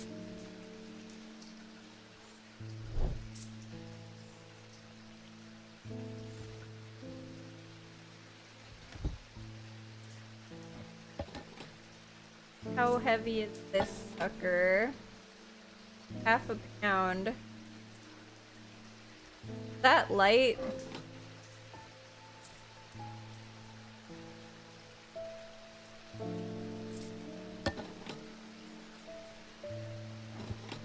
Oh, it's lighter than that one. This one's light. I was thinking this one kind of looks like the wings of a bug, like a beetle. It doesn't say anything other than it feels a little warmer than one would expect.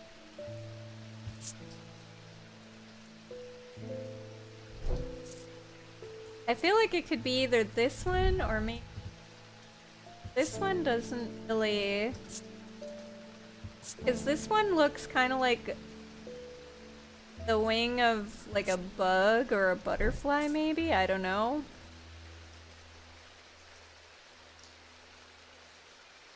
That's just my thought. How much does... Oh, that one weighs nothing.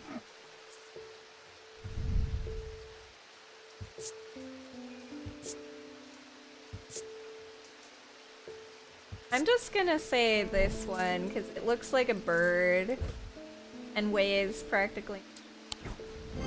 Nice! The bird motif is a connection to flight. Using my weighing scales, I can confirm that it is very lightweight. Perfect.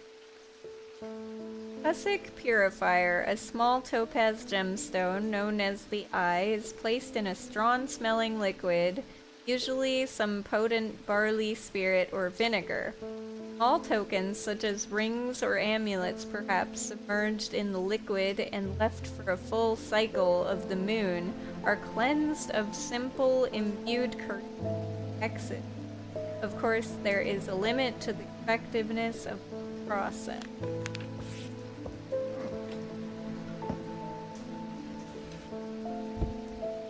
Let me mark a Dallas.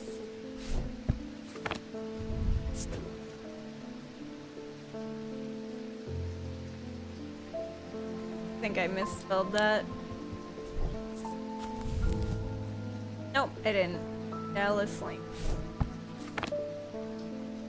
Okay.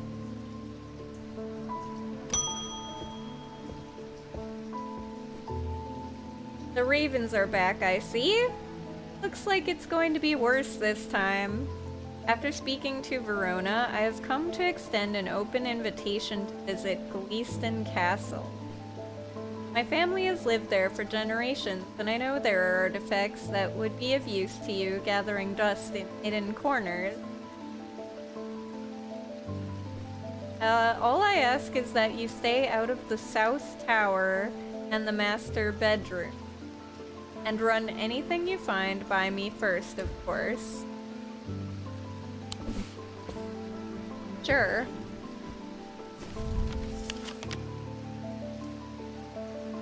Use the buttons on the left. Map. Okay. Cool. I have multiple maps.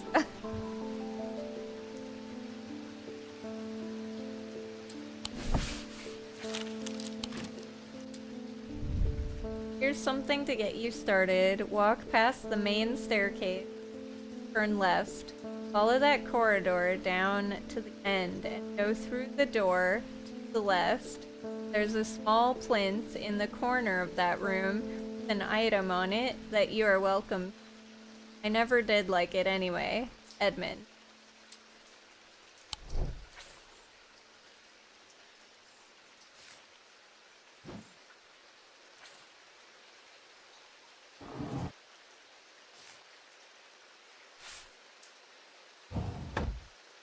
Right?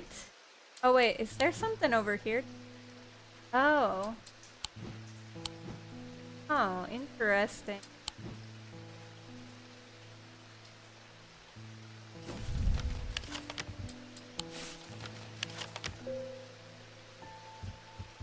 Okay. I still don't know what to do with this.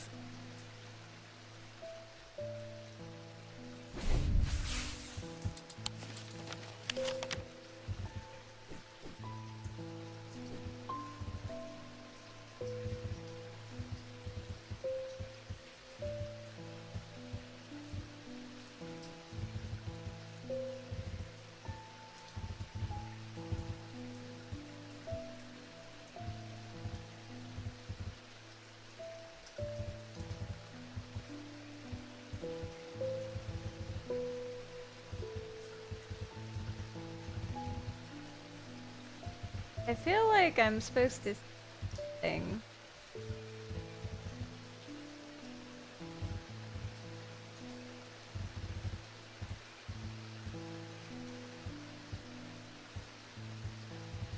For that field thing. Oh wait, is that it? E? Arrows?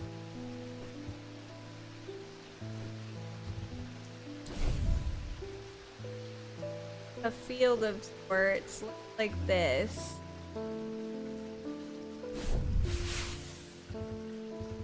But I think that's it, because there's one up here too. There's something down there too.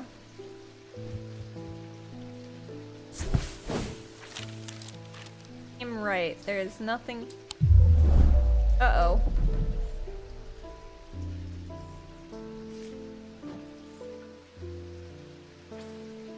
Okay.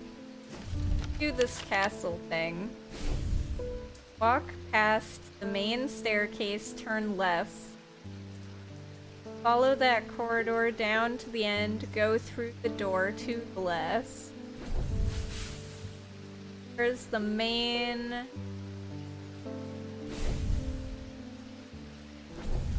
staircase. Ground floor, first floor. Oh, this is the grand hallway, right?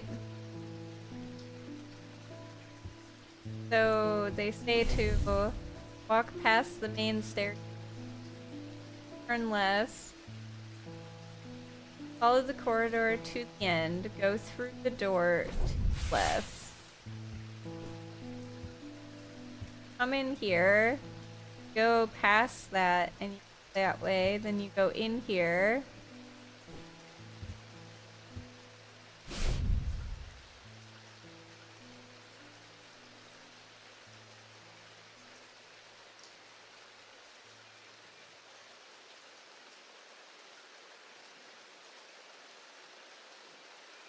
Small plinth in the corner of that room with an item on it. Room? Or this room? Oh, I'm wrong. Gotta deal with my sanity. Oh, maybe not. I have more. Let's see.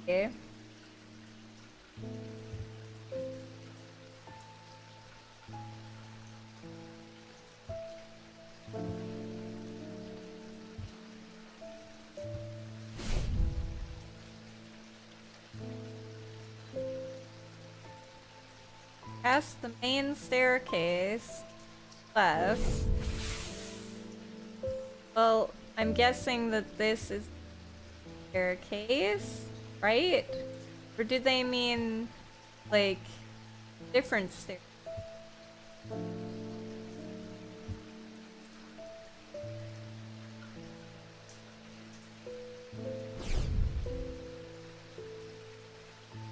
Follow that corridor down to the end.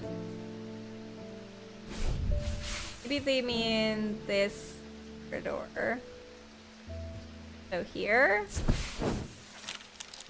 The plinth is not hard to spot in the corner of the room next to a small writing desk. A glass jar houses the object mentioned in Edmund's note. As I gather the item and turn to leave, my eye is drawn to a green book on the desk. The author's name is of particular interest. I pick it up and find Edmund on his way out, who encourages me to take it with me. I try to insist on paying for it at least, but he won't entertain the idea. Nice. New book. And a new item. Silver and stone. Simple and smooth, rough and pitted. Has an ethereal quality to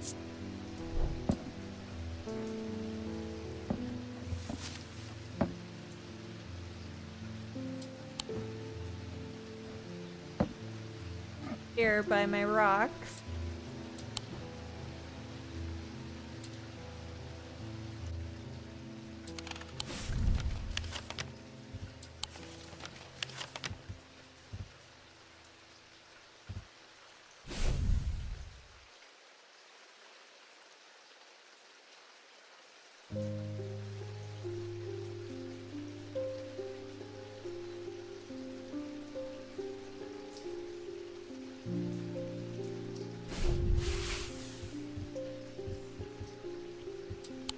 Where's my gemstone?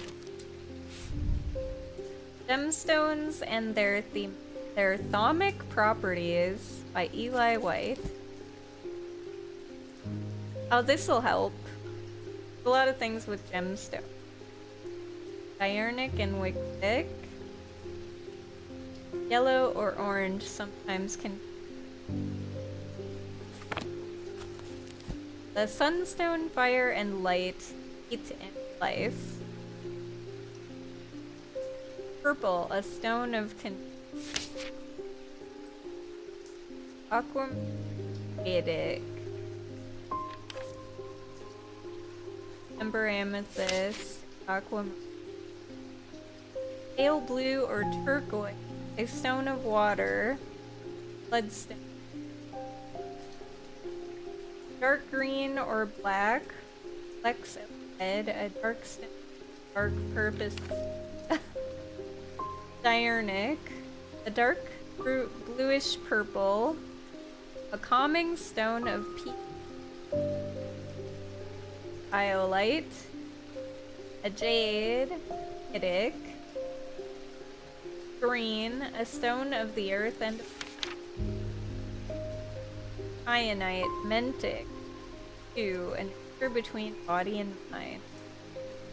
Malachite, dark green, striated.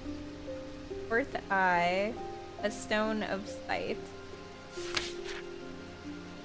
Moonstone, Phoenix, early opalescent, pink or off-white, a stone of protection and enveloping night. Obsidic, black, glass, a stone of fire and fury. Onyx, octave, black, striated, a stone of the night and of darkness. There are some who fear it and some who are seduced by it. Topaz, Wixing, pale yellow, a stone of strength. And Vivianite, Noctic, dark blue, a stone of death and decay. It grows on iron coffins and waterlogged corpses. Interesting.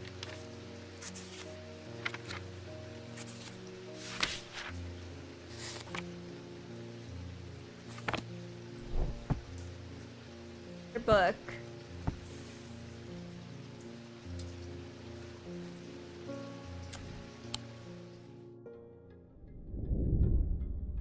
At the end of a long passageway, after days spent clearing away dangerous rockfalls, the duo came to a chamber. In it, they found a small stone tomb, too small to contain human remains.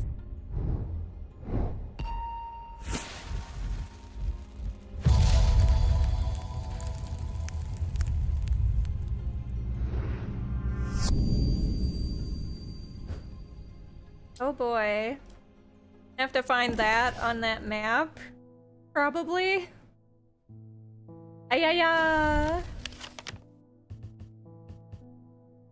I don't know if I'm gonna have to find it in here, or if I'm gonna have to find it on the other. I'm guessing on the map. Although this does fit this. Oh my god. Nice. That was easy. A portrait of some dead lord eyes me suspiciously as I enter the room, start absent-mindedly opening drawers. The room is cold and austere, and I'm about to leave when I spot a crate under the chest of drawers. This could be something. Woo!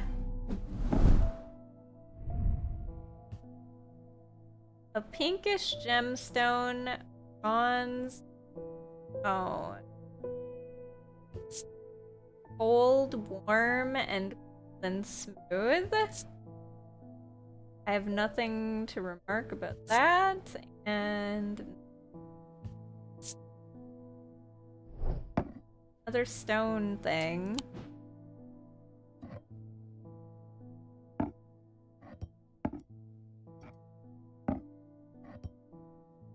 That for now. Also, did they say that I could explore that, that I could explore everything here except for some location? Where is he?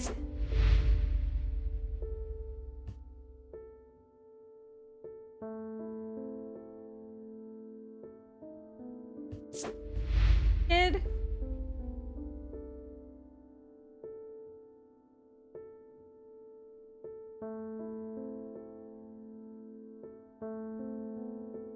Stay out of the south tower and master bedroom. Okay. So anywhere else. Stay out of this. And stone tower. I don't know where this tower is.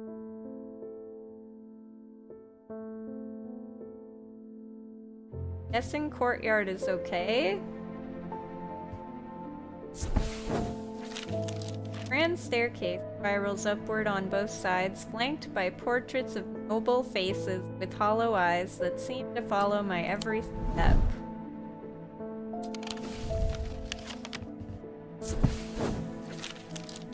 Neat hedgerows and worn pillars frame the space. Gravel crunches underfoot, the only sound in the otherwise quiet courtyard. There is no reason to linger.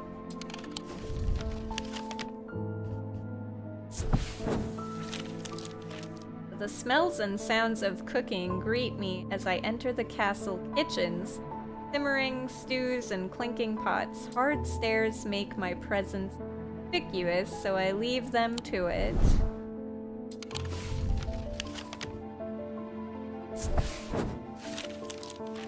A lawn dining table fills a room more often used for intellectual dinner parties than dancing. Still, it holds a sense of occasion. But there's nothing to find here.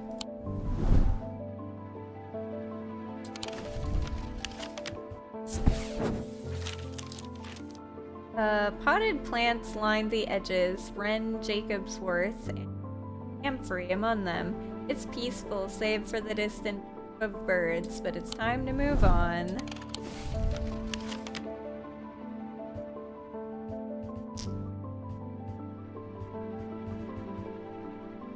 If I can go in these little rooms or not. Let's check them. Wasting my time here. Oh no! Okay. Only go to the ones that are listed. Oh shoot, he said not to go here.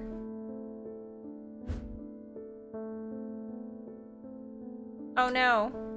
Click the wrong place. And 4-poster bed dominates the room, but my eye is drawn to a portrait on the far wall. It depicts a brown-haired woman of simple beauty with a raven perched on her shoulder. Elizabeth, Edmund's late wife. All at once I realize I'm intruding in his personal space and I leave feeling guilty and...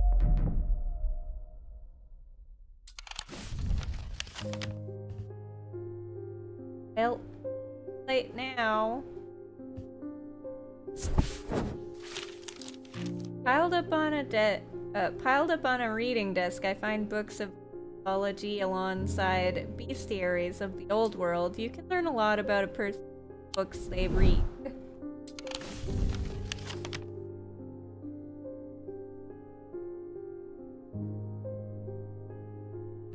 The vaults?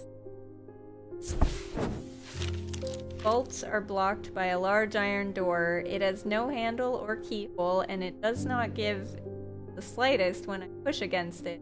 I realize that it has been thomically sealed. That's not much help. Not clear what I need to open it.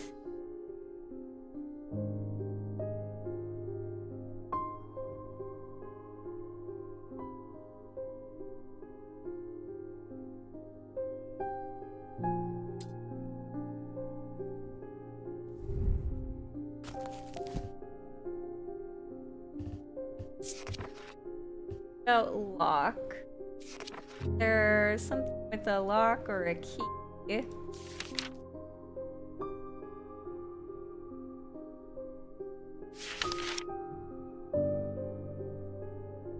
Or unlock.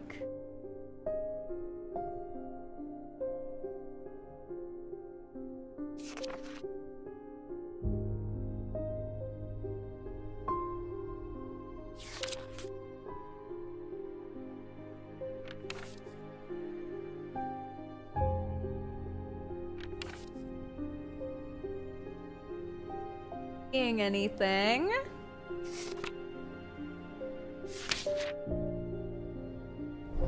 Alright, I'll have to wait with that one.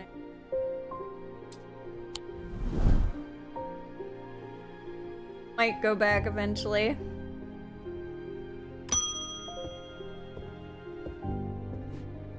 Not sure about this fog today. It's an eerie atmosphere out there, especially with those damn ravens back again.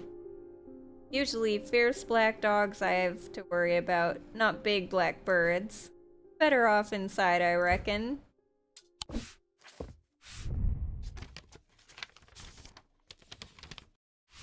Triangle has intrigued me ever since I first heard about it as a young boy. What caused the pine trees to grow like that? Did someone plant them? I know you'll at least have heard of it, but did you know this? I calculated the exact center point. There's a small clearing there. It can't be a coincidence. What's more, there's a certain energy about it, not entirely welcoming either. I wonder if you might take a look for yourself. Thomas Pope Hamish. The triangle?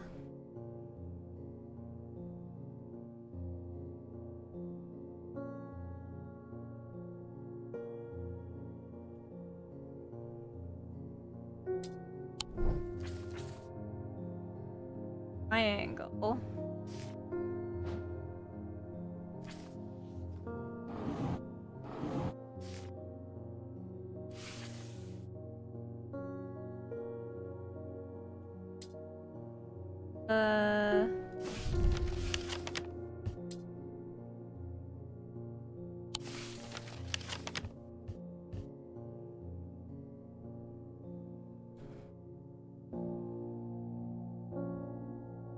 For a triangle.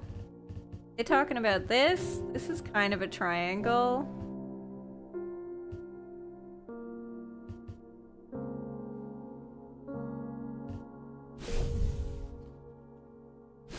There's something that's called the triangle.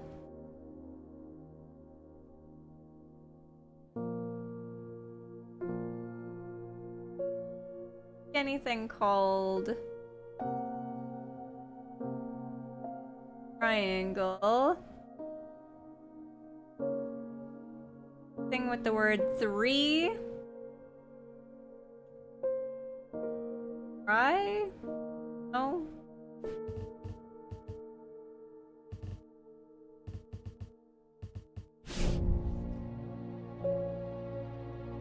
Thomas Pope and Hamish.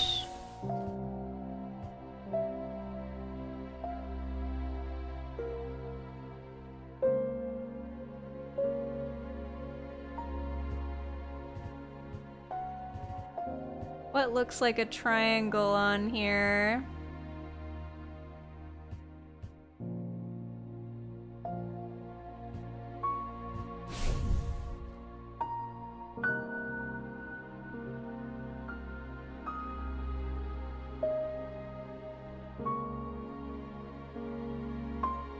The pine trees to grow like that.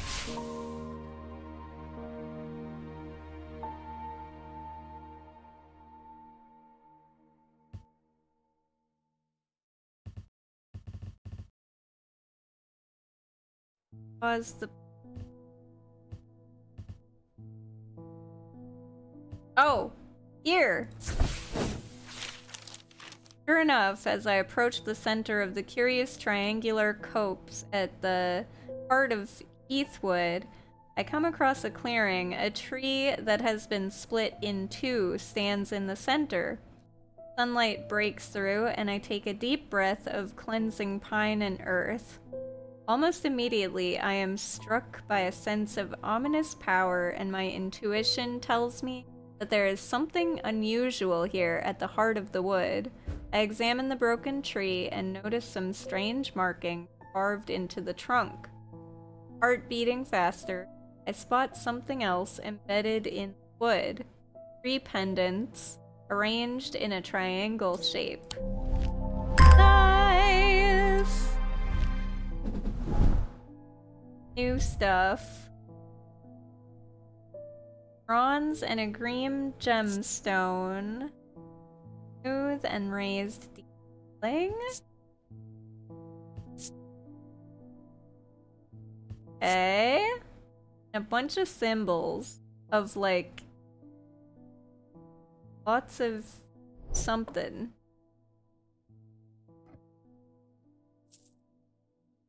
What's this? Bronze and a turquoise gemstone. Hard and cool and polished.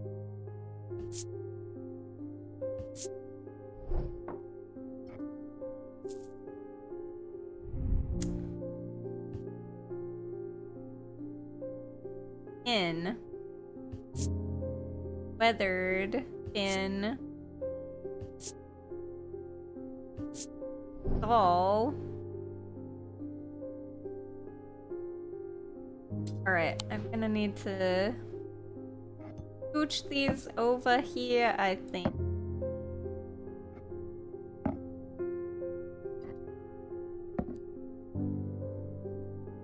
Then I can...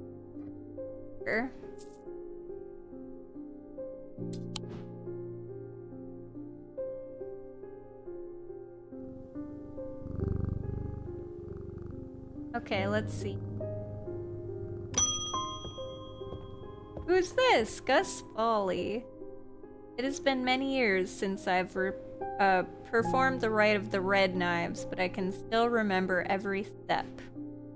I'd do it one more time before I die if I could only get my hands on an Orford spire. I tried that place in Arnside and they sent me here. Orford spire.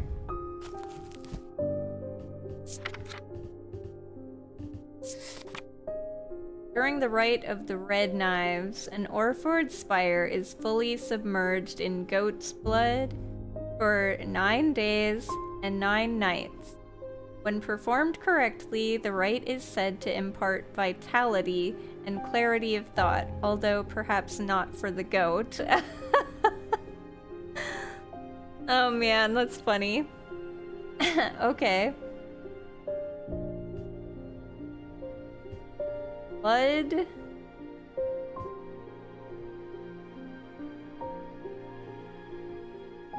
I mean, the only thing I can think of that's bloody is this.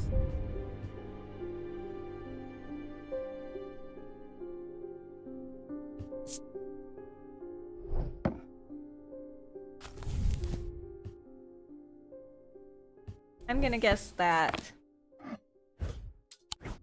Oh yeah! Orford Spire. 2 of the points of the items are visible in the sketch. Closer inspection reveals dried blood, suggesting the item has been submerged in blood. Amphibian Talon. League of the Amphibian Heart used these items as part of its grim initiation rite. They guard their secrets closely, but it is said that they worship the ancient nameless gods, communing with them via the broken path. Acolytes must press the tip of a talon hard against their cheekbone to the point of drawing blood. They perform this act nightly for 49 days, 7 sevens, after which the scar will forever mark them. Huh.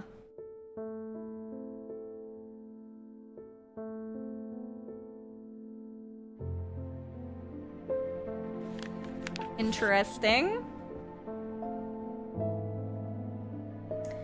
This is called an Orford Spire. I need to name that.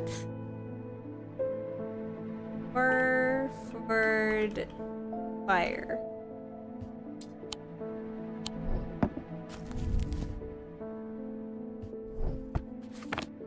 Oh, I misspelled Orford.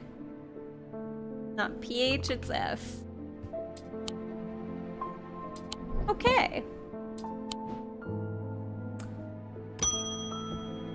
Ding ding.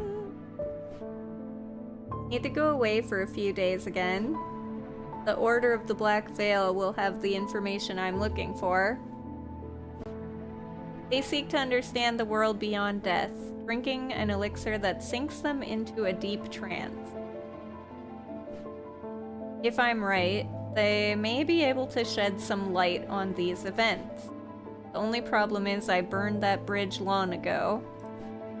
Could you hand me that Guise of Lillian? It won't be the first time I've used one to get around their hatred of me. Guise of Lillian?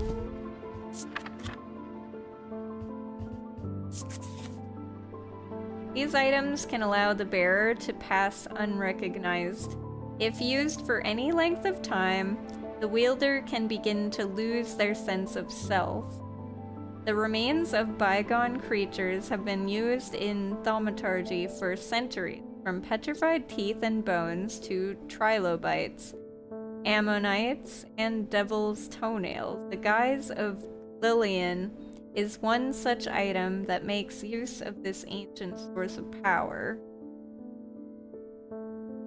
A remain of a bygone creature. Okay, so I need to find something made of bone. That isn't this.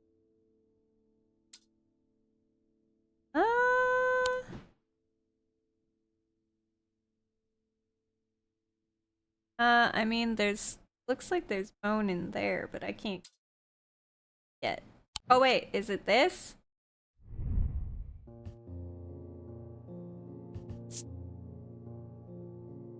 I thought at first it was bone, but it's clay, painted to look like.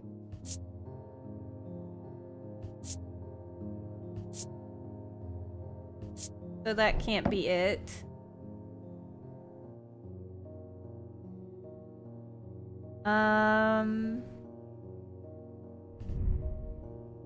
This is withered flesh. Leathery and bony, quite unpleasant to touch. I was expecting it to smell worse than it does. Maybe that.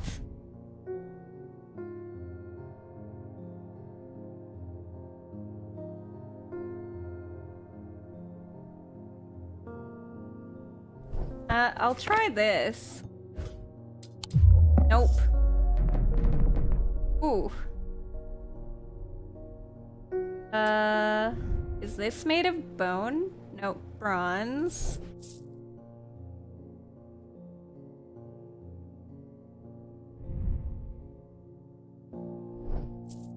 Or something made of bone.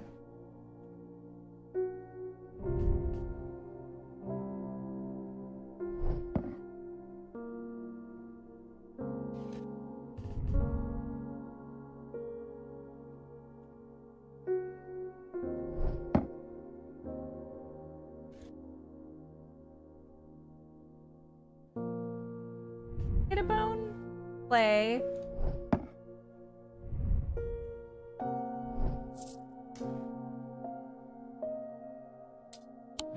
Don't have a lot of things. I would have thought it was this.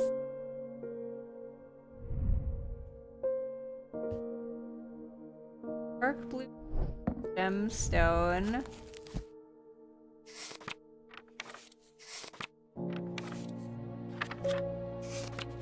Oops. Stone of death and decay.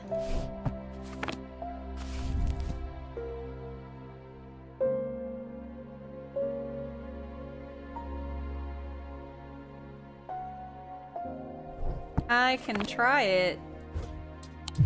Nope.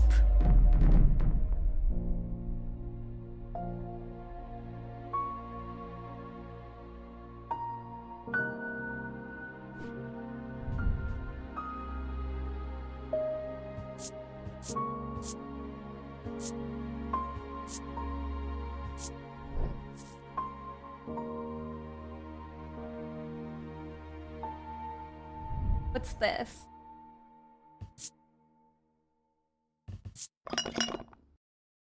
On odor, when I shake it, it rattles.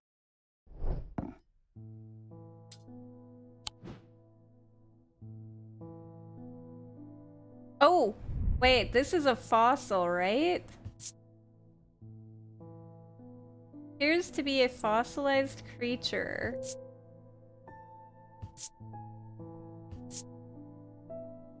A slight out-of-body feeling like my hands belong to someone else.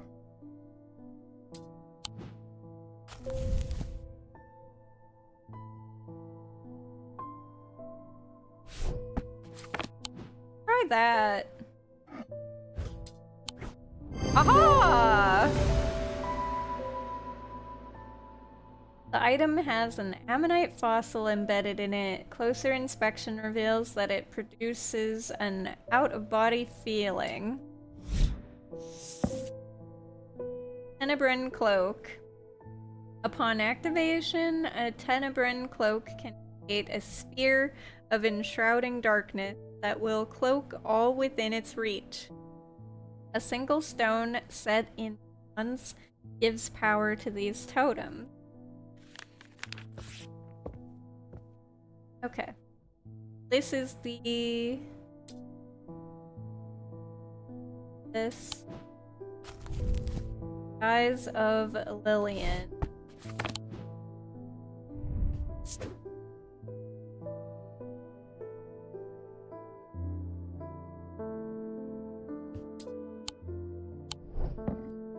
Right.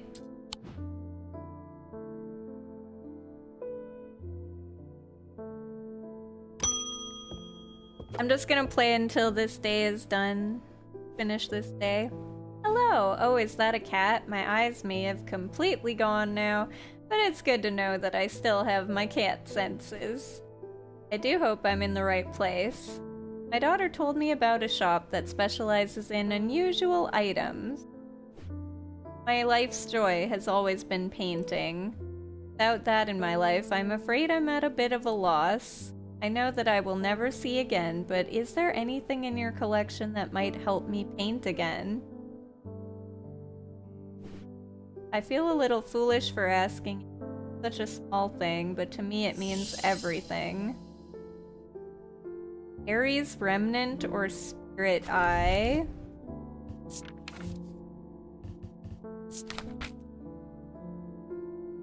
Ares the Ram. These objects induce a form of synesthesia? I don't know what that word is. Where colors and tones, light and shadow, can be felt through touch. They are sometimes used by those who work in low light conditions such as miners. Gemstones in an Ares remnant are arranged in the shape of the constellation that shares its name.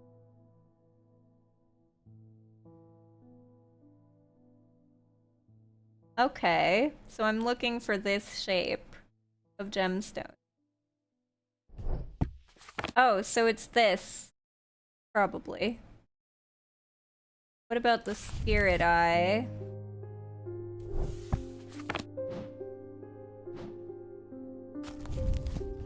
Spirit Eye.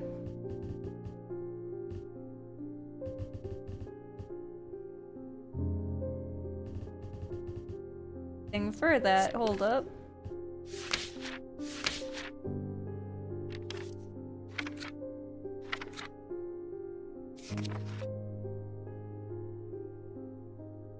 Spirit Eye.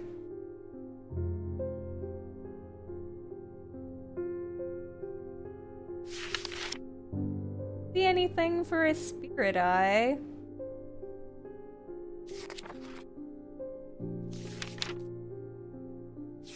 Oh wait, there's Spirit Eye.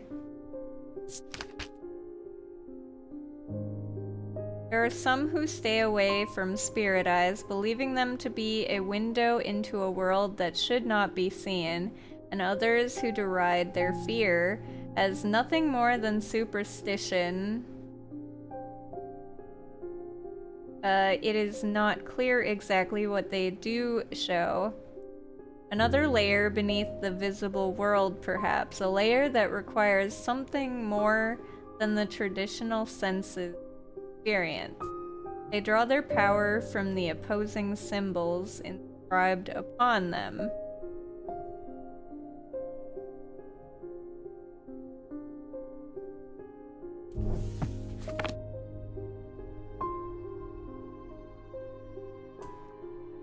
I don't know if I should go with Ares Remnant or the Spirit Eye.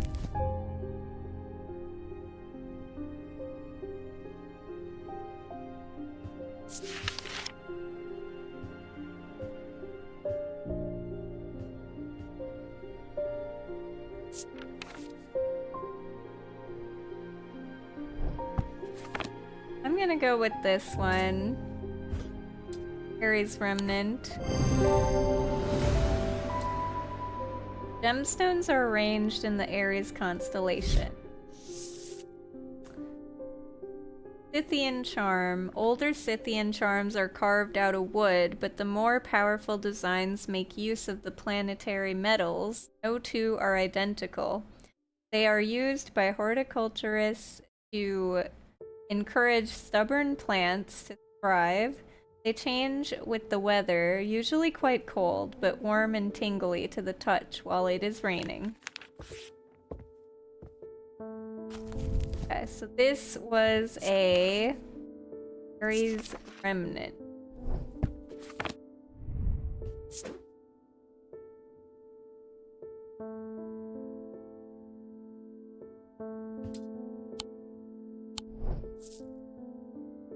Dookie.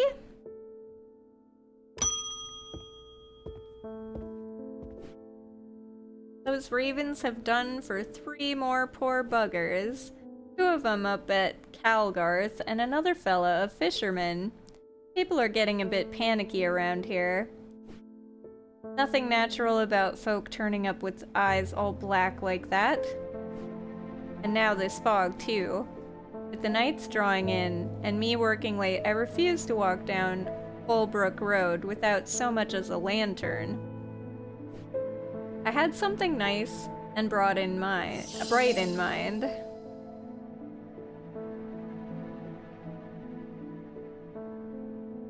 Something nice and bright. Sunspawn.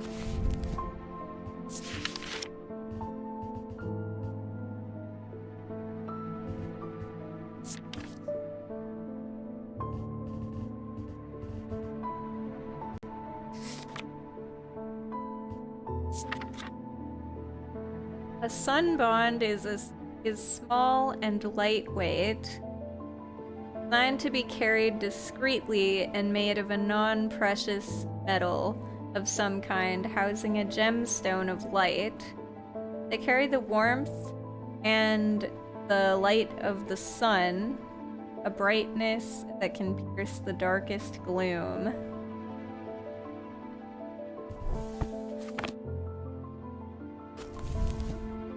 What gemstone is for light?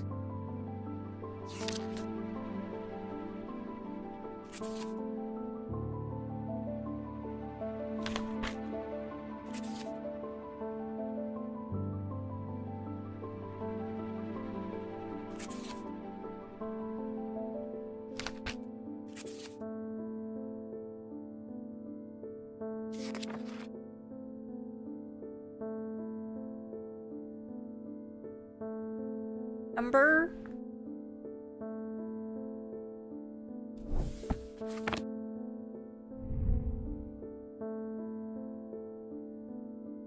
Gemstone.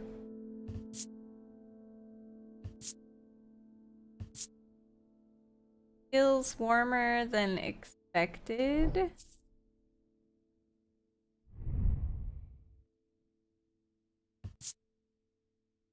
Orange gemstone.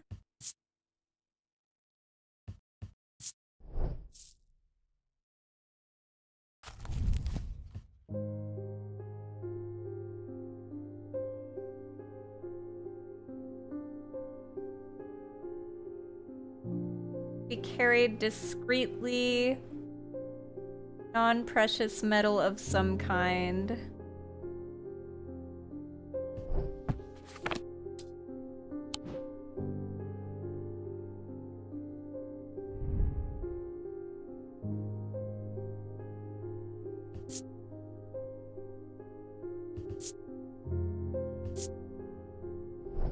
I think it's that one, but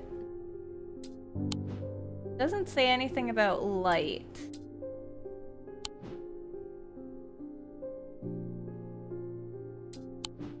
I'll guess this one, I guess. Hell yeah! This item has an amber gemstone, a stone of light. It is made of bronze, a non-precious metal. Closer inspection reveals that it is strangely warm. Siren ward. Made from basilisk scales, a material known to endure intense heat, these unusual objects can permit the bearer to withstand fire and flame and remain unharmed. They do not, however, offer protection against the deadly basilisk itself. Alright. This thing is called a sun bond.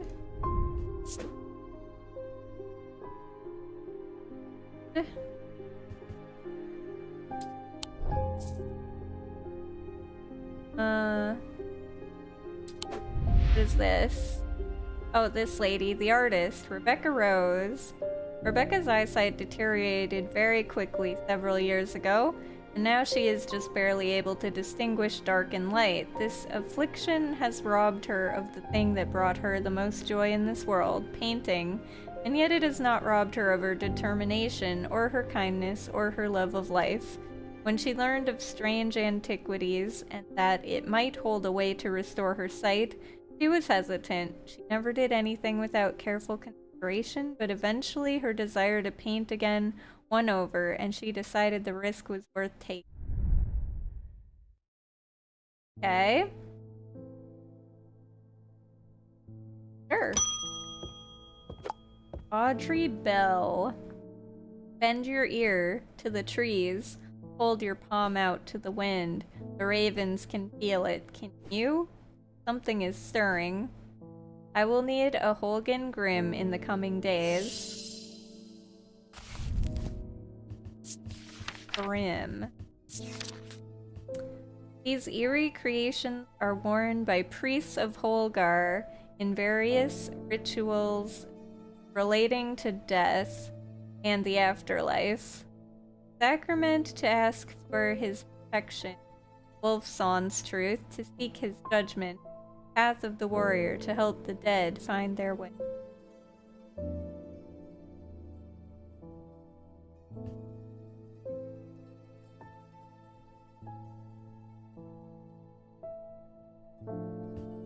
Relating to death.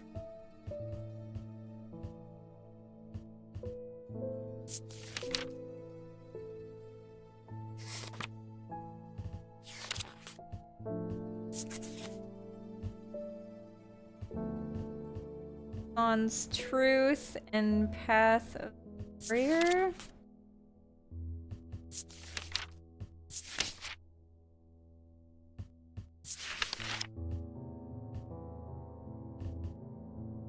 So it's related to death in the afterlife.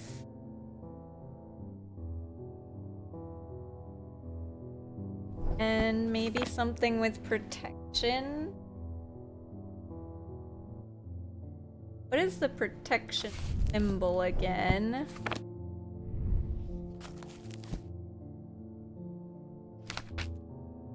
This symbol.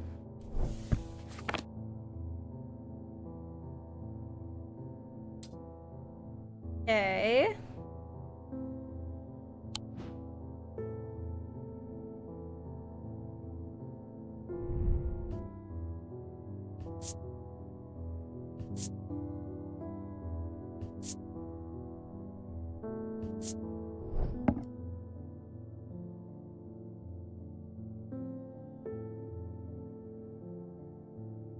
Related to Death. Wait, is there a symbol for death too? This.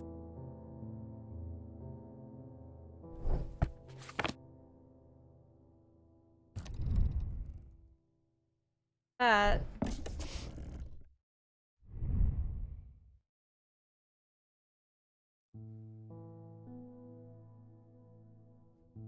This is also related to death.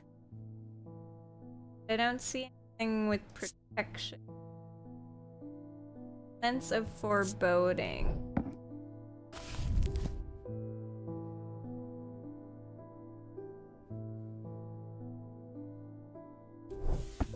Maybe?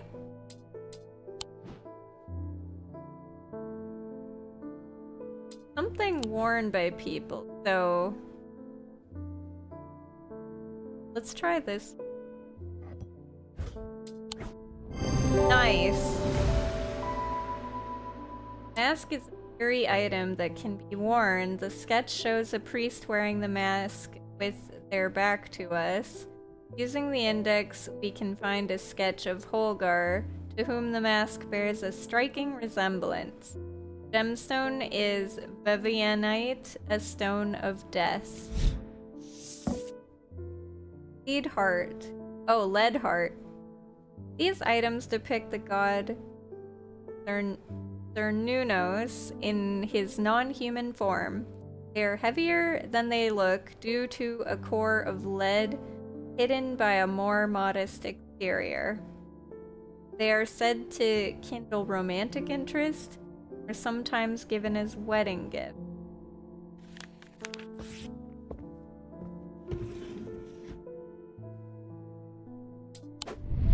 This lady is the priest Audrey Bell. Followers of the warrior god Holgar are not easy to come by. They make up for their low numbers with zeal and grandiosity. Their priests have all the self-appointed authority of a village, fete, organizer, and the power struggles between clergy and acolyte are as bitter and hard fought as many a debate about bunting or cake stands. Audrey has strong opinions about death and the afterlife, perhaps forgetting that the god she follows is best known for sending thousands of people reluctantly to it, but they had very little to say about its substance. Hey, Super! Just about to end, actually. But glad you could pop in to wave and say hi. I was literally just waiting till we got to the end of a day. Yeah, it's 7 for me. I actually went 15 minutes or 20 minutes longer today. I should have. I'm gonna pet the cat though before we end. Cat pets. But yes. Oh, I do need to name this Holgen Grimm thing.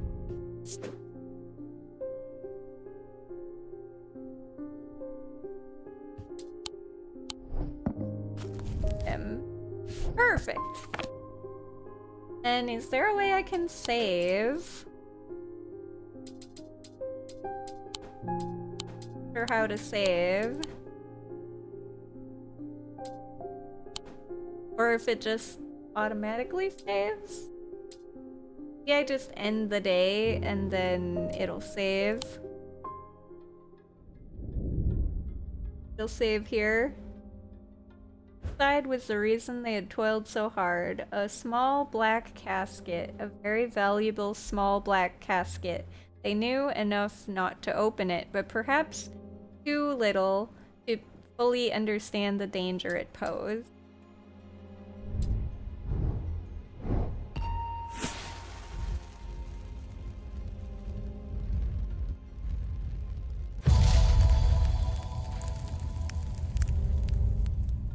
Up 6 hours stream is unacceptable.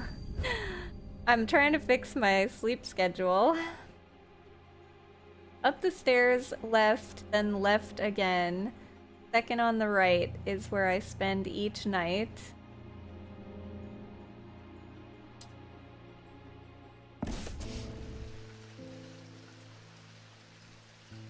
I might be able to find this before we continue. Before we quit.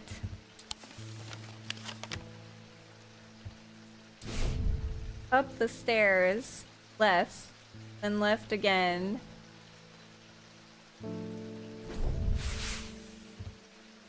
Up the stairs. Left.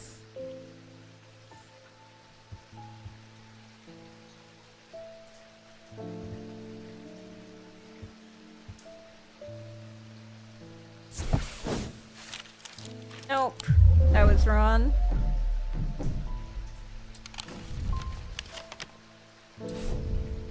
Up the stairs left, left again.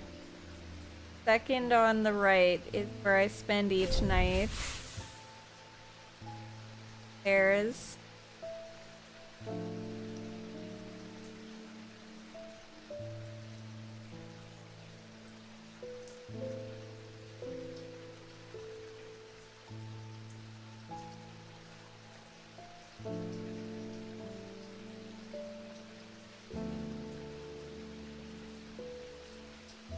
Why try to fix something that isn't meant to be fixed?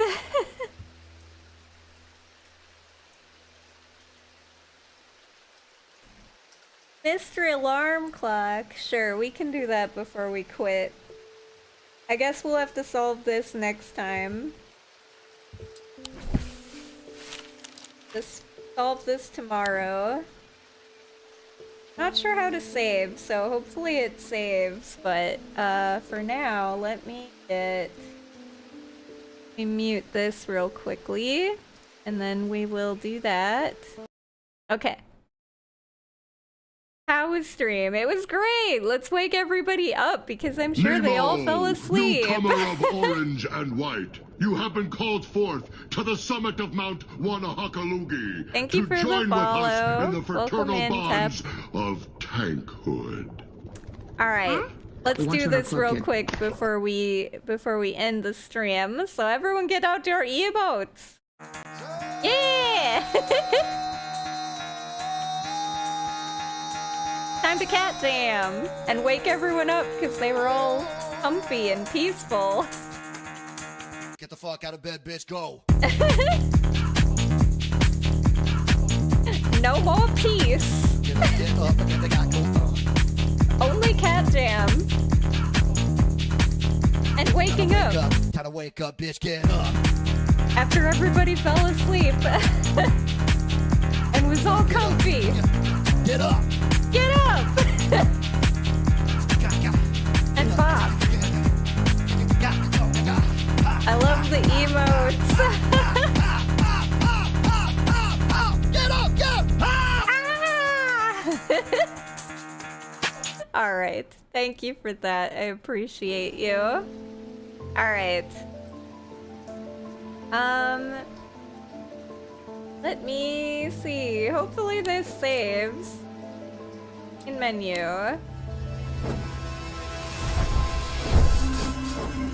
If it doesn't... Wait, start game.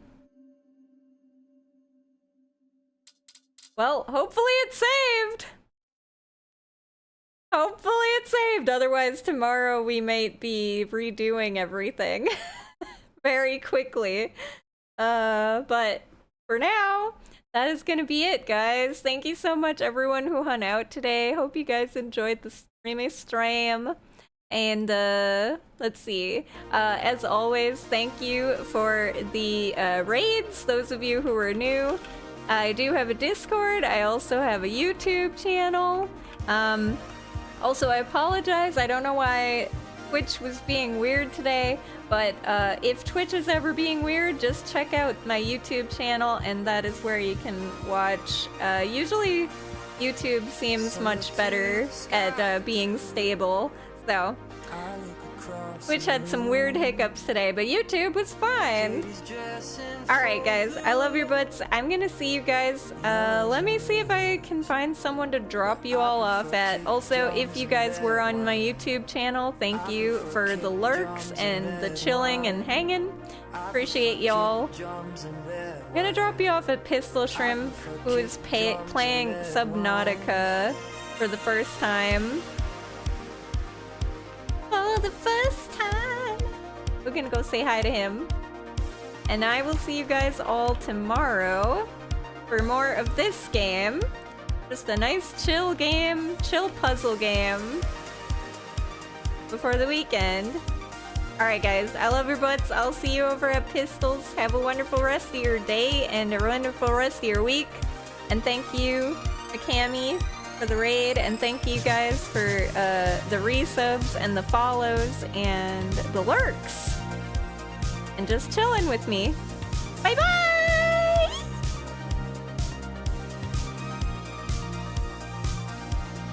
Sweet dreams, everyone. Good night. Sleep tight. Don't let the bed bug bite.